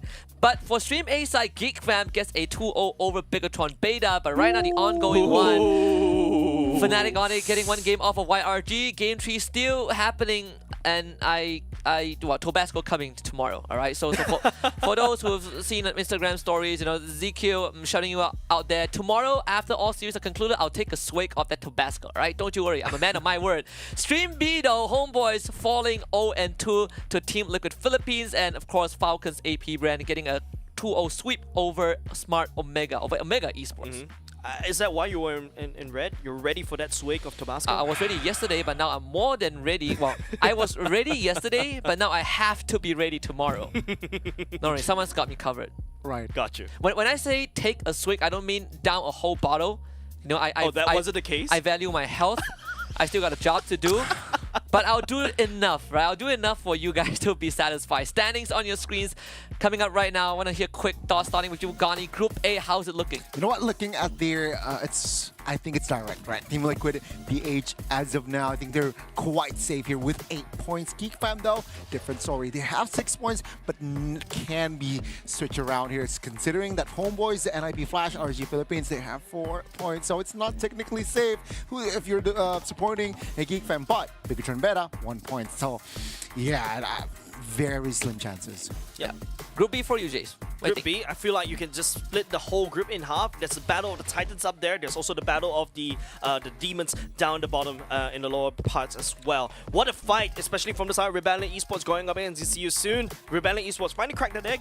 I mean, feeling so much I mean, we expected Group B to be the group of death, right? Yeah. We talked about that from the start, but now the definition is starting to come out, right? Looking a bit more defined. Fnatic on it coming back strong as well. We'll see the conclusion between them and the Red Giants after this, but so far it's definitely one interesting series. Group A though, Bigatron Beta, they still have a chance because the final series of the day on Stream C, we get to witness them take on NIP Flash, and that is a very big series because they have a chance to tie 4 points with NIP Flash, Homeboys, and RCPH, or it will be MIP Flash's chance to head into second place if they get a 2-0 sweep. How exciting is that? Man, again, every day with this sort of a structure format, every match is just so important, man. I know you're an NIP Flash guy, Jace. Expectations for the coming one. I mean, they beat RSG Philippines already, so chances against Bigatron Beta? I would like to quote Rebellion's boss earlier just now. Like, not bad because I feel like you can tell. Come on, you can tell that this there's a little bit of a reservation for Rebellion Esports, but of course, you know, NIP Flash, I'm really proud of them to be able to just take down one of the bigger teams in the MPL Philippine scenes, and you know, looking forward for more from the side of NIP Flash, looking a lot more better on form in day number 2. Well, ask and you shall receive, because coming up, the final series of the day would be Bigatron Beta against NIP Flash. We'll go for a short break and we'll return for the final best of 3 of the day.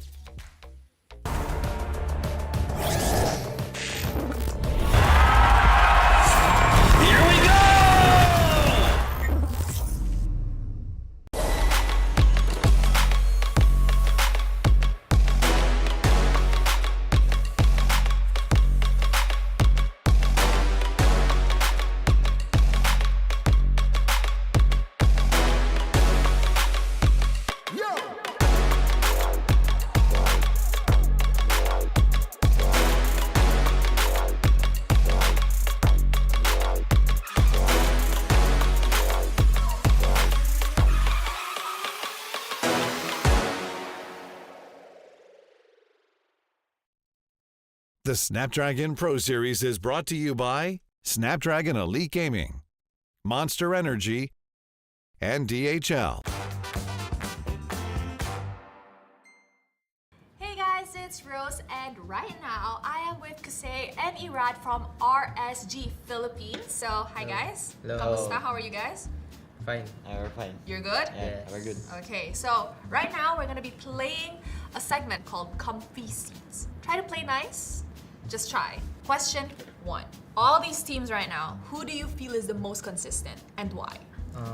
Of course, this team. Ooh, Red Giants. Yeah. Okay, why do you think they're the most consistent as of right now? They unbeatable, right? Yes. And then they prove in MSC too, in international. Okay. So it's this team for me. Okay, for Kusei? Falcons, Falcons sa baby, Ipiben. Bren. Kasi they always join international tournament and they always perform well in MPL and international tournament. Which logo do you think is the nicest? Definitely Team Liquid. Definitely Liquid for me. Irad. Don't worry, Lexi's not here. She's outside. You don't have to say this. I want to experience to be homeboys. You want to wear Homeboys? Yes, I want to wear this. So, Daddy, I think you can give Irad a jersey because I think he wants to wear your jersey. Okay, Daddy? Yes. I got you. Which player do you think looks really handsome when they're wearing their own jersey? Team Liquid again, Sanford. Sanford? You think he Yeah, looks good Sanford. with the liquid jersey? Yes. Irad. Rebellion? Yes, Rebellion. Who? Odix. This Okay. team. Bonus Liquid. question. If you're in trouble, something happened to you, it doesn't matter what, but something happened to you and you need to call a friend, which team would you call to save you? Homeboys. If you saw what Homeboy said in the interview just now, you would laugh. Brain. Why so fast? Because he play gym. Si Mua play gym. All play gym. If have trouble, bantay doon. But why Homeboys? Because they are from Malaysia. They can save me. Homeboys. You don't want to call Red Giants? I think Homeboys is the fighter. Yes, I feel I am safe with Homeboys. You feel like you're safe with Homeboys? For me, Fnatic Onyx, I will call Coach Yeb to protect. I think Coach Yeb will protect me From any, why are you going to call Coach Yeb? Cause? his ambience is like a mafia boss. Coach, you heard that, Coach. Okay, so that's all the questions for comfy seats. Thank you so much, Takasai and Iran.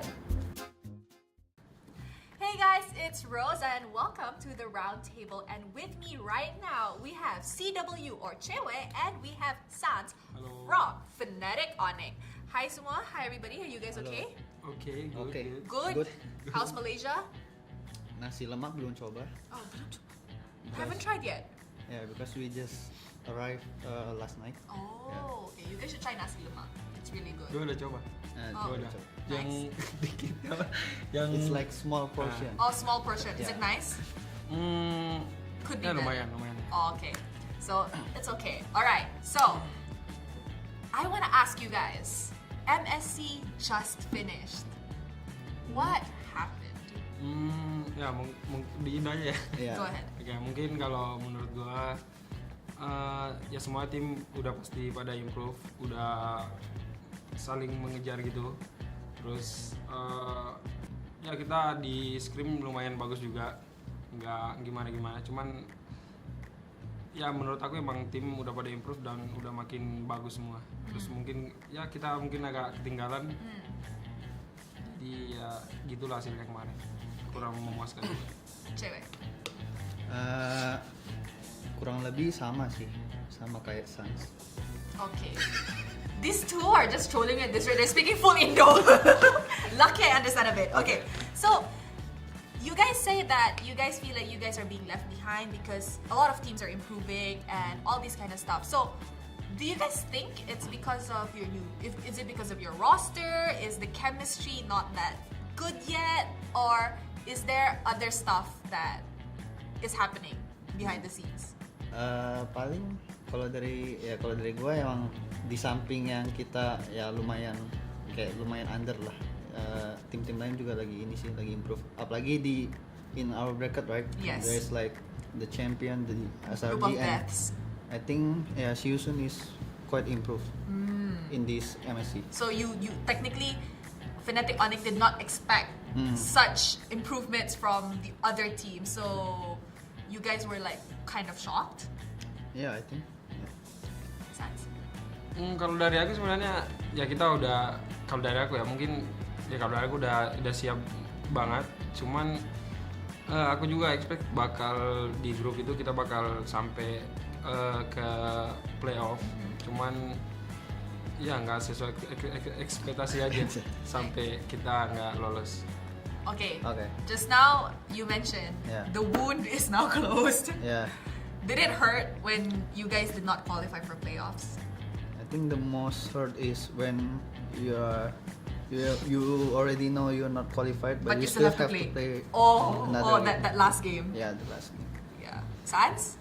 Ya kalau di game pertama emang kita benar-benar keluarin semua yang kita pelajari di scrim. Kita udah ya main sebisa sampai menang gitu, cuman kita kalah, terus emang kita nggak bisa kalah juga kan, kita harus menang 2-0 biar temu season lagi.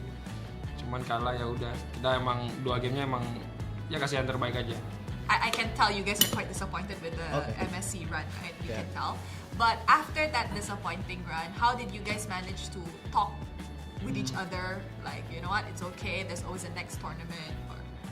Yeah, I think for me it's always like if you are choke in one tournament, there's another tournament. So the first thing you must do is like you must to reset, bounce back, and recover. bounce back. Because there's another journey that we Yes. have to play or go, right? Yes. Yeah. Okay, another journey. Sans. SPS is SPS happening. apa? Sorry. Snapdragon Pro Series. Oh ya, oke. Ini. Aku tahu Sorry, S. sorry. Aku tahu S. Sorry, Snapdragon. Okay. So, Snapdragon Pro Series is happening now. What team do you want to meet? Like, you think this team, the fight will be good, the game will be good? Mungkin kalau dari aku, ya aku pengen ini grupnya emang keras juga kan. Jadi mungkin aku pilih pengen ketemu lagi si enggak beda ini grup ya Siapa? yang kemarin juara SRJ SRJ beda. sama. Oh sama, oh ya. Sama. Mungkin pengen ketemu SRJ lagi. Soalnya belum ya pengen lawan lagi aja soalnya kan cukup panas juga karena kemarin kalah kita. Jadi ya SRJ mungkin. You guys want the revenge factor. Yes. Okay, let's say Onyx qualifies for the grand finals. Who do you want to meet in the grand finals? If we are qualified to grand final, I mean, any team because Any team. yeah, because if they are going to final, they deserve it, right? Oh, that's really nice. That's really nice. Very nice boy. He was serious when he said behind the scenes he is quite nice. Okay. Okay. So SPS, a lot of similar teams with Yeah. MSC, right? But it was unfortunate that you guys did not meet most of them in MSC. But do you think that now in SPS you guys can give a good fight going up against all the teams because you guys are now more ready? You guys saw how they play in MSC. So do you think it gives you guys a benefit, an advantage? I think we must see the first match first. Yeah, because we don't know the limit of the other team also improve, right? Yeah, so we just see in Land of Dawn. You just see the Land of Dawn. Okay. Okay, Sans, how do you think Onyx is doing with the new patch? Are you guys okay with it, or are you still trying meta? Ya kalau buat sekarang kita masih coba-coba, terus kita masih apa yang bagus untuk meta ini. Jadi kita masih di scrim kita masih coba-coba untuk pakai nanti di turnamen. Explore. Still exploring. Yeah. I see. But do you guys, because a lot of people are saying Assassin is Kyrie's meta, right? So do you guys think with this meta it's more of a benefit for you guys compared to teams that used to play utility jungler? I think this patch is like there's also many teams that playing assassin also this patch because yeah, it's I think kind of benefit for assassin players. So Yeah, will I Onyx think benefit from included, that? yeah. Oh, including Onyx. Okay, so now that after SPS it's going to be MPL ID, right? Yeah, you guys are starting very soon. Do you guys think you guys will be able to defend your championship title? For me, I don't think that we want to. Yeah, of course, we want to defend the title of champion, but we want to just make sure. What you say, like, one step at a time. Oh, one step at a time. So slowly. Yeah. You guys are not We're looking. just focusing on the. I think our first match is like Rebellion. Ooh, Yeah, we just okay, focus on one team first. Okay, so you guys are focusing team per team, and then Yeah. if it happens, It happens. it happens. Wow. Go with the flow. Wow, Chewe, Go with the flow. wow. That's really nice. Okay, so let's say you guys qualify for M6. You mean? Oh, yes. Will you guys be bringing your girlfriends along? I think I will bring my girlfriend and my family. Oh, that's Yeah. cute. Sans? Nggak bawa apa-apa, cuman bawa tim saja. The answers are very different. Okay, but I think that wraps it up for our roundtable talk. Okay. So thank you to Chewe and Sans. Thank you.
Let's go.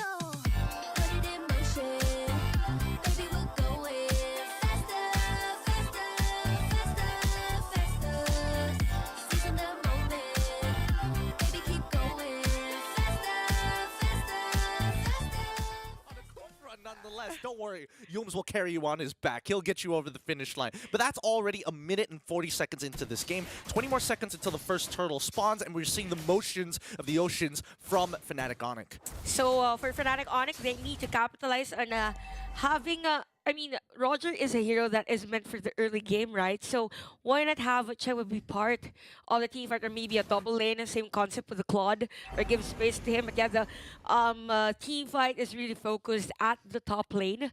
So expect a lot of plays there, considering that the turtle will spawn on that area. Yeah, I think there's a lot of combinations and interactions that we need to be aware of. Anybody who locks down a target, expect the SOD to be flying right to them. And even for Fnatic Onyx side, right, Sans is going to be quite the problem, especially if Cram doesn't have his Faraga armor.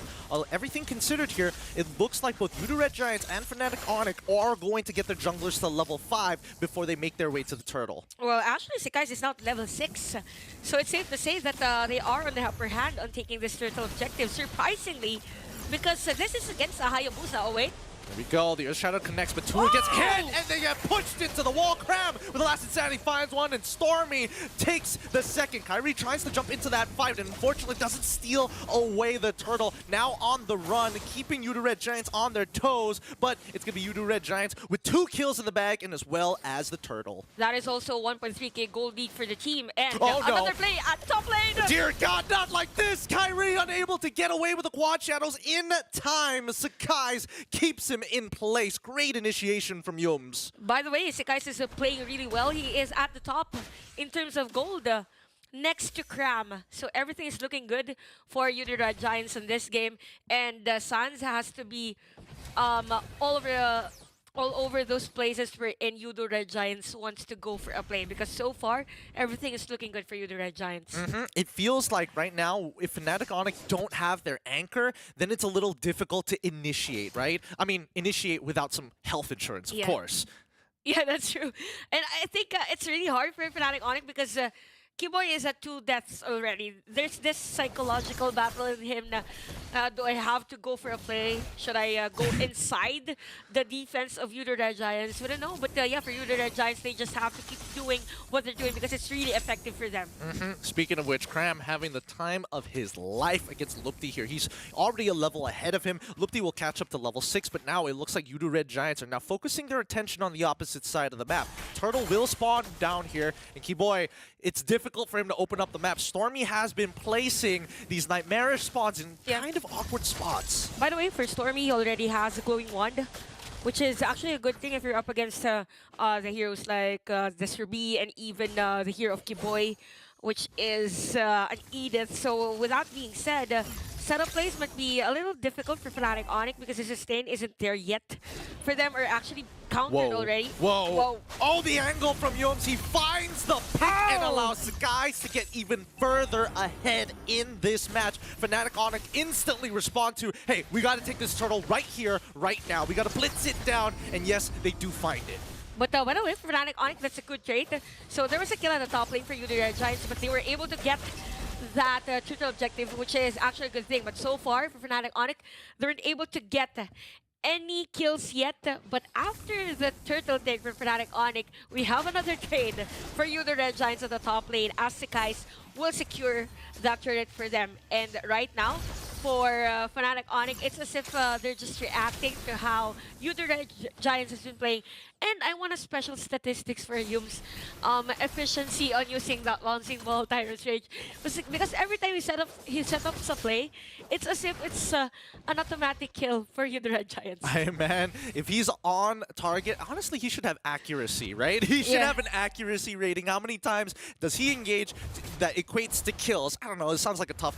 Zipper will figure it out. But in the meantime, Fnatic Onyx, yes, they are on the back foot, but it feels like Udo Red Giants, because of all of these plays and even sacrificing the second turtle of the game, look at how far ahead Sakai's is ahead of this match, right? He's a level ahead of Kyrie. He's 2-0-3. This man is rolling in dough.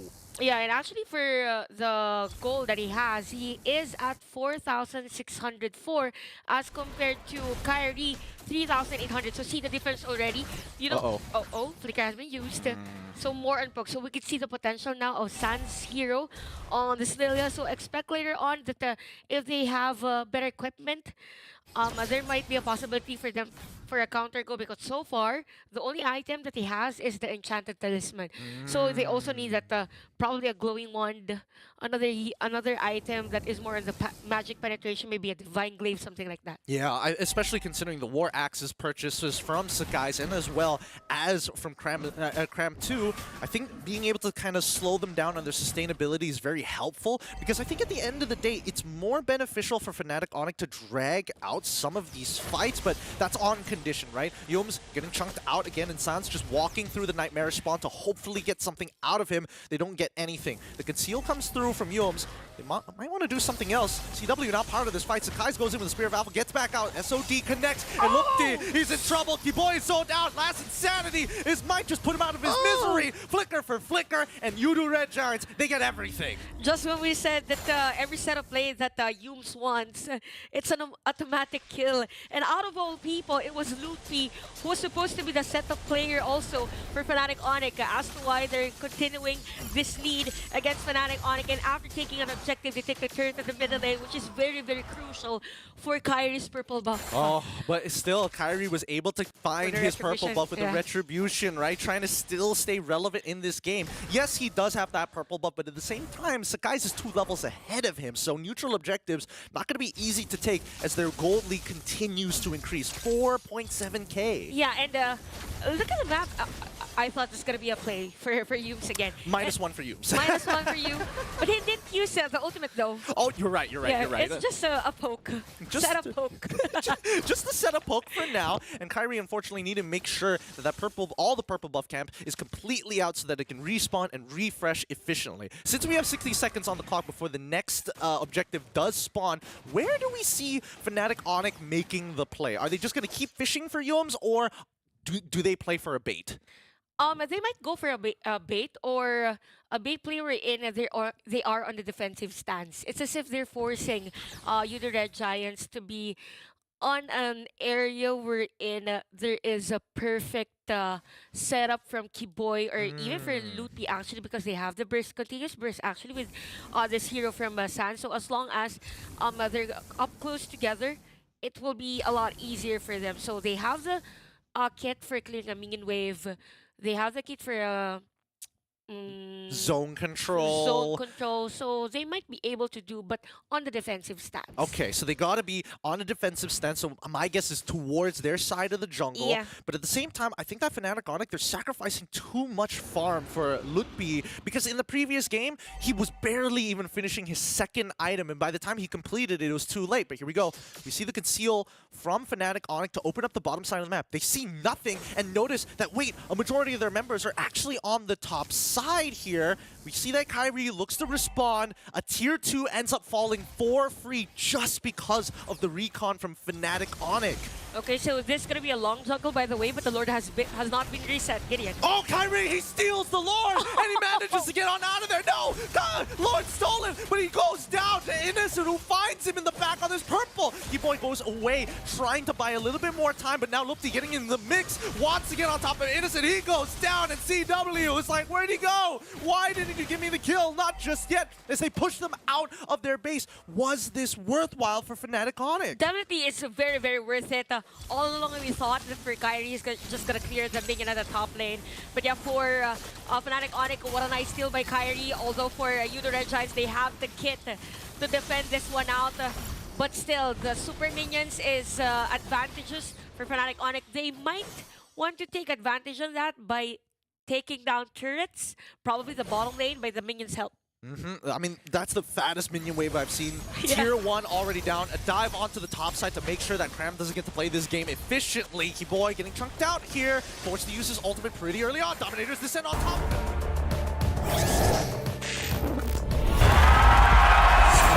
Here we go!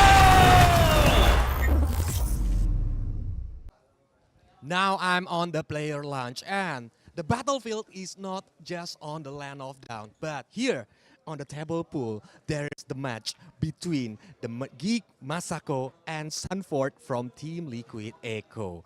And we gonna see, are the Geek Masako gonna win this match or Sanford? Who's gonna win? But I'm with Gorgeous right now. Hi, Gorgeous. How are you? Okay, you see this match, right? Yeah. Who do you think gonna win? Is it Sanford or Masako? I'm gonna say Masako. Why? Because I see that he scored many points at the early game. Wow. It's just like Mobile Legends, right? He wins the early game, but it's last one ball.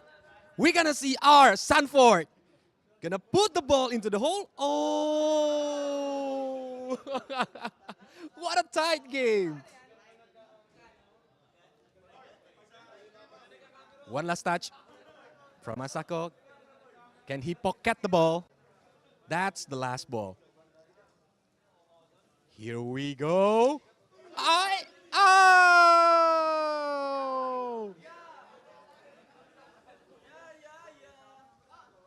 Last shot from Sanford. We gonna see. Is it in? Whoa! Sanford do the comeback, guys.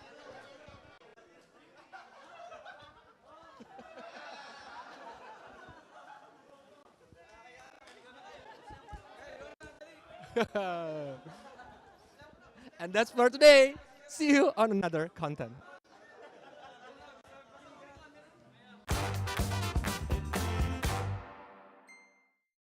Hey guys, it's Rose and I am still with Adamir and Curtizy from NIP Flash, and we will be doing a segment called Comfy Seats. It's essentially like hot seats, except it's, you know, comfy and nice. We don't trash each other here. We're very nice to each other here. Okay, for the first question.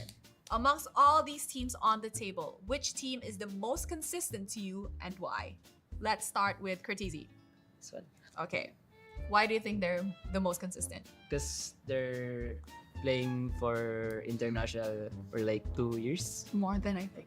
Yeah. Oh, okay, but that's fair. Adamir. I think I'll choose this as well. As well? Yeah, but maybe my reason can be that they actually didn't have any roster changes for quite some time. Yes. They're all the same players, I think, all the way for about 2 years now.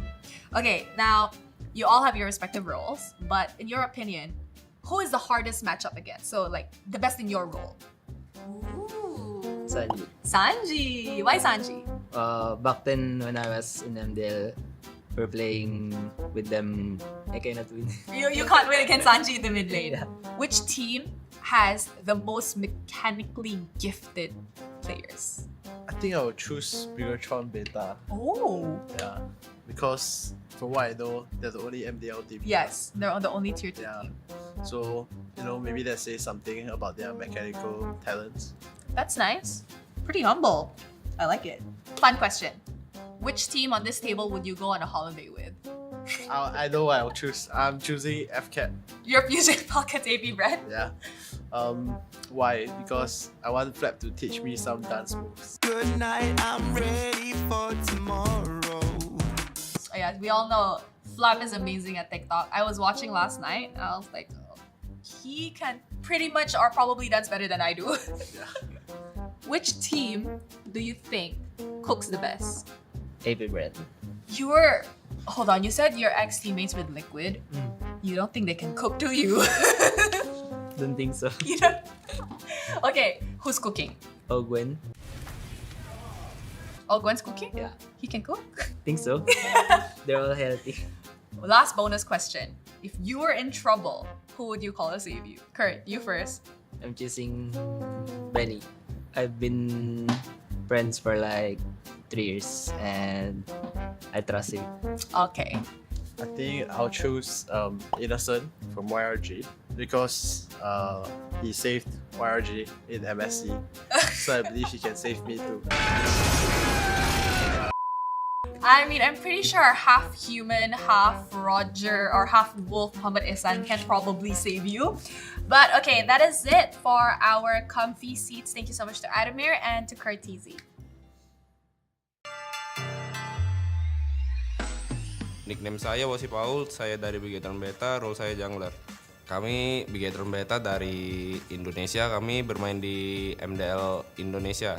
Sebenarnya kita publik biasa, terus ikut trial, terus kita ikut trial, terus keterima, jadi kebentuk. Teman saya nickname-nya Marzi, dia role-nya XP Lane. Gold laner saya nickname-nya Pin.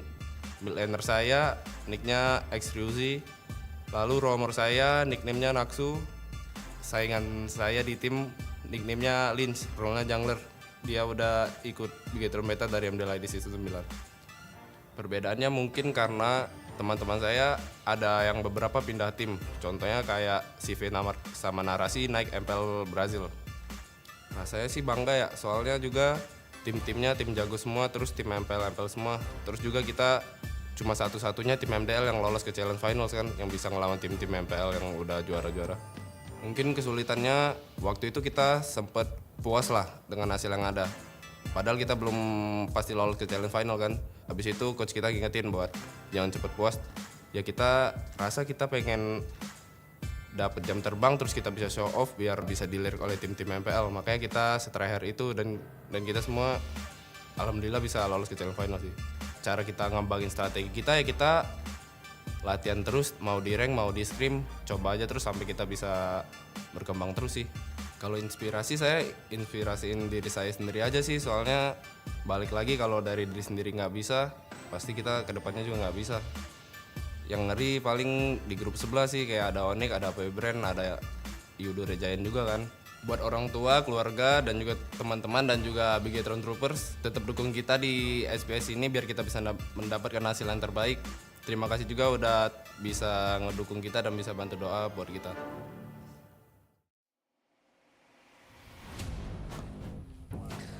Welcome back, folks, to the Snapdragon Mobile Challenge Final Season 5 for Mobile Legends Bang Bang. We are getting ready for our last series of the evening. Bigetron Beta up against NIP Flash, and NIP Flash in a more comfortable position on the standings compared to BTRB is Husky right here. And of course, I am very excited because NIP Flash defied the odds and beat RSG Philippines at the start. But I want to hear from the experts, right? I want to hear from Jace, I want to hear from Aries, BTRB against NIP Flash. Starting with you, Aries, about Bigetron Beta. Yeah, I think Bigetron Beta had a very good performance in the first day. I think it was definitely unexpected as well, given the change in the roster and how a lot of people look at them as just another MDL team as compared to some of the bigger boys that we've seen in SPS. But then they put on performance in day one. Now coming into day two, I think it's a little bit more disappointing because they swapped out their jungler. Lynch isn't playing anymore, so there was a little bit more difference in the way that they set their team up. But with that being said, Lynch comes back in. Yeah, I mean, for Bigetron Beta, right, Marzi, Lynch, Xruzi, Naksu, and Pin, this is the roster that is completely different from the roster that made that run from the Open qualifiers to the Challenge Finals. Any thoughts on that, Jace? I feel like it's just like we start to see a lot of roster swaps halfway through, and also even during the tournament itself, right? I always a firm believer of the kind like trust the process. Don't need to change anything too drastic if it's not working. You don't need to make changes. Sometimes that is a good change, right? You just need to make sure that all these players get enough experience, make sure their chemistry pops off, and that's how you technically win a big tournament like this. I suppose it's a difference. It's a comparison between whether you want to trust the marathon or you want instant change to take that risk. Instant gratification. Instant gratification. But perhaps Bigetron Beta can tell us a bit more about themselves. Let's talk to Lynch, the jungler. And now I'm with Bigetron Beta, Lynch. Lynch, how are you? Oh, kabar aku baik. He's good. And I'm gonna ask some question. First, Bigetron Beta, unfortunately already lose 3 series, right? What are you gonna do on this 4th series? Because the chance to play off is just getting smaller. Untuk karena kesempatannya sudah terbilang sudah sangat kecil ya untuk masuk ke playoff, jadi dari aku pribadi dan tim tadi kita sepakat untuk main nothing tulus saja, jadi main lepas mungkin di game ini, jadi gak ada yang tahan-tahan gitu aja sih kunci. Wow, so because the chance is already very small, he already discussed with the team and right now they're gonna do all out, so there will be no regret even if they lose later. And I want to ask some funny question, like, can you share us a secret? Like, is there any secrets from the players? Like, for example, maybe someone is rarely take a shower or something. Ada yang jarang mandi gak ada? Kalian bisa share gak nih cerita atau rahasia ke penonton? Paling di tiap kakak tanding gitu, di situasi-situasi pada sedih atau lagi nggak mood gitu kan, ada satu orang Naksu roamer kita, kayak dia dikit-dikit ketawa gitu, terus ketawanya itu lama dan bisa bikin orang lain ketawa juga, jadi agak nular gitu. Lucunya kayak gitu, jadi bisa mencairkan suasana gitu juga. Bagusnya di situ gitu. Okay, so when they are sad, especially when they are just lose from a match, ya kan, there is one player who always laugh, and it's laugh very a long time, so it can make the other player laughing, right? So it just make them happy, back like getting back the mood again. And lastly, the last question for you, Lynch, is there what do you think about NIP Flash? Because they are the 4th position on the last MSC, right? Do you think that do you have the biggest chance to win on this series number 4? Dari segi percaya diri, soalnya tadi kan udah nonton gameplaynya juga, baca analisis lah seadanya, jadi kita coba untuk mengatasi nanti di in game-nya, nanti kita lihat aja nanti pertandingannya gimana, gitu aja sih. They are feeling confident because they already watched the game, but we're gonna see on the match later because they already prepared what they're gonna do to facing against NIP Flash. But what do you think, casters? Thank you, Colliers and Lynch. So it's good to know, first of all, that BTRB has a mood lifter, someone that makes them feel better even after a loss, especially yesterday, right? What a heartbreaking loss against TLPH. Sanji, why you gotta be a heartbreaker? But at least, like Lynch said, they managed to study NIP Flash's gameplay against RSG Philippines. Maybe that's gonna give them a chance.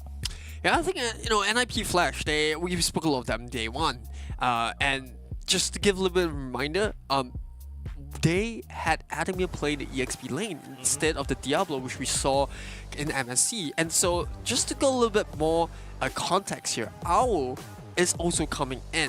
And we saw in today's game, Owl can have that impact. His chemistry with the team is justified. I think that's where we were very surprised that even without changing the roster itself, they can put on a whole new different performance. And that's what was shocking for us, in a good way, even for both teams.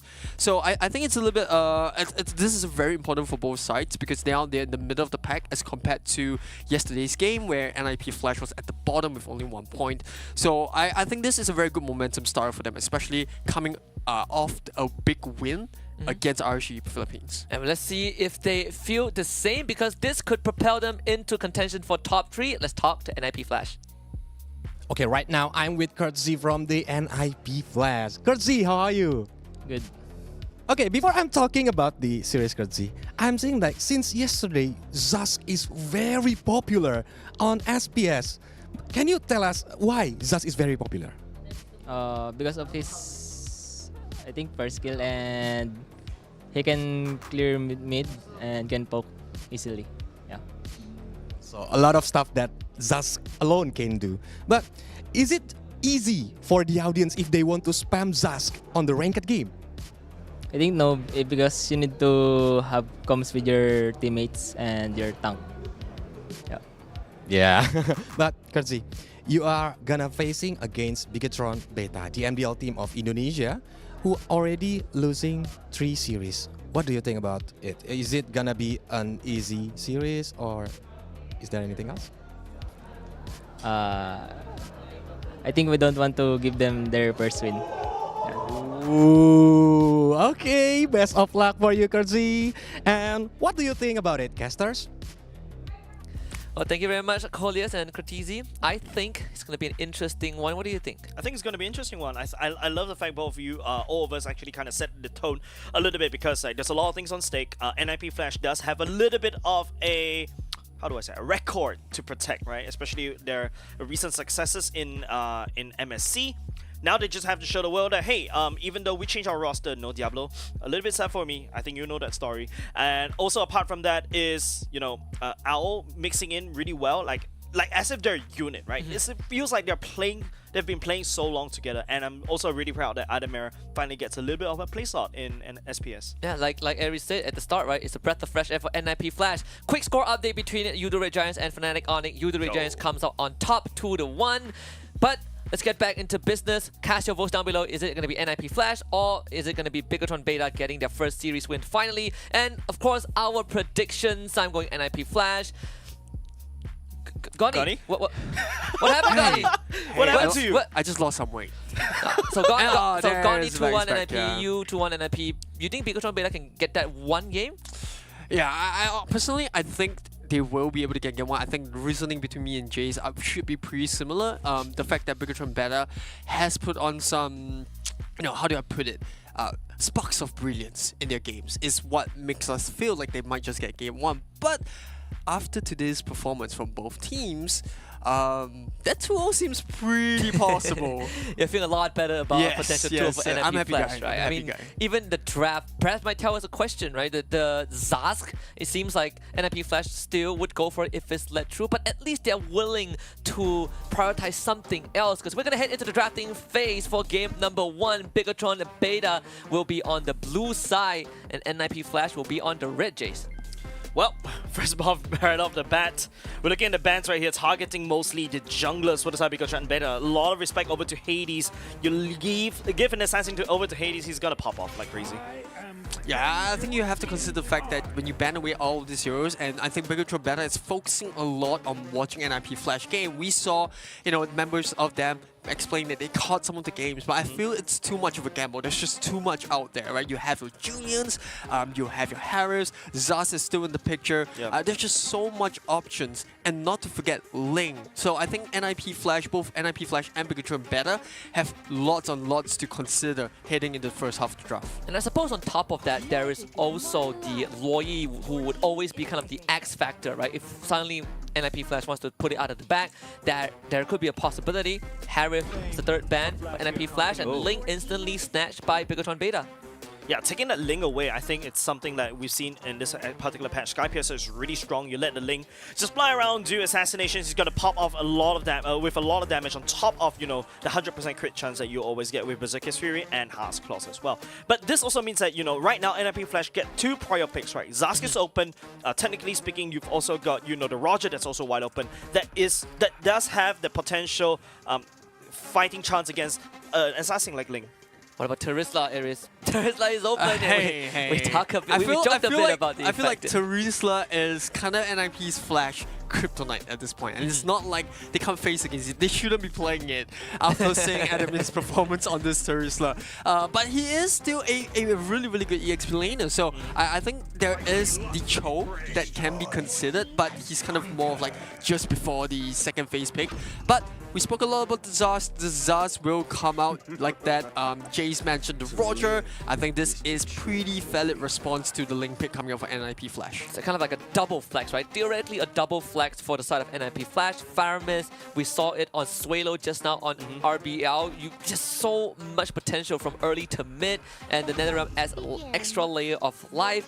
They even get themselves the Ruby, take it away from NIP Flash. Yeah, and this opens up a Valentina pick. This is where Valentina can shine for NIP Flash. We know Cortese plays a mean Valentina. It's one of his signature heroes, and it's kind of like a buffet for Bigatron, on Bigatron Beta's side. Like, if I'm NIP Flash, I look at the farmies, that's the call order. I look at the Ruby, that's the hook. I think the Valentina is a no-brainer. I think Valentina is great right here, right? This NIP Flash has selected 2 heroes that could be flexed almost immediately. You can bring the Zask all the way to the goat lane. The Roger could potentially go into the jungle as well. So yeah, I think right now, Bigatron Beta, I think they dropped the guard just a little bit. Hey, you pick a Zask, maybe there could be no Valentina. So yeah, NIP Flash, I love how they're navigating around this draft so far. But we'll have to see, because we rarely see Hades on this Roger, so they might just put the Roger into the goal lane. But well, that being said, they want the Julian, so we won't see a Valentina just yet. In fact, we might not even see it, because now it seems more probable that this Zaz is going to go in the mid. Yeah. So the Roger's going to go in the goal lane. So let's have a little bit of recap, right? I think both sides now, their draft look very, very solid. Bigatron Beta looking for those team fights and the team engagements, because they have their Faramis as well as the Ruby, and to top it off, a lane to die for the back line. I think this is something we also established in the earlier series between NIP Flash and RSG PH, where Overall, NIP Flash as a team, regardless blue or red side, if the first 3 picks calls for urgency for the jungler, Hades or Heroes gets taken into the pool, right? When you look at the bans, if people start banning out assassins, Hades becomes a priority, and NIP Flash clamp down on the clot, start to eliminate the gold laners for Bigatron Beta. There's not a lot of gold laners left, right? If you no Harif, no Clot, you also see there's no more Scarf, right? I love how NIP Flash is starting to clench down, making sure that Al gets a great game, especially when you pick something like a, I don't know, maybe a carry, which, you know, the Roger can easily just overwhelm with sheer amount of damage in the level 1 because Roger pops up so early. Al's gonna have a good game this one. What about Lunox Go? We've seen it a couple of times. Yeah, I think Lunox Go is still a problem. The question is, if they pick the Lunox, then you know who's gonna go into the EXP lane, because you kind of need that frontline balance to actually soak up the damage from the back. And Lunox is one of those bursty mages. The issue with Lunox, if they do pick it in the gold lane for Bigatron Beta, is the lack of the sustained damage as compared to NIP Flash. Either Ruby XP or you take an export. Well, export is banned out, so perfect. Too bad. Because NIP's Flash at this point, they have mobility, and that is going to be difficult for Bigatron Beta to fight into, right? Because you got Julian, who's going to spike way harder than Ling at level 3. You know, you got Roger in the gold lane, which is super hard to catch. So I think this is where NIP Flash can look to shine. Whereas for the side of Bigatron Beta, they just have to be slightly wary of how PSG, or rather how RSG PH actually fell prey to that. But the EDF comes in. Still a flex, right? Still a potential flex for NIP Flash. They really are kind of teasing Bigatron Beta and not giving the full answer to their opponents. I love it. I love how NIP Flash is drafting. I've been commenting from the first 2 picks, and now with the Julian pick, and then with the Edith. Pure flexibility right now. Bigatron Beta is just drafting it blind, even though we've already saw 4 heroes selected. Now they're going to go for something more stable. This is something more reminiscent back into the Ube style with, you know, you got somebody to support from the back line with the Faramis, and then after that you pack something with massive wave clear with the Beatrix. I think the best part is that NIP Flash gets to see the full draft before they decide where the Edith goes. You see the Grok right now, which can be a detriment to Edith. Pretty annoying, hard to control. You can put that Edith into the XP and maybe get another roamer for NIP Flash. I wouldn't be surprised if we actually do see a Cho here, because a Cho looks really, really good, especially if you manage to get either the Beatrix or the Faramis. I'm thinking more of a Grok roam and a Ruby EXP, so you don't really have to worry too much about the Ruby in the early game. It's more of the Grok. And I think, you know, as a Cho, you can really just get into the back line, you know, kick one of those members out. Now the question is, will NIP Flash go for that? Because at this point, the draft is looking kind of squishy if you think about it. You really only have Edith in the front line. Yeah, it's like, what does JPL want, right? Like, and Adamir willing to play the Edith. He did play it once earlier against RSG Philippines, so I see it's JPL's call. Final pick coming up for NIP Flash, Lolita. Completely sort of forgotten, but not that shabby against a Beatrix, Jace. Last words. I think it's great. The Lolita serves exactly what you need, right? Julian does have a little bit of problem getting close into popping off all his ultimates and one more combo. You need somebody to slow it down first, and then the Julian goes into re-engage. There's also the tertiary engage coming out from Edith. I kind of like it, but I think if JPL is comfortable with, he can go for it. It could go either ways. I think Lolita, like you said, it's really good against the Beatrix, but on the other flip side, you are only good against the Beatrix. So I think that there is a bit of a risk factor there. But to offer a bit of a peace offering, she can knock Link off the wall. So that could be something they're looking at as well. I don't think it'll be happening that much throughout the entirety of the game, but I think for NIP Flash, they were just looking more coverage as compared to Edith, which we mentioned about. You can't expect an Edith to soak up all that damage, so I think that's where Lolita comes in to provide that sustain. Only one way to find out. Game 1 between Bigatron Beta and NIP Flash happening in just a little bit as we load onto the land of Dawn. Thank you very much, Jace. We'll take over from here. It's going to be interesting. Stakes are high, Aries. NIP Flash looking to put themselves in contention for top 3 and a chance at playoffs, while Bigatron Beta fighting for tournament lives. Yeah, it's gonna be a rough one. I think for either one of these sides. Obviously, NIP Flash still looking for the momentum after that big win against RGPH. Bigatron Beta on the other side, so far losses across the board. And we heard in the pre-interview, NIP Flash, they don't really want to give Bigatron Beta their first win just yet. It's going to be quite a challenge overall, because for NIP Flash, we have this Cortese, this Zast mid overall. And we talk about rotations, right? Faramis, you can move around, you can move with the Grok, but NIP Flash don't really need to worry too much about escorting this Zask around. And look at the Grok's emblem at this point, right? You got the Wither's Blessing. So I think this is where Bigatron Beta want to bring the Grok into a lot of rotations so that, you know, you do have that impact early game. And Naxu, you can see he's just taking a ton of damage. That's what Zaz brings to the table in the early stages when he gets its outpoke. So I think NIP Flash, they will be looking to give Owl the space to farm. This is super, super important to them. And I think for Bigatron Beta on the other side, they need to buy time for this link to kind of skill up as compared to Julian, who's played by Hades, who doesn't really need much to come online. Yeah, and I'm enjoying JPL, but top side, as a catch, Marzi will be forced to flicker away. Information gathered, right? They see Lynch on the top side as well. JPL, again, mirroring the movement of this link, making sure that NIP Flash keeps track of where he is. Yeah, unfortunate thing for Faramis, I think they really want to hold that EXP minion so that both the Ruby as well as the Faramis hits the level 4. This is where Bigatron Beta can look to take their first fight, because that's what you want in Faramis. If he doesn't really have that out for the first total fight, you know, you're going to be on the back foot. But NIP Flash, because they can rotate earlier, because the Julian comes online earlier, they're just going to secure the first total. Very simple, very straightforward for NIP Flash. And conditions for the Julian as well. If you give him like 2 out of 3 turtles, NIP Flash are going to be in a more comfortable position. And JPL, so far, doing his due diligence. And I'm surprised that, you know, even the Grok on BTRB side is struggling to kind of keep up with the movement. Yeah, it's kind of expected, right? Now that you've got your first total, you're slightly ahead. Every single member on NIP Flash has a shield, so if you really want to go for a fight here, it's risky. I think on the flip side, JPL, like you said, doing a good job of protecting that Roger. Speaking of Roger, he might just be under fire in his turret, but that is fine. You know, at the end of the day, NIP Flash, they've got our covered. I feel like one of the ways to kind of really limit what the Faramis Grok can do is just you mirror the movement, right? If you keep this Grok in check, and Xruzi also having a bit of problem because he's not able to move with the Grok. This mid lane just constantly cleared out by the Zask as well. Lynch shows up bottom side is Hades and Aldo. Tempest of Blaze, Banner's Rage, everything thrown at Hades. Lord of the Underworld gets first blooded, but Lynch once more is out on the chopping block. JPL arriving at the scene, but Al will be fine. Yeah, you spoke about the importance of mirroring both the Grok as well as the Faramis. You gotta know where they are at all times, and immediately, oh, they pop it. That's the Nether Realm. Xruzi trying to get away with the Cyclone. I guess out with the Shadow Stampede, but they will sacrifice Naxu. Numina Blast connects. Yeah, easy pickup from NIP Flash, but I think for Bigatron Beta, they wouldn't mind too much.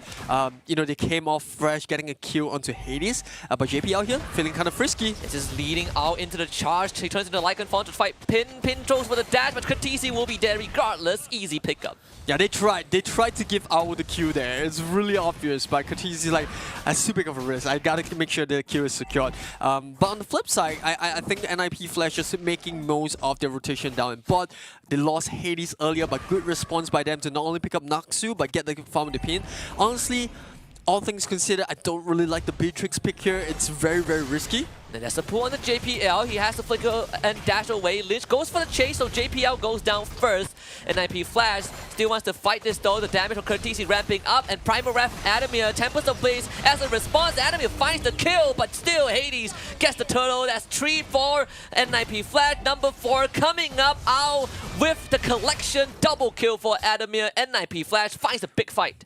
Oh, this has to hurt for Bigatron Beta. After a good start fighting Gang of Hades, you know, they fell a little out of momentum, 2 heroes gone, and then they try to go for the turtle there, but I think they spent too much resource on trying to pick up JPL. Yes, you know, he is the roamer of the team, and it's just a roamer, but Lynch tried really deep, and speaking about deep... And the Lumino Blast connects on the side. Hades even finds the kill for himself, and the Naxu Grok Wall. That's how nice should be. And I flashed 4k goalie, by the way.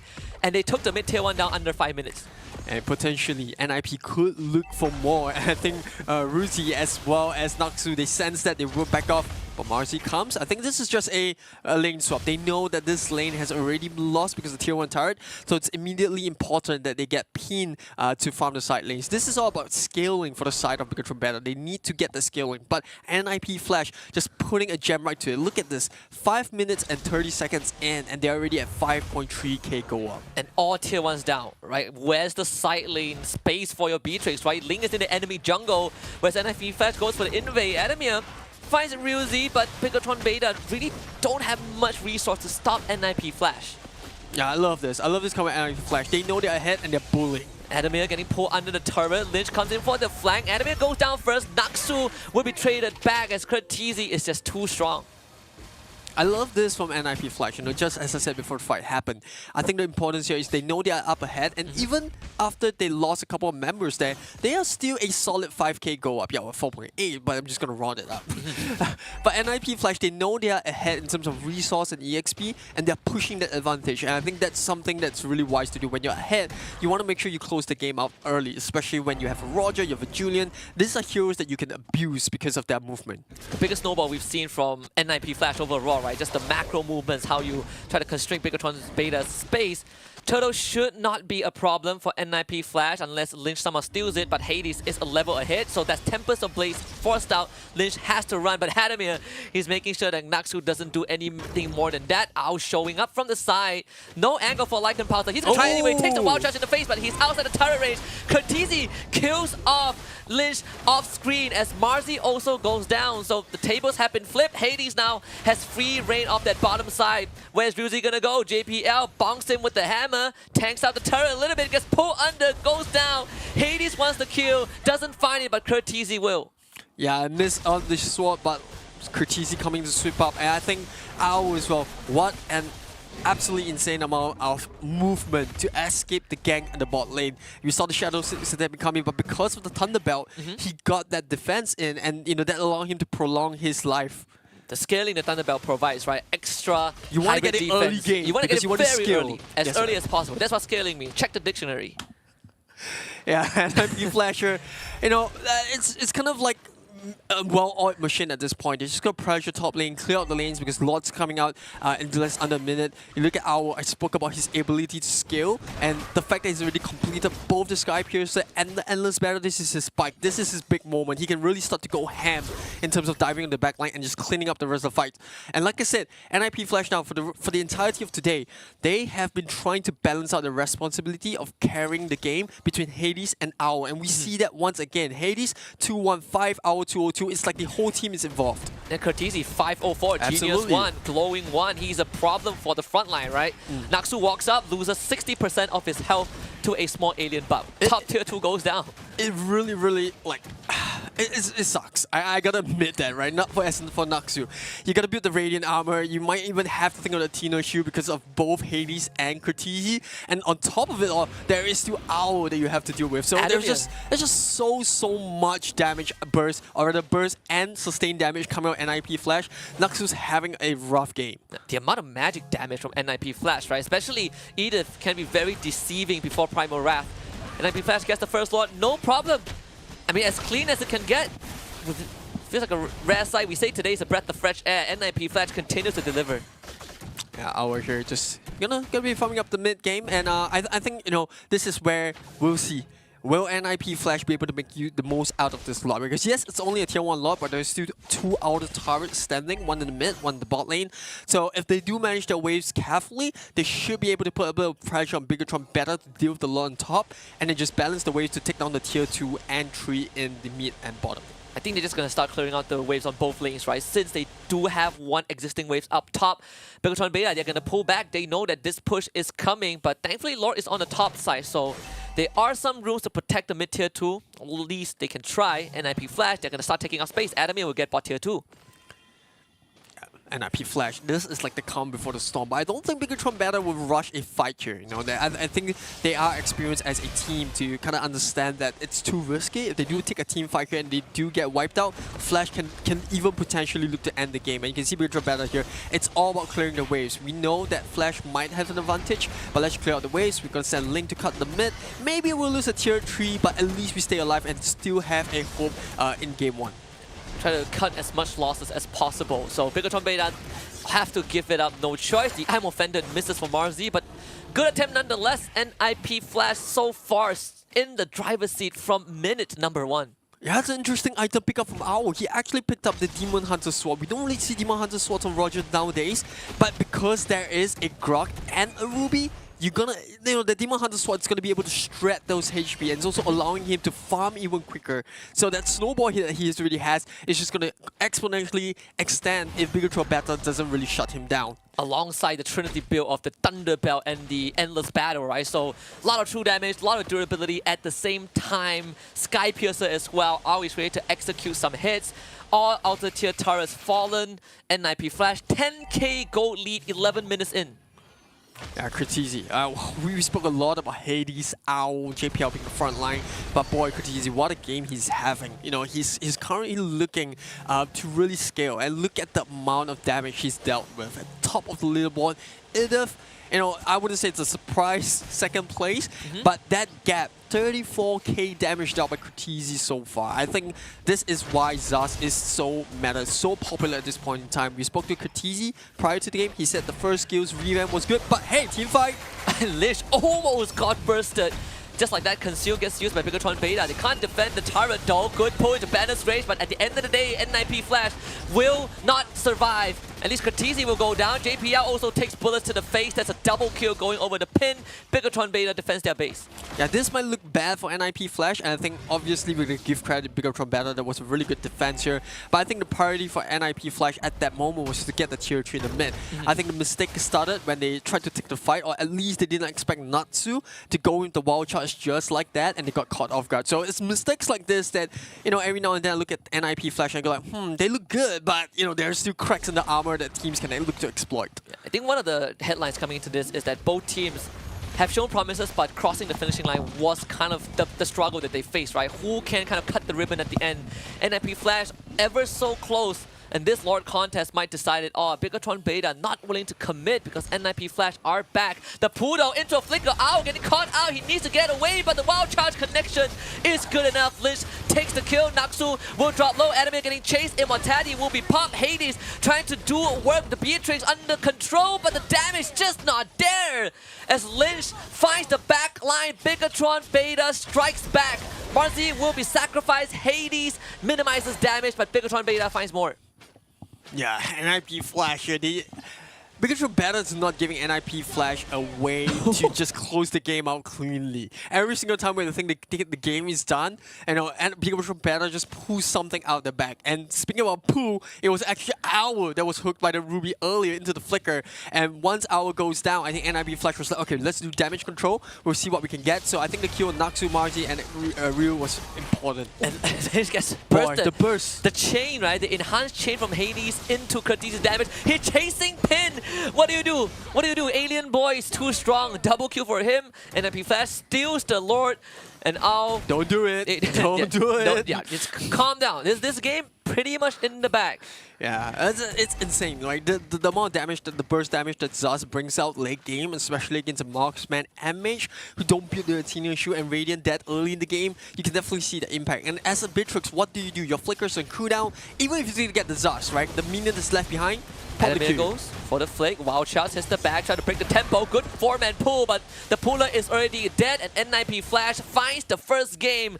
What a dominant start for the Singaporeans. Clean. I think that was the story of the game. I think I'm overhyping up clean because at the end of the day, there were still moments where Bigatron Beta came in. And I think that's the story for them and the entirety of this tournament. Every single time they look like, hey, we can be a potential upset in this game. They just can't seem to get a way back into the game. And for those games that they get ahead, they can't close. I mean, NIP Flash won through the gold lead, right? Essentially, they were too rich to lose. Jace, I know you're proud of your boys. This game 1 win. Has that kind of elevated your expectations going into game 2?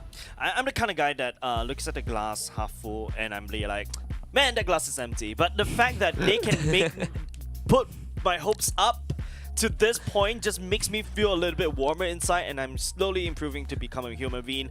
Yes, NIP Flash is really popping off. I'm so glad because we always have that, bad stereotype that, oh, it's a Singaporean team. Don't put too much expectations in. Well, NIP Flash is just asking and begging for all that attention. I mean, on the flip side, BTRB now really in the red zone. If they were not in the red zone just now they really are in the Weezers. Just like their logo. Just like their logo. As red as it can get. I know where you're going with this. They're not out just yet. But so now I need you to find a solution.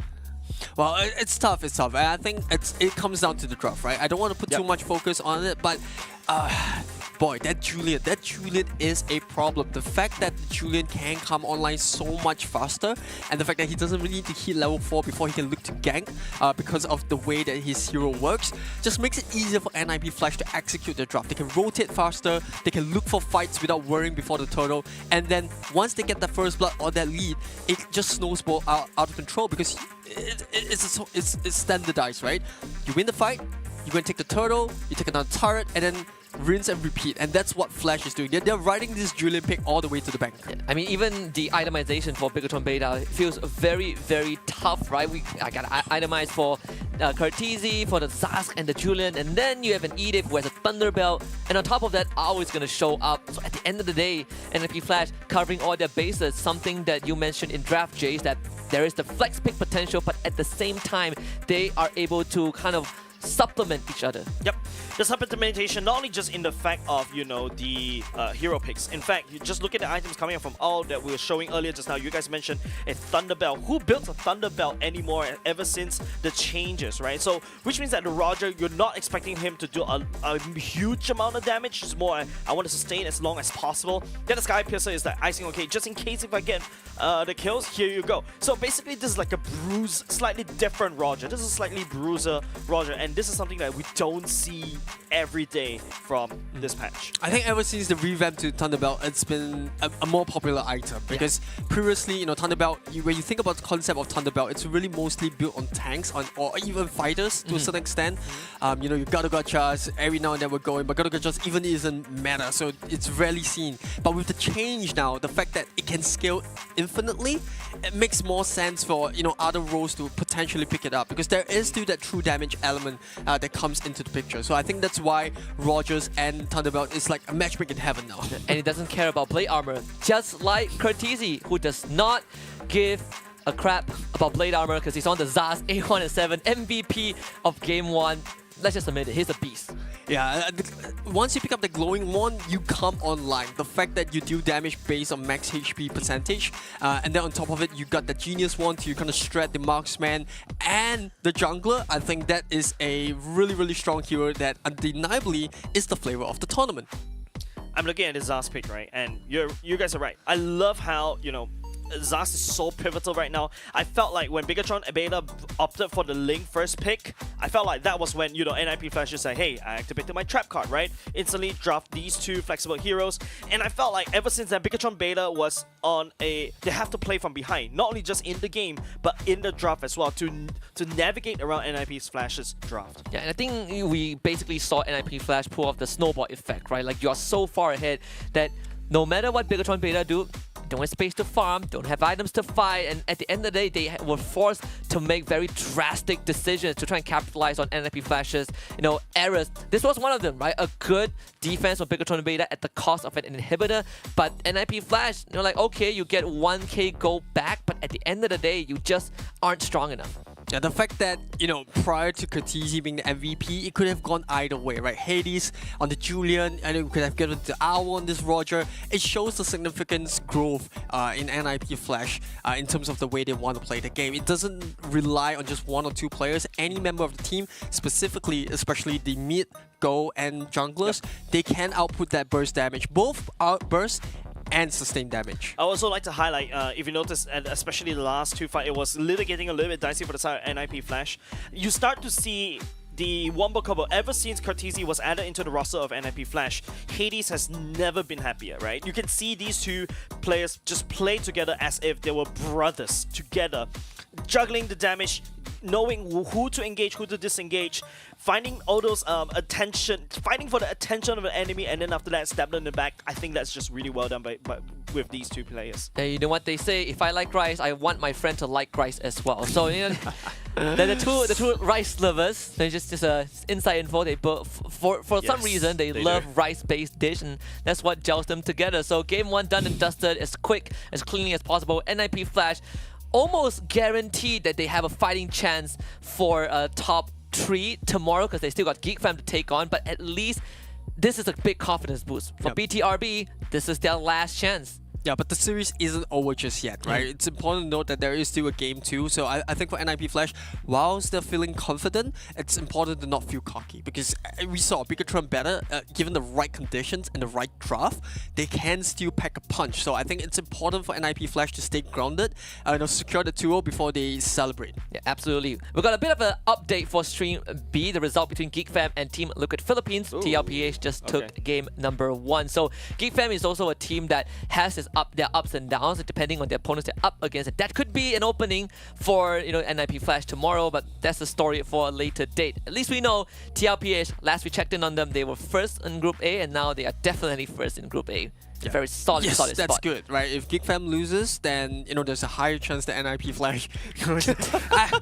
I'm clutching at straws here. Please, just help NIP. Every single team out there, please help NIP. I'm pretty sure they are getting all the help they can get, and also with their own performance, right? But we actually got some tidbits from the side of RSG Philippines, a social update. So, Flash Malala. The one thing I like about RSG Philippines, they are willing to take the punches. Right? They're willing to make fun of themselves. NIP Flush RSG Philippines down the toilet. I did not say that. The admin did, right? So direct your comments to them. Props to them. I think that's the importance of teams when coming into the MPL off seasons, like in tournaments such like this. It's still an important tournament, but the fact that it's a break for them, they are able to take the heat off themselves. Expectations might still be there from the fans and the publics and us commentators, but at the end of the day, I think we have to remember that the players are still human. They need a break every now and then, especially in such a busy calendar. Yeah, I mean, at the end of the day, as much as this is kind of like your regional/international tournament, it doesn't lead to the M series, which is still kind of the most grand stage, the crux of it. That's what you work for the entire year. So teams, they deserve some break, and we'd love to cut them some slacks. Any quick thoughts for game number 2? Jace? I just hope that NIP Flash will make our prediction wrong. Just go to why not? Alright, so 2-0. I wouldn't complain. I'll be really happy if I'm wrong. Like 2-0, I'll take it. Yes. I got 2-0 from the start. So we'll see if NIP Flash can make that happen. For now, we'll let the teams take a little break. And when we come back, game 2 between Bigatron Beta and NIP Flash.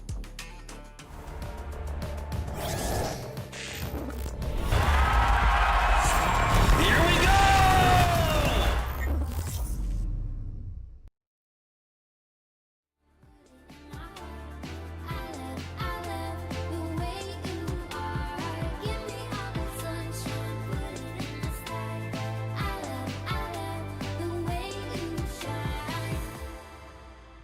It's better with you, better with you, better with you. It's better, it's better, it's better, it's better. It's better with you, it's better with you, better with you, better with you.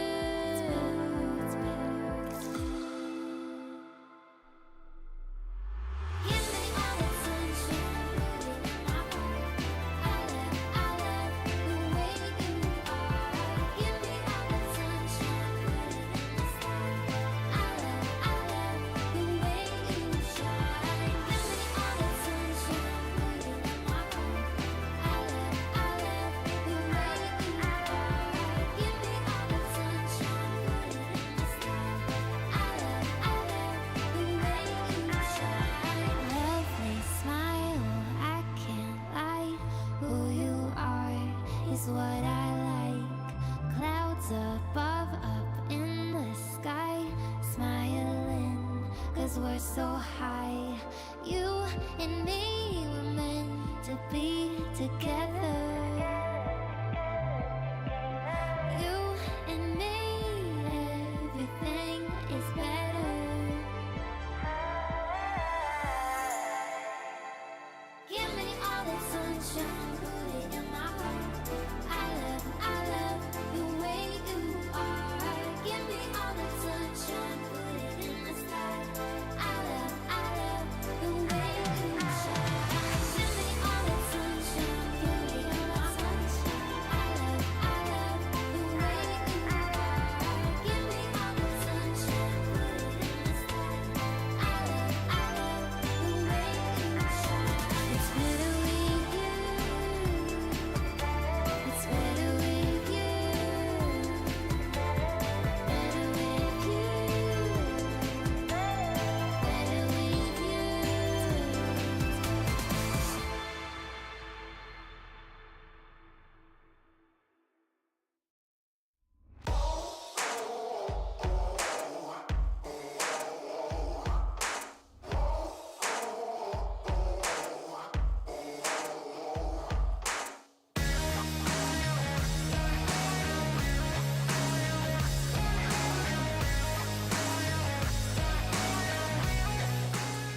Game 2 between Bigatron Beta and NIP Flash about to commence, and this could be the final game of today on stream. See, Bigatron Beta really got to step up to keep themselves alive and have another fighting chance.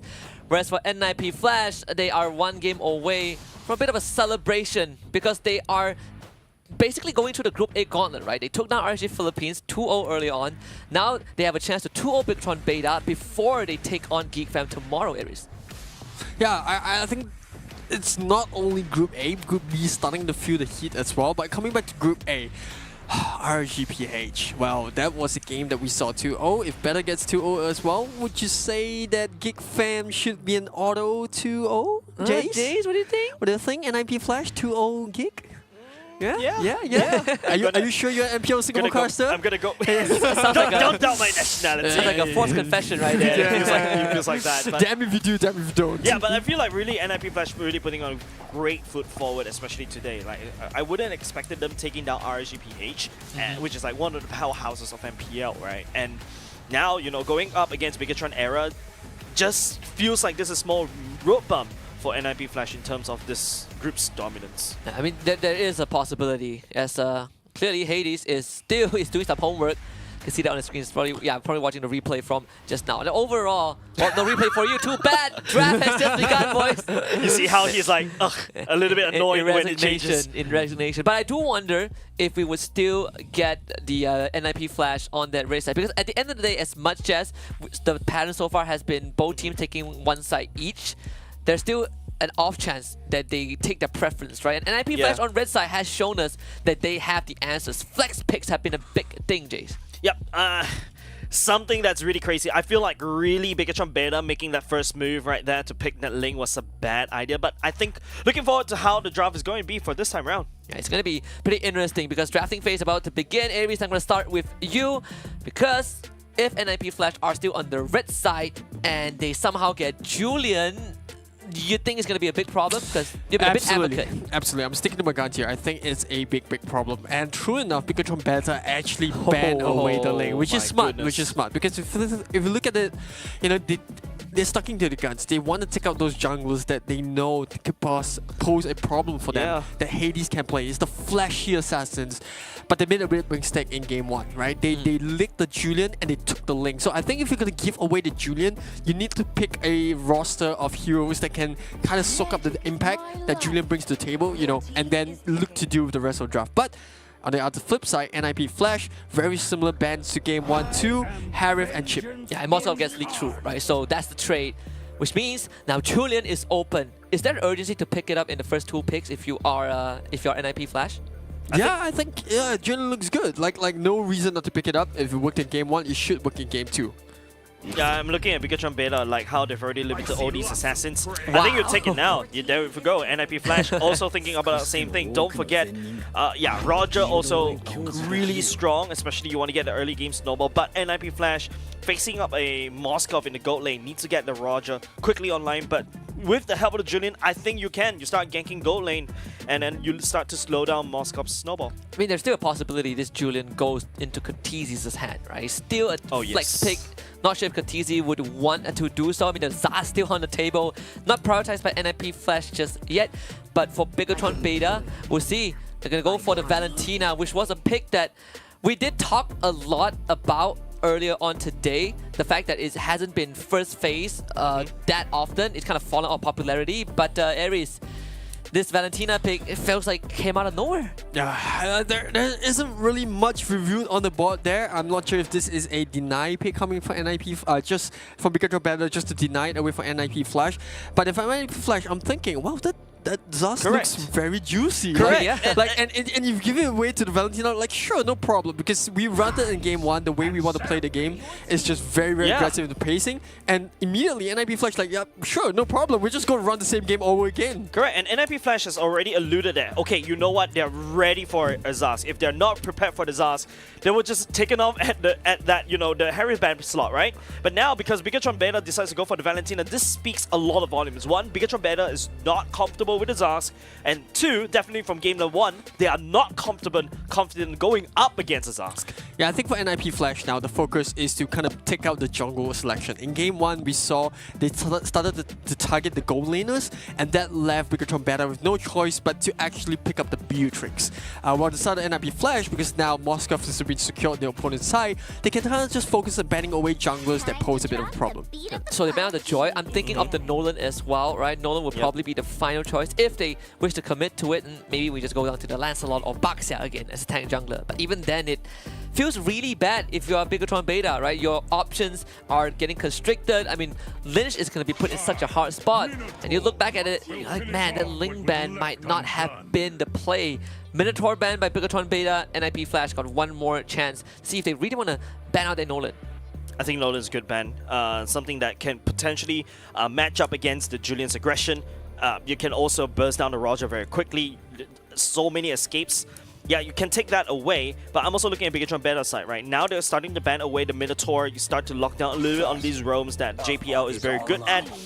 Not too shabby. Instead of a Nolan, that's going to be an alpha. Someone that can also do quite a decent amount of damage, dive, and also sustain really well.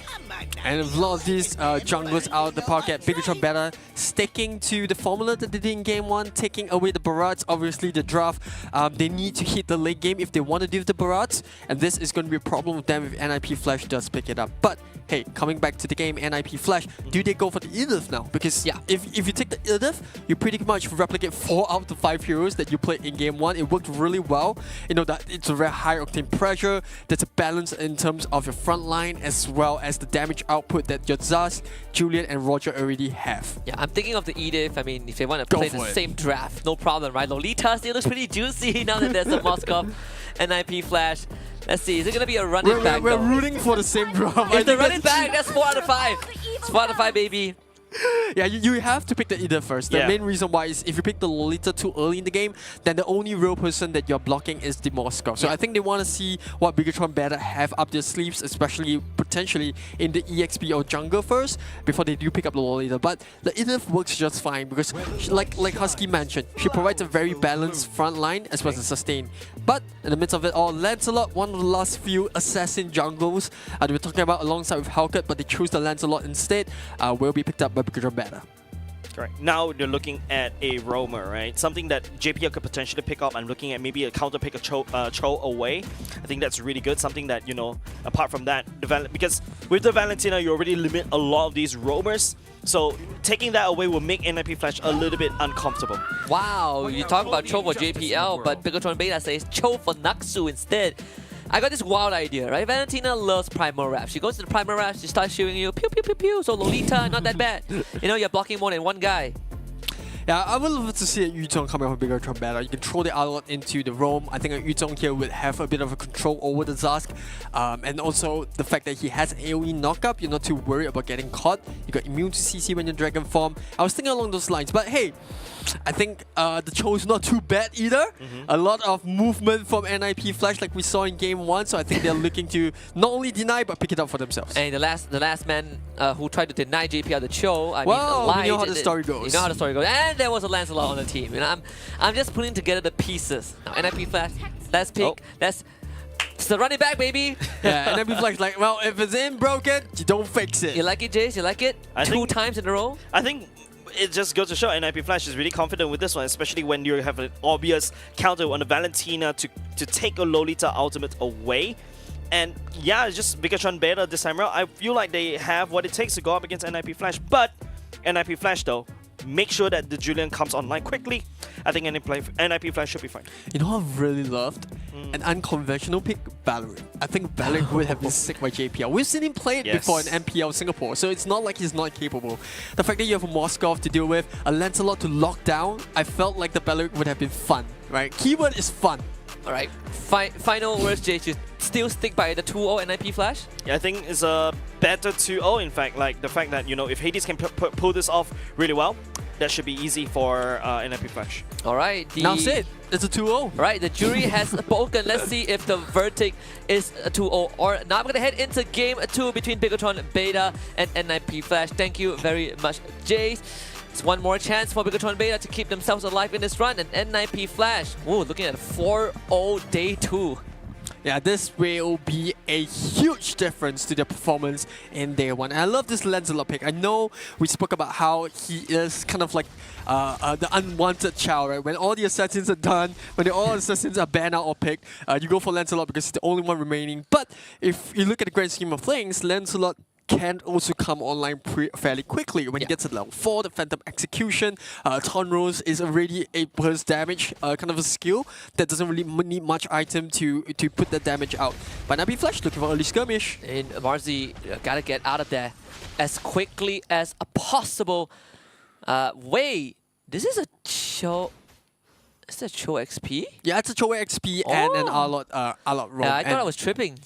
Yeah, well, to be fair, both sides would have worked, right? If you look at Cho, you're looking to catch up heroes a little bit quicker. I think the reason why they put the Cho into the EXP lane is just to, out-clear this Idif.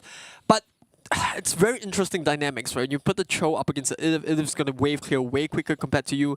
She's going to be able to soak up the damage way more than you. So it's a very risky, fine balance that Bigatron play better have to manage. Yeah, and if you can't time your Shunpo, you just get flipped, right? The crowd control, it's kind of instant. Before you get your tough boots. Now, Marzi, he's going to be under pressure because Hades shows up to the bot side, so you're completely locked out from any rotation. And again, the movements, JPL always ahead of Naksu.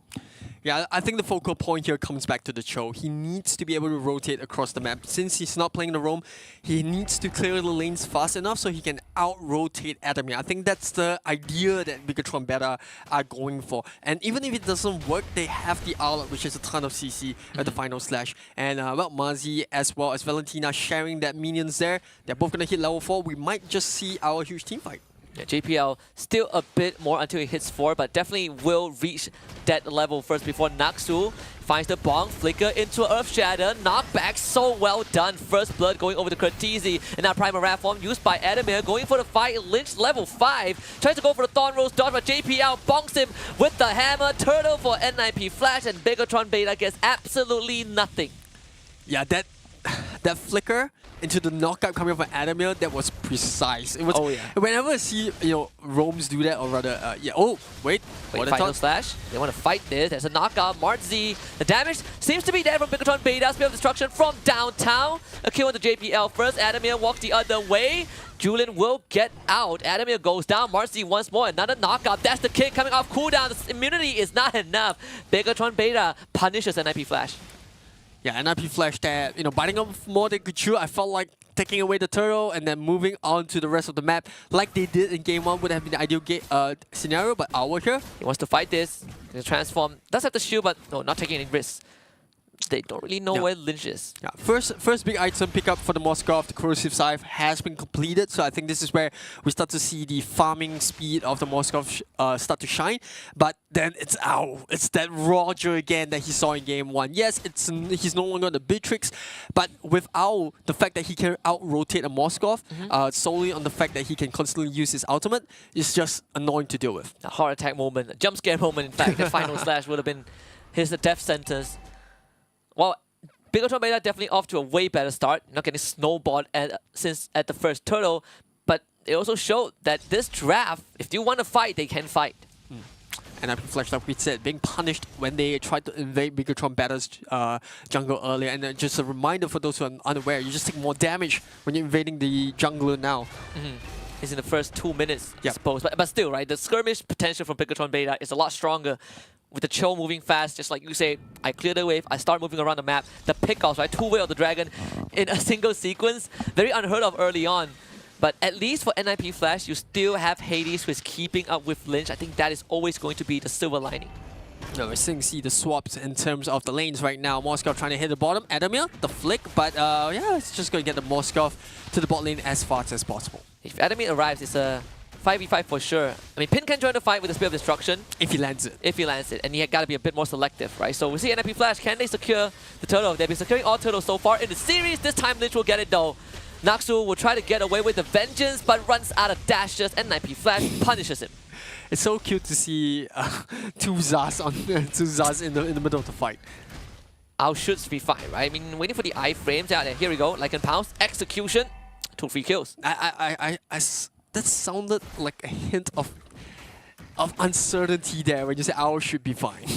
just saying. I mean, nothing is 100%, you know. Fair enough, fair Like, enough. And that's what we're talking about. Yeah, in life everything is 50-50. It's either yes or no. Oh, that is a very black and white situation draw. But on the top lane, JPL now, just tower defense duties, but there's just too much firepower on Bigatron Beta side. They will take the first turret, so there is a change of situation right now. Bigatron Beta this time around, they took both the top and the bottom tier ones. So the situation definitely looking a lot better. NIP Flash, on the other hand, trying to pick up Naksu here while Julian clears the bottom wave. Completely different situation, but at least Hades finds space, right? So bot tier 1 goes down, JPL. Once more with the bonk, and Owl just got the Sky Piercer. That being said, NIP Flash, at least something we established, Hades is not the be-all end-all, right? Owl, Curtizi, they're all reliable. And the fact that this is the second time they play this draft in the series, they should feel very comfortable. I think NIP Flash just trying to catch the Moscow off guard, but I love these rotations coming up from Marzi, right? The fact that we spoke about the importance of him being able to out-rotate Adamir to add that value is just so important, because Bigatron Beta, if they don't have the Cho in the fight, they don't really have a front line. If you look at it, it's only the Arlot, and Arlot, by all means, you need the lifesteal in order to be sustaining in these huge team fights. Contrary to that, NIP Flash also deserves credits for being able to not just keep up with BTRB, but the way they position around the map is also making sure that Bigatron Beta cannot overstep. But Gankar's coming out top, JPL spots it, Ao needs to be escorted away, but Marzi finds it with the kick. Adamir shows up with the Earthshatter. Ao needs to get out, but still goes down thanks to Pin, who shows up, finds a double kill. And Adamir next on the chopping block is Bigatron Beta responding. Triple kill for Pin. Spill Destruction connects. Curtizi, number 4 Maniac for Pin, but Hades is the guy that he cannot take down, but it's more than enough for Bigatron Beta. That would be nice if we got on Savage there. It would be the first Savage on Stream C, I believe. Yes. If you actually got it. But it's not meant to be. Hades, it feels like it will come back to square one. Yes, we spoke a lot about Owl, the fact that Katizi, Adamir, they have damage and they do pack a punch, but it's... Oh, speaking of Hades, should gotta get be careful. Away. Enhanced chain, that's 5-second window. Can't get the turtle. Hades, yeah, punish. So Bigatron Beta finally finds a decent lead. Yeah, it's rough. It's rough for NIP Flash, because we spoke volumes about how the draft looked really, really good. But on the flip side, Bigatron Beta, they have been superb in shutting down this trio, that's damage that we're looking at. Adamir is already downloaded as well, and the stolen Zaz ultimate, well, you can't really block that JPL. You will try though, stun onto Lynch, they managed to clear everything out, so keep that mid-tier one alive. That is priority for NIP Flash.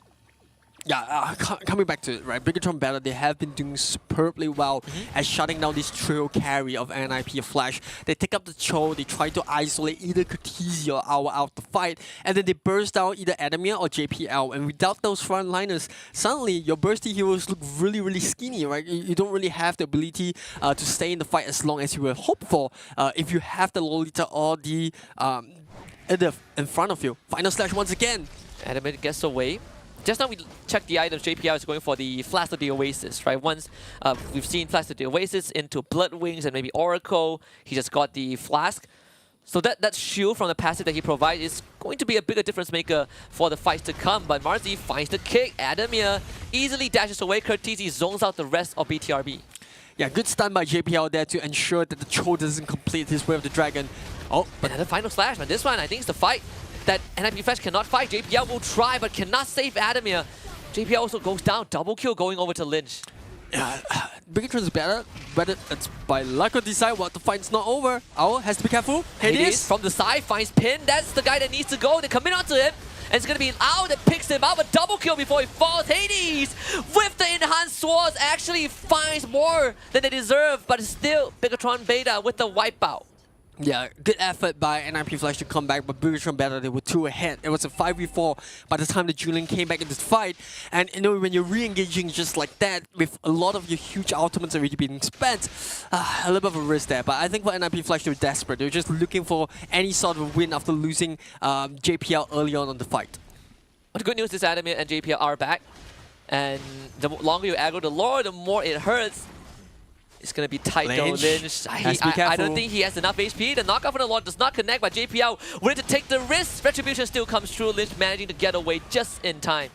If only Hades was there. If only Hades was there. but still the Lancelot, 2 levels higher than the Julian at this point. So I think if Hades was there, I think the reliability of Link should still secure a lot. But I guess things like we come back to the point. Bigatron Panda, every time they find these pickups, every time they find these fights, look at that. Julian's nowhere to be found. Roger's not in the middle of it all. Adamir gets picked off. JPL's already very low. By the time Owl wants to go back into the fight, there's already no front line. And Kutizi, there's really not much you can do, especially if the opponent just topples right in front of your minion. So I think with Bigatron Panda, like I said, whether it's by luck or design, the timing is impeccable. They have been finding these pickups just when NIP Flash don't expect it.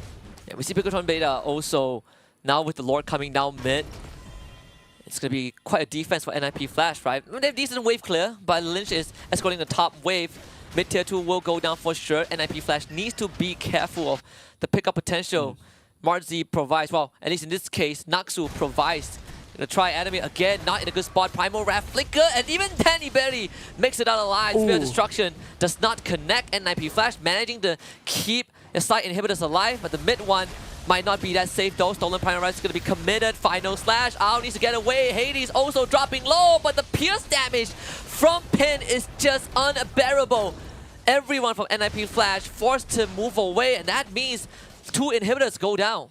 And the life steal from the Moskov also means that he's in a healthy state, right? At one point in time, it's a quarter of HP, and just like that, he's already almost back to full health at one point. So I think for Bigatron Beta, very controlled fight here. Took out both tier 2s as well as, took out a tier 2 in the mid, took out tier 3 at the top as well as the middle turret.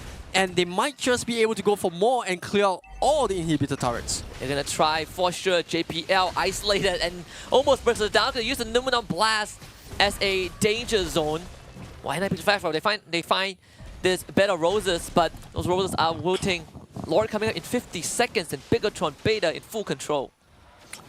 Yeah, it's such a stark difference as compared to game 1 where we saw NIP Flash control the momentum from the early all the way to late game, and just because of the change in the draft, right? I think one of the biggest playmakers in this game is actually Natsu on this Arlot. Every time he gets a final slash, he either catches either JPL or Adamir, and then the entire team just pounces right on top of them. And the fact that they are able to burst down those 2 players really, really quickly gives Bigatron Beta the advantage that they've always been looking for. They're going to try another kick this time. Man, Adam is still no chance. But it feels like NIP Flash needs to somehow fight this. JPL puts up the bulwark, but that one's going to expire very soon. Marzi looking to get away. Kurtizi out of the fight already. The juggling from NIP Flash, so far so good. But Hades, he's getting ran down by Pin again. This Moscow paying up dividends, and Bigatron Beta have found an opening to potentially end the game. NIP Flash, this is rough. This is really, really rough. A 5v2 situation. Owl, I don't think he's getting out of here. He's trying his best, but Ryuzi will get out because of Immortality. Another cleanup onto the Zas. I don't think Adamir can do much here. And just like that, well, boys, we have a game 3 on hand. So the 2-0 record will not happen. Bigatron Beta finds a lifeline, and NIP Flash seems like the same draft, even though not broken, doesn't necessarily work. I think the quick adjustments by Bigatron Beta in their very own draft was the key winning factor. The fact that they identified that, okay, we need someone that can, shut down this frontline duo of JPL and Adamir, and they immediately reacted by picking up the Lancelot to deal with the pacing that the Julian can put out. They pick up the Arlot to catch people out with the final slash. I think that combination and the fact that they also picked up the Moskov in the first half of the draft just gave them that breath of fresh air. Yeah, really exactly when that's what I was talking about, right? If I put hope into something, I will get heartbroken, and NIP Flash broke my heart again. They haven't lost, don't worry. They haven't lost. There's still a chance. Well, on the flip side, Bigatron Beta, right? Because they won the game. Correct. I think Bigatron Beta showed that they can react, especially when they're the back foot. Most teams will crumble here. They completely got one-sided. But Bigatron Beta, despite all the talks about them being the underdog, being the talks of them not fulfilling the hopes that we pin on them, have shown that they can react. And in game 2, it didn't seem like they were in trouble. Yes, NIP Flash still had the upper hand before the first turtle, but the moment they won their first pickoff, right, the moment the Outlook came online, I think that's where Bigatron Beta started to scale out of control. I mean, we have 2 big moments, right? 2 MVPs. First of all, Pin as well. The initiative to find these big plays all on its own. We saw that Maniac first, I think it's the second Maniac, I believe, on Stream C, but also Lynch, who went 8-0-6 on the Lancelot pick, a hero that we dubbed as the unwanted child. and yet he puts up this performance, Jace. It's usually the case, right? The unwanted child is the one that rises to the top. Of course, if you've forgotten, that's when, people are least ready to expect you. I think right now we talk about, taking people off guard. Bigatron Beta definitely caught NIP Flash off guard. Lynch right there, I think you guys were talking about how, in order to match the tempo of the Julian, there you go. Lynch is right there on the Lancelot. Don't forget, right now with the new patch, the War Axe right here actually provides so much survivability for the Lancelot once he goes into his Thorn Rose, right? And apart from that, another massive component, Pin, on that Moskov right here, just popping off, just shredding everybody. And once you go to the late game, you don't handshake a team fight against Pin on this late game Moskov. And NIP Flash, contrary to game number 1 where NIP Flash were in total control, this game against Bigatron Beta, you have the Cho and Arlen two layers that can allow them to displace your heroes in a fight, but most importantly, very mobile, very hard to catch. NIP Flash, they were forced to take very scrappy, very separated skirmishes that at the end of the day, they just could not win. Yep, what I felt just now most of the time was Bigatron Beta just sidestepped most of JPL's ultimate, and then all of a sudden your Rome, who's supposed to set up all this massive team fight, just kind of fell flat, right? And then what's next is once you pick up Adamir, once you can burst down Adamir just like that towards the later parts of the game, you don't really have much more front line. Hades was definitely gonna hesitate in order to find the backline to assassinate. So yeah, just Bigatron Beta controlling the tempo a lot better as compared to NIP Flash in game number 2. Yeah, I gotta talk about the MVP, and we are gonna pin it on this man, the gold laner from the side of Bigatron Beta. It is pinned on the Moskov 619, 79% KP. Started joining the fight at a very, very young age and making a man out of himself. Nice wordplay there. Yes, but Pin, boy, what a game. And also a Maniac to go along with it.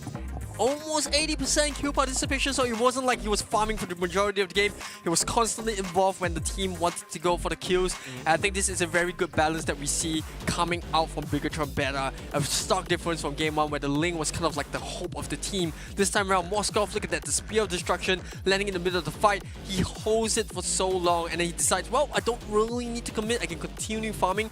So, like I said, this player, it's like Husky said, right? This player has developed so much maturity in him. Once again, we see him coming in and he's the one that's shredding out, pinning him against the wall, following up the JPL, clearing up Adamir, and then going for the Maniac. I mean, that's kind of the story the entire game where Bigatron Beta realized that, okay, if we try to 5v5 NIP Flash, it's pretty hard, but what if we split them, right? What if we make sure that JPL is on one end, Adamir goes down, and Curtizi is all alone? It becomes 10 times easier because Moskov outranges all of them. As life is just so simple, right? If 5v5 seems hard, let's make it a 5v1 and then we'll win it.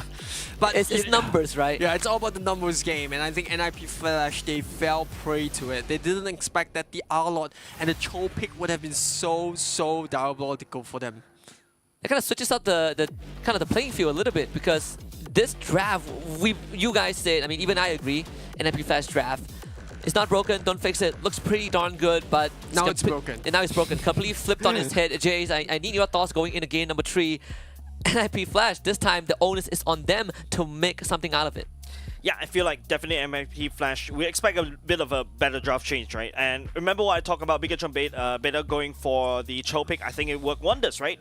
Easily sidestep, you can cancel somebody off, you pick out somebody, and now on top of the displacement that the Cho can provide, the Arlo also provide even more displacement. And all of a sudden, NIP Flash, once you have usually go for the weaker ones, but if you notice what Bigatron Beta did is to pick the front line, the setters, right? Now once you remove the setters, NIP Flash, that Julian pick doesn't look as good anymore because the Julian's range is a little bit smaller as compared to a Lancelot. Lancelot is a lot more variety and can be a little bit more flexible. I think it's just it doesn't feel as good, right? It feels a lot more scrappy. You also kind of break the momentum of NIP Flash. You can see it starting from the very first attempt at invading the jungle of Bigatron Beta. That one went horribly wrong. And from that point onwards, it feels like there is very little room to recover for NIP Flash. But this also means Bigatron Beta not only keeps themselves in the running, but also denies NIP Flash of a potential 7 points at the end of the series, regardless of the result. And that is big, because that 7 points would put them in top 3 contention, and now NIP Flash gotta work a bit harder. Adjustments for Game 3, I've asked you, Jace. What about you, Aries? I think it really depends on the draft, right? Because I think both teams have shown in Game 1 and Game 2 respectively that they can do it. They can actually bring the game into the pocket. So I'm still going to root for NIP Flash. They're my homeboys. I got to go for them. What about you? What about me? Well, we'll find out after this break, because later on, we're going to have the final game of the series, NIP Flash against Bigatron Beta.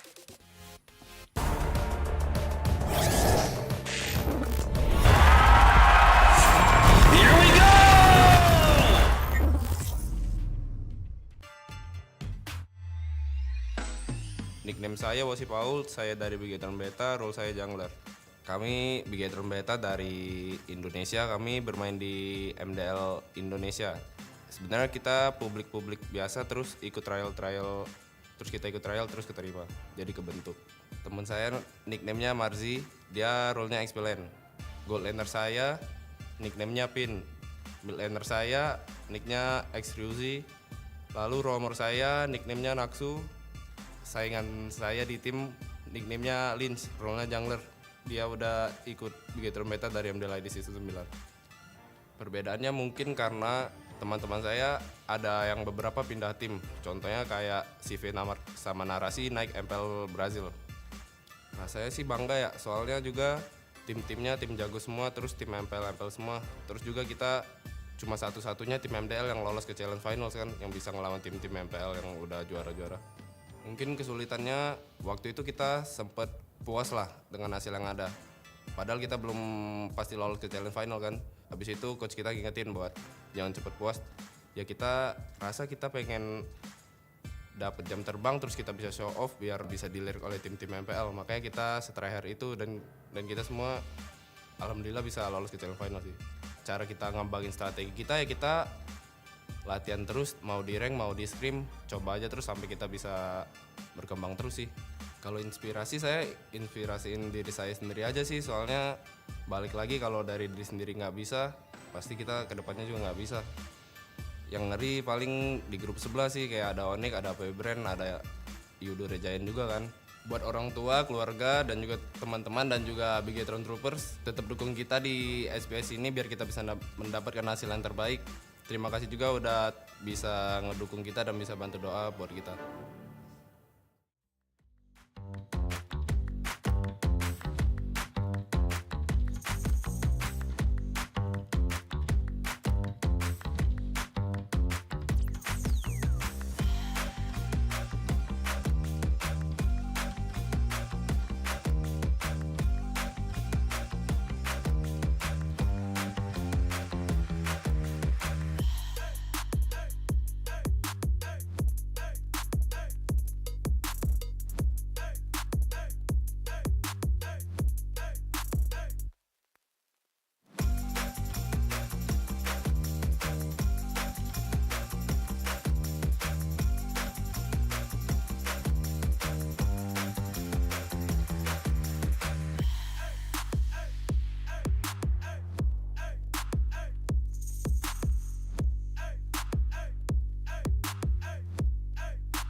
type of girl that turns logic into atoms.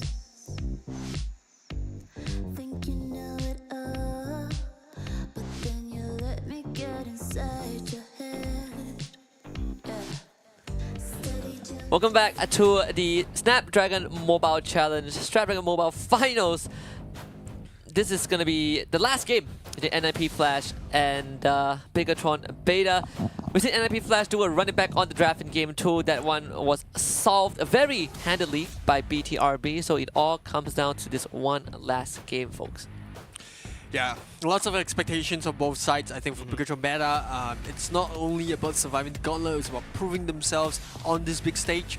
For the other side, NIP Flash, they've already done it on MSC. Now the question is, can they keep up in terms of consistency? We've seen that they've been able to do it against RGPH, but against Bigatron Beta, it hasn't been the smoothest of sailing. Yeah, all right, Jay. So both games, NIP Flash were on the red side, right? And clearly, now it's a half-half, right? It's not like red side is kind of the be-all end-all. Even though we've seen them perform exceptionally on the red side, utilizing that last pick. How is this game going to turn out, though? I personally feel NIP Flash will definitely prefer the red side. I feel like sometimes Bigatron Beta has made some weird moves around the the draft. Maybe they're looking to punish them once again. Don't forget, game number 1, the first pick on that lane was the main problem. But don't forget, Bigatron Beta, this is nothing to lose. They are an MDL team going up against an MPL team who has gone into the MSC before. Bigatron Beta, if there's one place to prove, it is right here. I mean, the fans think so too, right? 72% of fans are supporting NIP Flash to beat the Bigatron Beta, the 28%, but maybe lower odds will prevail. The draft is going to tell us a lot of story. We're jumping into it right now. Bigatron Beta, if they're on the blue side once more, then we get a same side for all three. Yeah, it should be the Fanny, Hayabusa, and Link. It should be pretty straightforward. NIP Flash following through, so it should be the Angela and the Chip. So, I think the Harif, right? Just to throw it, it's the Harif as well. Is it going to be the Harif? If they want to throw a curveball, is it like a Zask ban? Or you just open the Harif and then you kind of go for a free-for-all? I feel like it's too risky. Yeah. Like Harif at this point in this game, Kree, do you really want to risk it and give a Harif to Bigatron Beta? I feel like in game number 2, Bigatron Beta has opted out Zaz for a long time. So NIP Flash can definitely cross that out of the books. They can go back into banning away the Harif. I feel like they can leave the Zask open. Feels like game number 2 as well, NIP Flash do have a plan to react to that Zask. If Bigatron Beta decides to bring it up in game number 3, rest assured NIP Flash will pull out their main draft they wanted to draft in game number 2. Same ban, so Moskov gets leaked through. We can be sure that this is most likely a Moskov first pick, right? Yeah, we could see a repeat of a repeat of game 2, right? Same draft, same draft all the way. I like how in game 1, in game 2, NIP Flash, reenacted the entire draft. It would be funny, really funny if Bigatron Beta does the same in game 3. And I'm hoping it happens and then NIP Flash has a reply to that draft and then it'll be like, see boys, this is why draft matters. Draft changes the game. Yep. Roger should be up, Julian as well, NIP Flash. These are their 2 favorites, first 2 picks, especially on the red side. Now Bigatron Beta, they're going to reenact everything the same as well. Valentina? To the Valentina? Huh? Don't do it. Don't do it. What do you mean? Do it. Do it. Alright. Yeah. I think the Valentina pick, we were talking a little bit off stream, right? I felt like it could have been replaced by another mage. And Bigatron Beta would have still had the impact, right? Loi is really good. Aurora would have been better as well. So I think there are plenty of options, but I said it once, it got beaten, but if it's not broken, don't fix it. Yada. I know the story. Aurora has the anti-dive mechanism, right? Anti-dive. You can big AoE disable, but also you get this this insurance policy from that passive every couple minutes. See Bigatron Beta, that's going to be 3rd pick coming through. Lancelot this time gets prioritized, Jace. Interesting, right? Now it's like Bigatron Beta, okay, they're going to prioritize the best performing hero in game number 2. Now NIP Flash knows what they're going to deal with. Don't forget, the problem about NIP Flash in the previous game is that they don't really have this point and click lockdown. The Lancelot was allowed to roam around free. apart from that, there's also that Moscow, they could just sidestep anything that the Lolita is throwing. NIP Flash with this spot, do they pick up the Zaz though? Yeah, I feel like it's either the Zaz or the Kufra. The fact that you have a Lancelot and an Arlot to deal with, the Kufra actually works. But knowing JPL, he prefers the Minotaur. So NIP Flash here going for a safer roam in some sense, no risk there. They also still ban out the Valentina so that Bigatron Beta don't pick up the same draft. On top of that, they already picked the Minotaur, so they don't want a Valentina kind of stealing the Minotaur's Fury. I love this pick, right? Coming up for NIP Flash, right? The ban on the Valentina, and then after that, Bigatron Beta bans away the Faramis. Now, there's always a lot other mid laners that Curtisi can play. If NIP Flash or Bigatron Beta, mind you, leaks away the Zaz, that's basically NIP Flash turns to pick up that one for themselves. This is where I want to bring up that Phobius pick again. I see potential, but is it the NIP Flash thing? Nah, we talked about it. The Phobius is a good pick, but Adamir on the Phobius? Or Curtisi on the Phobius. Oh, it could be possible. If Curtisi can pull off the Martyrs, I think they can also pull off. I think he can definitely pull off the Phobius as well. Yeah, I absolutely agree with the Phobius pick right there. You have Lancelot, you have Moskov to a certain degree. You also have an Owl to deal with. I think this is where Phobius will shine. Now for Bigatron Beta, what are they thinking about? Because they've already secured the Lancelot, and it's smart of them to secure Lancelot in the first half because they're thinking, what if we go to the second half and NIP Flash bans away the Lancelot? That is going to be a big problem for us because the Lancelot was a huge part of why we won Game 2. So I think it's a good reaction coming out from Bigatron Beta to recognize that. They banned away the Aurora, which we spoke of. Aurora just does really, really well. Bigatron Beta wants to dive onto the back line, so they don't want that Aurora stopping them. You want some hard lockdown for the Lancelot, not just a Lancelot in this case, but the only reliable one so far, it's the Minotaur, I suppose, but you gotta get the timing right. So NIP Flash perhaps needs an extra layer on top of that. Maybe this is where they would review kind of that XP laner. You give Adamir kind of that pick first. Yeah. I think the EXP lane is always safer to pick, right? As a mage, there's just so much to do in-game now. You've got to be contributing in terms of damage, you got to provide the crowd control, you have to rotate all over the map, and if you're locking your mage at this point, you kind of shown most of your cards. There's not much an EXP laner can do to change the game, but it looks like Edith, like we said, kind of expected here, NIP Flash just sticking to their guns. Yeah, provided the Edith doesn't get busted down, right? Don't forget, game number 2, the Moscow could just deal the Edith easily once it secures the 3 items, your Corrosive Side, your Demon Hunter Sword, and your Golden Staff. It's just so easy to sidestep this Edith, but I think NIP Flash is probably thinking something else, right? To chain up those knockups, because knockups is something that you really cannot really purify from. It's going to be pretty interesting because NIP Flash right now, like you mentioned, Aries, they're saving that Curtisi pick for last, right? Okay, I'm still hopeful for the Phobius. For some reason, I still think it's a great idea. Bigatron Beta, I mean, they... That was me. That was me in the previous game. Like, if only the Baleric was picked. Yeah. But Bigatron Beta now taking a little bit of time to think about how they want to proceed last pick. It is going to be Lapu Lapu and the Lawyer that we spoke about, right? It's really good. You got an Edith and a Minotaur in your face. You got Lawyer with the displacement. This is where she will shine. Yeah, no Aurora, no problem, right? Lawyer is also kind of that solution. Yeah, and don't forget, your Loi also counted all these dives, right? What the Minotaur wants to do is also to dive onto you. Edith as well, a massive walking target. Wait, hold on. That's a Marty Smith. It's Curtisi's signature. Well, he did it in MSC. He's going to bring it back here again. We know how versatile Curtisi is in the mid lane. And I think what the Martis brings to the table is the anti-CC, immunity to CC when he's spinning in his Mono Koi. And, he's able to dive on the back line against the Loi. So, it's good. It's good. So, it doesn't really matter anymore. Those displacement that the Loi is just throwing out against the Martyrs is just going to be nullified. I mean, he has crowd control immunity for sure, and he can kind of stagger these mobile heroes. But we've seen an example yesterday, right? You're immune to crowd control, but you're not immune to big damages. So is it enough solution, or is it just a band-aid, Jace? I feel like it could be a potential solution, but as long as you know, Skypiacer on this particular patch is so good as well, and you know how Curtisi is so comfortable on these fighters. Now it's like a massive NIP Flash, is like this massive dive comp, right? We shall see how they're going to fare in game number 1, game number 3. Very excited to see how this plays out. One last chance for both teams, NIP Flash and Bigatron Beta. We're going to head to Lanadon. Thank you very much, Jace. There is the action about to kick off. A lot of similar picks, but towards the end, that's where the curveballs have been thrown out. a completely different style towards the second half. And I think as the focus was on the EXP lane in Game 2, I think in Game 3 it's all about the mid lane, right? How quickly can this Loi handle the Martis? Because Martis is going to be able to wave clear way faster than the Loi, especially in the opening stage of the game. We already see Cortese moving towards the bottom, and while the Loi is still trying to clear up that mid wave. And I've played countless of Lois. When I'm against the Martis, I struggle to clear that wave, and I'm pretty sure because I'm Loi main. So now we go back into NIP Flash.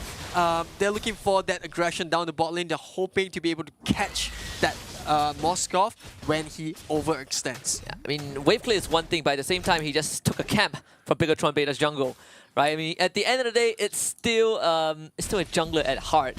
But this matchup, Adamir against Marzi, Adamir is just oppressing Marzi as much as he can in these early levels. Yeah, who do you think is going to be able to rotate better? Like Lapu or the Idef? Clearly Lapu, right? Are you a Lapu main? No. No, okay. So wait, no, yes. I'm a main for both heroes. Fair enough. I think that's where it comes. But Cortese here trying to something a little bit sneaky, trying to take away the EXP minion from the Lancelot, but I don't think he's able to do that. Lunge going to commit the Retribution. That is that window that NIP Flash, if they want to go for, they should be able to secure the turtle. Yeah. When we kind of take reference from Game 2, turtle fights have been very different, right? And JPL is going to hold that minion wave as well, so he's going to get a big fat injection of gold and XP. We'll see if Bigatron Beta can punish it. If on the turret feels like that is not going to be possible. Cortese also shows up top to hit level 4. Let's see though, NIP Flash, do they want to contest this? Because Hades is going to be on his orange buff before he hits that objective, so he'll be at level 5. Yeah, the key difference is Naxu is not level 4 yet. The final slash is not available. On the flip side, JPL already has the Mirror Fairy and the Mirror kicking things off. Oh, just a blind engage. They're going to use the rotation and Marzi jumps to the back with the Bravest Fight and Raging Slash onto Hades. Doesn't find it. Decimation though connects from Cortese. They trade one back, but Cortese still has his ultimate. They got to be aware on the side of Bigatron Beta's side. Cortese can't find the execution.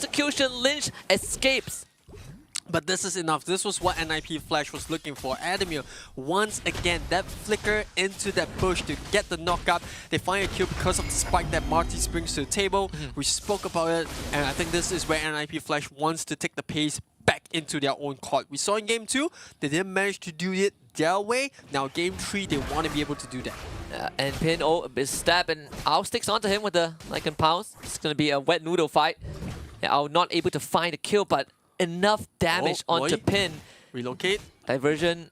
Yeah, can't get much done, unfortunately. Yeah, I was just really sneaky. Like he has that game sense. Like the 6, I sense it. Like Loi is coming. I have to run, and he does avoid being ganked right there. And once again, because of that rotation, NIP Flash will be able to be in the front foot because Cortese immediately clears, goes to bot, and now Bigatron Beta is playing from behind. So I think for NIP Flash, this is going to be a recurring team, constantly being able to out-rotate Bigatron Beta and then trying to get a gank off onto side lanes and Pin. Will he sense it? Does he have the owl senses? I think he definitely does because he's waiting in the bush. So this tier 1 is going to go down so fast. Yeah, it's safe. At the end of the day, it's safe, but it could have been disastrous, right? I think on the flip side, at least Marzi gets space on the top side. Yeah, the fact that, Ryuzi isn't able to rotate as quickly as Cortese, we're already starting to see those dividends pay off for NIP Flash, right? Wow. NIP Flash just scaling and making sure that they are constantly on the front foot, they have the goal lead. I know it's not much, but it's already an improvement compared to Game 2, like what we saw in Game 1. But on the flip side, Bigatron Beta, that spike, they need the Moskov to hit the late game. We saw that Pin can carry if he gets those items in. Yeah, and Lynch forced to use a Thorn Rose Puncture to escape.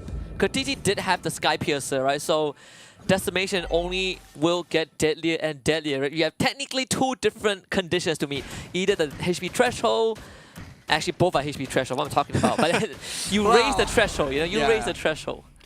I think more importantly now the item spikes coming from Bigatron Beta. 3 huge items on Pin Marzi as well as Lynch. And more importantly, NIP Flash, well, we don't care about items.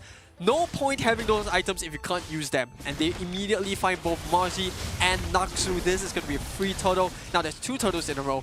Spear of...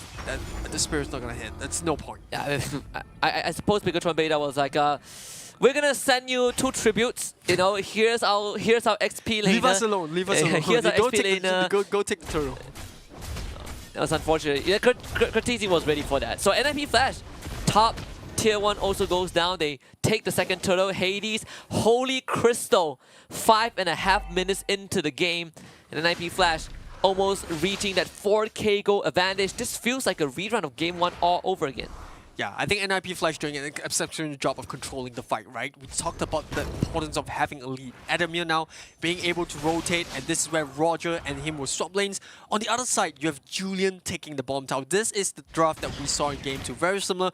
Pressure across all 3 lanes and in the jungle of Bigotron Beta. And this is where it all started, right? Kratisi actually coming in, spots the relocate, the diversion, spins, Naksu and Loi dies completely. Yeah, it was at that moment. And guess what? The Loi survives. Yeah. So he actually sent both of them to die. Hey, go check it out. Yeah, it feels a little bit dangerous. Hey, go check it out. And like, just like hung them out. And Outward now is starting to push onto the top lane. NIP Flash just piling that pressure on Bigotron Beta, not allowing Pin to, you know, farm as safely as he wants to. But hey, I think NIP Flash is more than happy to leave Pin alone because they're getting these turrets. And that increases the map presence that they have, as well as the map control that they want. I mean, the map is basically almost wide open, right? Top side, the only reason top side is still a bit safe thanks to that mid-tier 1. But once that structure goes down, NIP Flash gonna have that entire repeat, that running back of game number 1. For now, they know they can't take the structure just yet. Maybe not without a Lord or a team fight, but Turtle, no problem. Yeah, and an important note though, in game 2, it was the Lancelot that was constantly 1 to 2 levels above the Julian. This time around, it's the other way around, right? Hades constantly above level compared to Lynch, and this is tough. This is where Bigotron Beta is like, okay, if we do go for these engages, it's very 50-50, do we want to risk it? And even Ao is just pushing the bot side, right? You want to fight, you want a Turtle, you can take it. We'll take more than that. Adamir, in the midst of things, Turtle will go over to the side of Bigotron Beta, but NIP Flash thinking about the fight. Adamir holding onto his Primal Wrath as Kratisi takes down the Loi, as Hades will find Naksu. That's 2 dead for Bigotron Beta. NIP Flash finding the opening. Yeah, just punishing there, and I think for NIP Flash, they were certain that they wanted the turtle, but I think Hades was up there clearing up the mid, but Pin in no man's land, just underneath the tier 2 turret like the NIP Flash, like, what, there's more? Well, let's get it. Oh, yeah, you dare disrespect me? Huh? Hades finds that. The bot tier 2 survives barely, thanks to Lynch arriving on time. Not that it matters, right? Another minion wave has been prepped, so NIP Flash essentially at around 8.5 minutes will have control of the map. Full control, in fact. Yeah, 70 seconds before the Lord spawns, NIP Flash already 6.5k above in terms of goal lead. You're starting to see the top 3 leaders there. Look at that. All 3 damage dealers are on top. This Martyrs mid pick and the fact that he's able to clear the lanes quicker than the Luo E is proving to be a problem for Bigotron Beta. Doesn't matter if you have the Lancelot, if your mid laner isn't there to contribute, you're kind of useless. I think Ryuzi wants to be there to throw out dispersion and kind of get those big crowd control, but every single time Kratisi sees him, he just mortal coils and dances to get to the back line. And it's a bit scary for Ryuzi, right? What can you do? You can't even run away. And it's actually Adamir that's setting out most of these fights, right? He goes in, gets the knock up, the rest of the team just collapses, and then you got Kratisi just running like a madman for the Loi. And he has Flicker. Yes. And Quantum Charge. It's tough, it's tough. It's tough as a Loi player when you can't really get the opponent off your back, especially someone that can burst you down like a Martis. Tough place to be in. NIP Flash, again, back in the game 1 scenario, but I suppose for Bigotron Beta, at least, contrary to having a Link, this Lancelot does have a bit more leeway. I mean, the build he's going for, the Endless Battle or War Axe, either or will give him kind of the extra oomph that they need. But NIP Flash, they can dance around this Lord. In fact, take it uncontested. Yeah, it's tough. If Bigotron Beta do decide to go in, I'll be really surprised because it's a 50-50. In fact, it's actually not in their favor because Julian's already at level 14 while Lynch is only at level 12. So, smart choice there. You know, it's only a first slot like we always like to say. So, I think they will be more than happy to give it up at this point. NIP Flash, on the other hand, is like, they must be feeling good, right? Every metric is going in their favor. They're up in terms of levels, they're up in terms of goal lead, they're up in terms of map control. No signs of them losing just yet, unless we see the NIP Flash special where things go out of control and they get a little bit greedy. Or we see a big Naxu final slash. Oh, that could be possible. That could be possible. But I feel like in scenarios like this, it's always Adamir gets caught. He's like the scapegoat of the team, right? Hey, he's deathless so far, right? Don't slander his name. A big improvement. A big improvement. A big improvement. Yeah. I mean, at least you can't make those big plays compared to Tourist up. All three waves synced up though. We'll see his defense starting from Bigotron Beta. Adamir is going to do it again this time. This plays a little bit, but mid inhibitor will go down. Final slash from Naxu, gone to 2. The rest of NIP Flash ready to collapse if needed. But Bigotron Beta, they will just call the retreat. NIP Flash now a lot more control. We saw in game 1 they were a little bit greedy. They got punished for it. They eventually did win, but NIP Flash now in the same scenario decides to back off. I think that's really smart. No use trying to hang around because Enhanced Lot is coming up next. You know, you're just trying to look for more dominance, control the jungles, you know, keep that gap between Lynch and Hades, and then close the game out safely. Lynch having used the Phantom Execution to escape, I think they'll be fine. I don't think NIP Flash, like I mentioned, want to commit to a fight. At the same time, it feels really good to be ahead in the game with a Minotaur, right? NIP Flash, they never really need to go back to base. It's just constant top up with the motivational raw. NIP Flash ready to go again when the next minion wave comes in. Now look at the graph. That is morbid at this point. It is. For the side of Bigotron Beta. But NIP Flash, well, they will take the tier 3 on top. Before the next lot, they will take the bottom one as well. And Bigotron Beta, the land is barren in their base as NIP Flash. Like I said, I think they won't go for the end. Hades even picking up the Winter Crown before the next lot fight. If Bigotron Beta wants to make a play, it's now or never. Because I think if they dance around a lot outside of their base, NIP Flash still has the advantage. 11k goal lead. Essentially a death sentence by They always say the every metric. 10k goal mark. It's a death kind of like sentence, a right? no return. Like before the late game, or like before the second lore, if you have a 10k deficit, it's tough. Yeah, you see the builds that these teams have chosen go for. I love Roger, right? Look at Owl here. He's so greedy. He's actually going for the Blade of Despair. I think that's just a final nail in the coffin. If he does complete it before they push down the base, I think this is where I don't think Bigotron Beta have what it takes to defend against the damage output that the trio of the Julian, the Roger, as well as the Martis has to offer. Yeah, and the trio are deathless so far, right? Only casualty was JPL in the earlier fight. I think in the first turtle. Not that it matters too much. See, NIP Flash will get a free turtle for sure. Adamir being the brick wall. And the rest of Bigotron Beta, you can just watch this fall into the hands of NIP Flash, and this could be a sign to pounce. Marzi brings out to him. They need to escort the teammates out, and JPL follows up with the Minoan Fury. Doesn't connect. Naxu final slash, not enough. Knocked up and goes down in an instant. Adamir trading his life, but it should be enough for NIP Flash to go in for a potential final push. Start setting it up.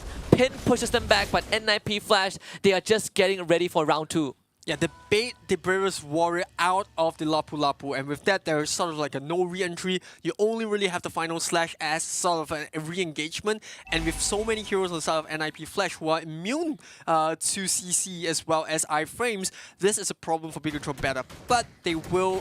Both sides will be back up. Difference is, Adamir has to walk the long route to join the team fight. So will this be enough? The fact that Bigotron Beta have one more hero, but boy, that lot looks menacing marching down the mid lane. Even Ruzi brought the dire hit on the roaming bullets JPL. That's too much damage.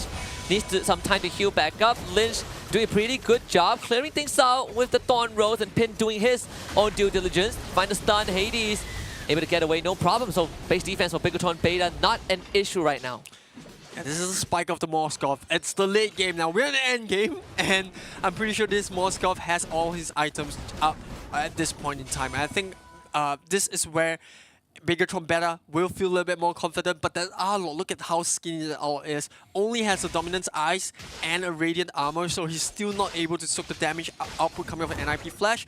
But like I said, the Moskov, he's already got the Holy Trinity, he's got the Wind of Nature, so it should be just fine. I think his main concern here is not to be caught out by the Julian, because the Julian is going to be still able to burst him down. So and for NIP Flash, a little bit of a boo-boo mistake there with JPL going down slightly too early, so just making sure, or rather Adamir going down slightly too early.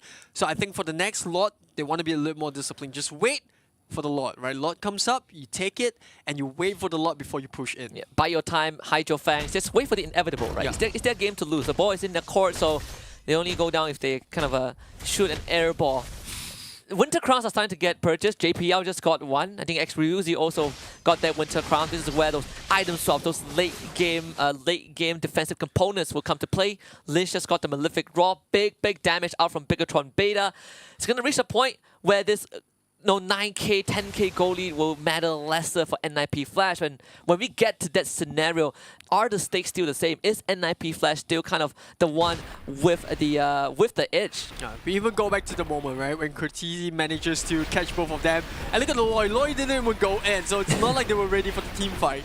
Well, Ryuzi just sending both the players. And look at JPL just laughing to himself. He's like, what are they doing? Right? What are they actually doing? Did they actually think they could contest? But I think the idea there was to send both players to the back and then have a two-pronged approach by coming from the front and back. Unfortunately, it didn't work out for them. Cortese spotted them out. Oh, there it is. Adamir, he's going to eat the brunt of all of that. Has the immortality. Flickers to safety. Minoa Fury from JPL. The re-engage coming out from NIP Flash. Cortese needs an execution. Can he find it? Yes! Decimates Lynch, and now it's him coming online. NIP Flash just clamping their jaws down onto Bigatron Beta. The robots have been destroyed, and NIP Flash will gladly take that route to victory. They have survived the gauntlet for day number 2, 2-1 over Bigatron Beta. Yeah, can't blame them, Bigatron Beta, there was a Hail Mary. I think they felt like, okay, if NIP Flash takes this next lot, it could be game over for us. So they tried to go in, they got the catch onto Adamir, but just didn't have enough damage. I think that's where, the difference in the items at that point still matters. They didn't have the outlet, being able to soak up the damage just yet. And with the Brave Warrior down, it's just tough. So I think NIP Flash, well done to them. Definitely would have preferred a 2-0, but hey, predictions right across the board, 2-1. Yeah, predictions still alive, right? 2-1, 2-0. Who cares? It's about the end result. You get the W, you're happy. I know that Jace was very happy. Have you seen JPL smile? We just did, right? Yeah, very rare. Actually, it's really rare. He's like a very cool, calm, collected guy, and it really brings a smile to everybody when you see him smile, man. Because he's been a very important person, especially in MPL Singapore, or basically Singaporean esports in terms of MLBB, right? He is basically one of the legends. He was there in MSC 2017 as well. So yeah, if he can smile like that, I'm happy. Yeah, and the funny thing is, what made him smile was the mistake coming up from Bigatron Beta. Like, I don't know. Like, I would assume that I think they didn't think that they would commit because they actually spotted Cortese in that brush. So the fact that they chose to go in, that was kind of surprising. I think it took JPL off guard. So two things that make JPL smile, and this is what we learned today. First of all is mistakes from opponents. Second of all is Mara. Yeah. Mara did a good job. Mara did a really good job. Like, getting JPL to impersonate that show. For three times. Yeah, that's a clippable moment. Although he was gassing out every single time, but the fact that he made JPL from not wanting to do it to doing it 3 times, props to Mara. Yeah. Yep. And let's talk more about the game, right? We were just watching it from another venue as well, and it just goes to show that how NIP Flash just prepared something that definitely Bigatron Beta wasn't prepared. It's not every day you get to meet a Martyrs in the mid lane, and remember how we talk about that is basically like a dive kind of composition when Loi is supposed to be anti-dive, right? But the fact is, your Martyrs just deliver so much damage, just so much pressure the Loi couldn't hold. Okay, anti-dive, that's what we love about that Cortese Martyrs mid. But for now, I want to hear what the winners of NIP Flash have to say about that win. Thank you, casters. And now I'm with the NIP Flash. Congratulations for your winning. But first of all, you played 3 games on this series. What happened? Can you tell us the difficulties on this series? I think in game 2 we became complacent. Just that.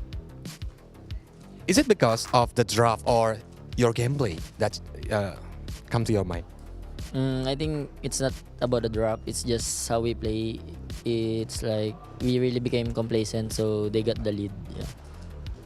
But against Bigatron Beta, who are the MDL team, right? Who goes from the qualifier until to the stage, but now they cannot qualify to the playoff. And you guys are the team who are very best at Singapore and have the all-star team. Do you guys have do you guys see the potential in Bigatron Beta, and is there any advice for them for the future? I don't know. We're just the better team.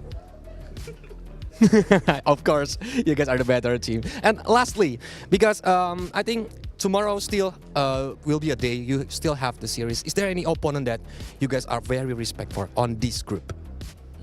Maybe Liquid, because they're really so strong. Okay, so we're gonna see tomorrow how you guys meet Liquid, right? Or you already? Yeah, we meet already Liquid. Tomorrow we will meet Geek Farm, and I hope we can win. I hope so. Okay, thank you so much for you guys. And let's go back to the caster to wrap it up this series.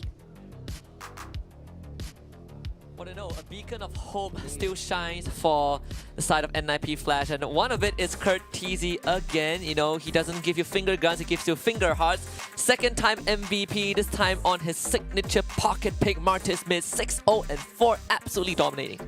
On top of it off, he actually picked up the Sky Piercer, which is quite funny because usually the Decimate should be enough, but hey, just to add insult to injury, I have a Sky Piercer. And not only just that, right? It allows his snowball to just go even faster, right? Just dung, and all this, and then hey, I got these multiple kills, and you cannot deny me, right? I've got these Sky Splitter sacks. I'm gonna do a lot more damage. I can't believe this actually makes it into the highlights as well. Him smiling is the highlight, and of course, Kurt TZ smiling as well, just showing you lots of love. But if you're that Loi, you don't want his love. You don't want him close at all, because Loi just got literally ran down multiple times. There's really nothing you can do, right? It's just so, you feel so helpless in the presence of the Martis mid. But also we heard from Colis just now. Unfortunately for Bigatron Beta, the journey ends here. At least no more chance to head into playoffs for sure, but they still got one more series tomorrow, so wish them the best of luck. But for N9P Flash, hope is still going strong. There is a chance we might see them in top 6, guys. Yeah, the game against Geek Fam will matter. That, what am I saying? Does matter. It is the highlight of their game now. Tournament life on the line, whether or not they proceed to playoffs, it depends. But hey, back to this game, I think Kurtizi exceptionally well. Every single one of these highlights has been him breathing down the HPs of Bigatron Battle's members, especially that Loi. I mean, look at this, 12 and 2. What can you say, right? Slightly slower compared to game 1, but still dominant. Nonetheless, they took out side lane tier 1s under 6 minutes, and after the first Lord, it was just full map domination, waiting for N9P Flash to take the crystal. Yep. Adamir, by that point in time, if you notice, Bigatron Beta doesn't really have enough damage to shut down Adamir, right? Game number 2, what really worked is that I was able to isolate Adamir, burst him down. But this time around, it's a totally different story. You see Adamir just walking around. He knows he has the tankiness to just tank all the damage from Bigatron Beta. I tell you, the craziest thing about all this is that the highest damage per minute is still the Loi. Yeah, it's insane. It's insane. But what can you do? Like, even if you're putting up the most amount of damage, Bigatron Beta don't have the tools needed to finish the fight, because on the other side, N9P Flash, they have the sustain because of the Minotaur. And on top of it all, even though they're taking damage, you're looking at Adamir, who's playing the Edith. We know she's a tanky beast when she has the ultimate. So it's no surprise that despite having the highest amount of damage, they didn't get a lot of kills. Yeah, especially when you see the gold miner, it's Hades and then JPL on the Minotaur. Not only the most assists, but at the same time, the highest damage taken per minute, right? Just an impenetrable wall. He's a walking fountain. And IP Flash, recalling back to the base, is kind of just like a flex. Yeah. Well, they only took 110 damage. Notice how little impact Bigatron Beta had on that game. So I'm not sure if that was accurate, but hey, coming back to the total kills, look at that JPL, the amount of sustain that he brings to the table, and look at this. This is as one-sided as it can be. A landslide. Like, I think, honestly, this game, we don't really have to put it under a microscope, because it was a case of, Hades said, it's not really about the draft, it's about the way we play. I refuse to believe that, because in Game 2, they kept the same draft. Maybe they didn't play the same way, but at the same time, you have to give credit to Bigatron Beta. They definitely made it hard for Team Flash. But coming into Game 3, the adjustments came in, NIP Flash, they readjusted, immediately decided, hey, let's secure the Minotaur and let's take back the front foot, and then we pick up the Martis as a pocket pick to surprise Bigatron Beta. NAP Flash has really got to get in away with all this. Every time when they're on the second side, they always bring out this very interesting drafts, right? Definitely kudos over to the drafter from the side of NIP Flash, just coming out with these crazy little ideas. And this is the kind of crazy that you need to work, especially if you want to maintain tournament life in Snapdragon Pro Series. Absolutely. Well, for now, let's take a quick recap, a quick look at the Stream C score and schedule for those who missed out the action. We started the day with RSG Philippines against NIP Flash with a 2-0 upset, and then afterwards we had See You Soon against Rebellion Esports with a 2-0 upset,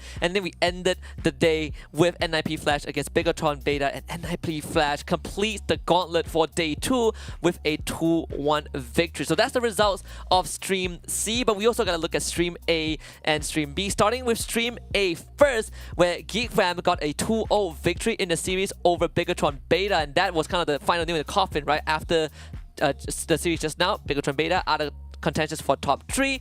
Red Giants with a 2-0 victory, a 2-1 victory over Fnatic Onyx, and right now RSG Philippines against Homeboy still ongoing with a 1-1 result. I believe it's the same thing for Stream B. Homeboys, Stream B on your screens right now. Stream B, do it. Stream B, you can do it. Stream B. Okay. I mean, Homeboys did start out with a loss, right? Lost to Liquid Philippines, Falcons AP brand with a 2-0 victory over Smart Omega Esports, and GeekFam against Team Liquid Philippines also at a 1-1 juncture. Scary. I'm just supporting every metric possible to make sure NIP Flash gets over the line. That's why, right? Like, they're in contention with GeekFam, they are in tension with Homeboys, which they lost in a disappointing 2-1 series when we expected NIP Flash to be the ones winning. So I'm just rooting for whoever's facing against them right now. Yeah, I mean, I'm hearing a buzz in my ear. Yes, hot sauce tomorrow's, right? So here's a teaser, right? Here's a teaser. I'm gonna do the teaser. Here's a teaser we gotta do the for the fans out there, right? Tomorrow, towards the end of the show, after all the series are done, all right, I got Tabasco. Fasha is gonna bring us Tabasco, while bring me Tabasco, and glug glug. Chuck, bottoms up. Not bottoms up. You pay my hospital bills. Not bottoms up. To be fair, I've heard that you do pretty well with Spice. I do pretty well with Spice, but I don't put myself at risk. I'm gonna look at the standings first though, while I wallow in my sorrow, because standings here tells a different story. Thoughts on Group AJs? Really, it's just, even though Team Liquid PH is all the way up top of the charts, but you gotta felt the shakiness coming in already. Even though some of the games is a 2-0, but they're not solid 2-0s, right? In fact, they're currently struggling in a 1-1. But apart from that, I'm really happy about where NIP Flash is. Currently 6 points, and tomorrow will be a very... Oh, what?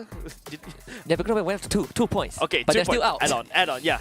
So it went out with 2 points live, but of course, that's something we have to look out for. Bigatron Beta, unfortunately. But RSG PH struggling to make it into the groups.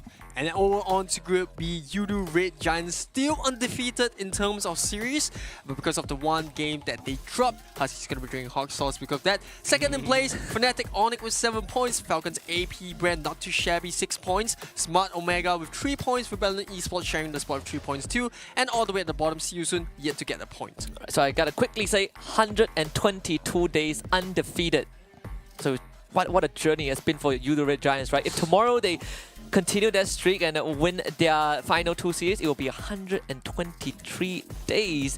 And that's more than a quarter of a year. Tomorrow's schedule on your screens. For us, the Cool Kids Stream C, we got See You Soon against Red Giants to kick it off. And then afterwards is GeekFam against NIP Flash. And then we get to see Red Giants wrap up their group stage run against Rebellion Esports. I'm going to put something out there that's going to be contentious. Right.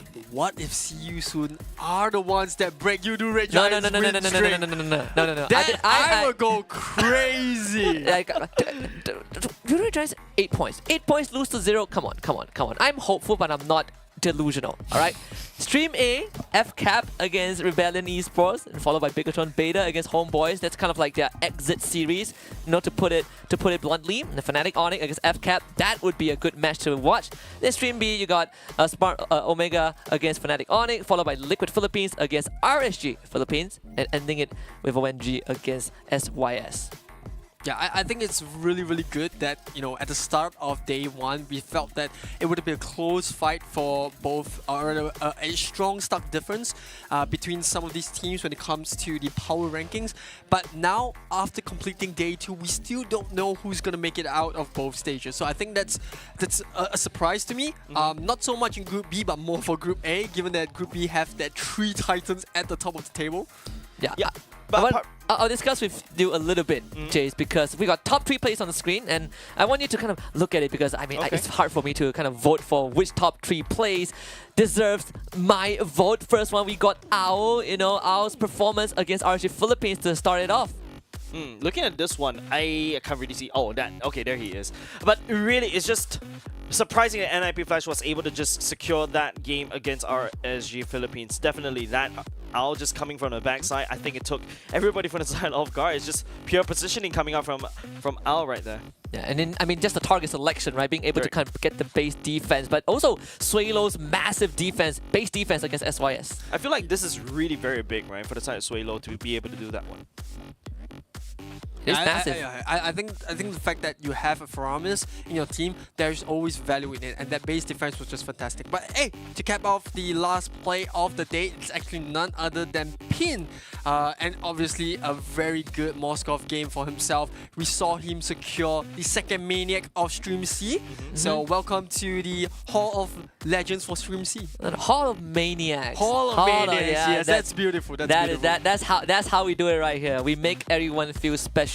Whether you take a W or an L, you feel special right here. I feel very special already. I'd rather feel like a winner than feel special. Yes. Oh, you feel like a winner? That's what matters. Right. Everyone is a winner. You don't lose, you learn. Just like how you shouldn't forget to vote on our socials, ESLMLBB, on X, Instagram, and Facebook. We are everywhere, right? You want to get updated on the news. You want to get updated on some spicy action. Speaking of spicy action, follow my Instagram at Husky. Shameless It's plug. happening. It's happening tomorrow. I gotta do it. So Stream C is the stream to watch. It will happen sometime to stream. We're not gonna tell you when, but it's gonna happen. So if you want to find out more, you have to catch Stream C. You have to watch everything. You have to watch everything. Right. I'm gonna do it. But for the finals as well, it's happening right here in Kuala Lumpur at Quill City Mall from 2nd to August 2024. And the best part is, here's what's gonna get all Malaysians fired up. It's free. Percuma. 免费. Okay? You can come. No need to pay anything. Come, enjoy the games, meet your favorite players, meet your favorite talents, do whatever you want. Yeah. Heart of KL. Give him Tabasco. Yeah. And get no. I don't accept Tabasco from anyone out there, alright? But yes, do come. Enjoy the show, right? I mean, atmosphere is great, weather is great. Love it. Final words? I really feel like, being this is my first day here for Stream C, I can definitely feel like this is the cool stream, and you got really spicy matches coming up, and of course tomorrow, a lot more to come.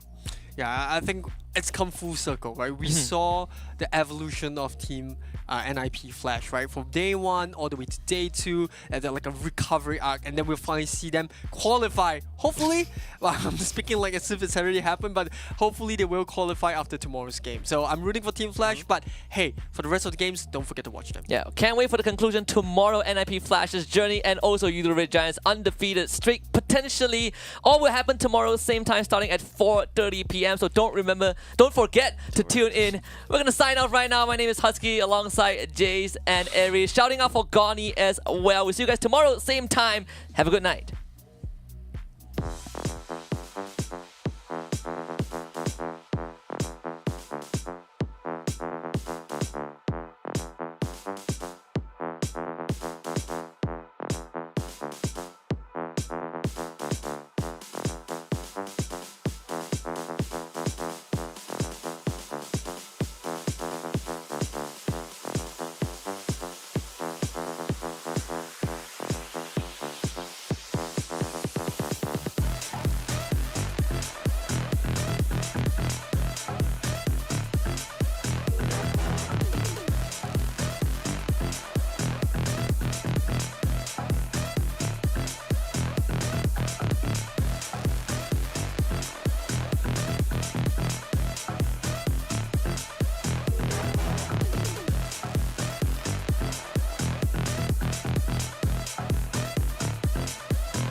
The Snapdragon Pro Series is brought to you by Snapdragon Elite Gaming, Monster Energy, and DHL.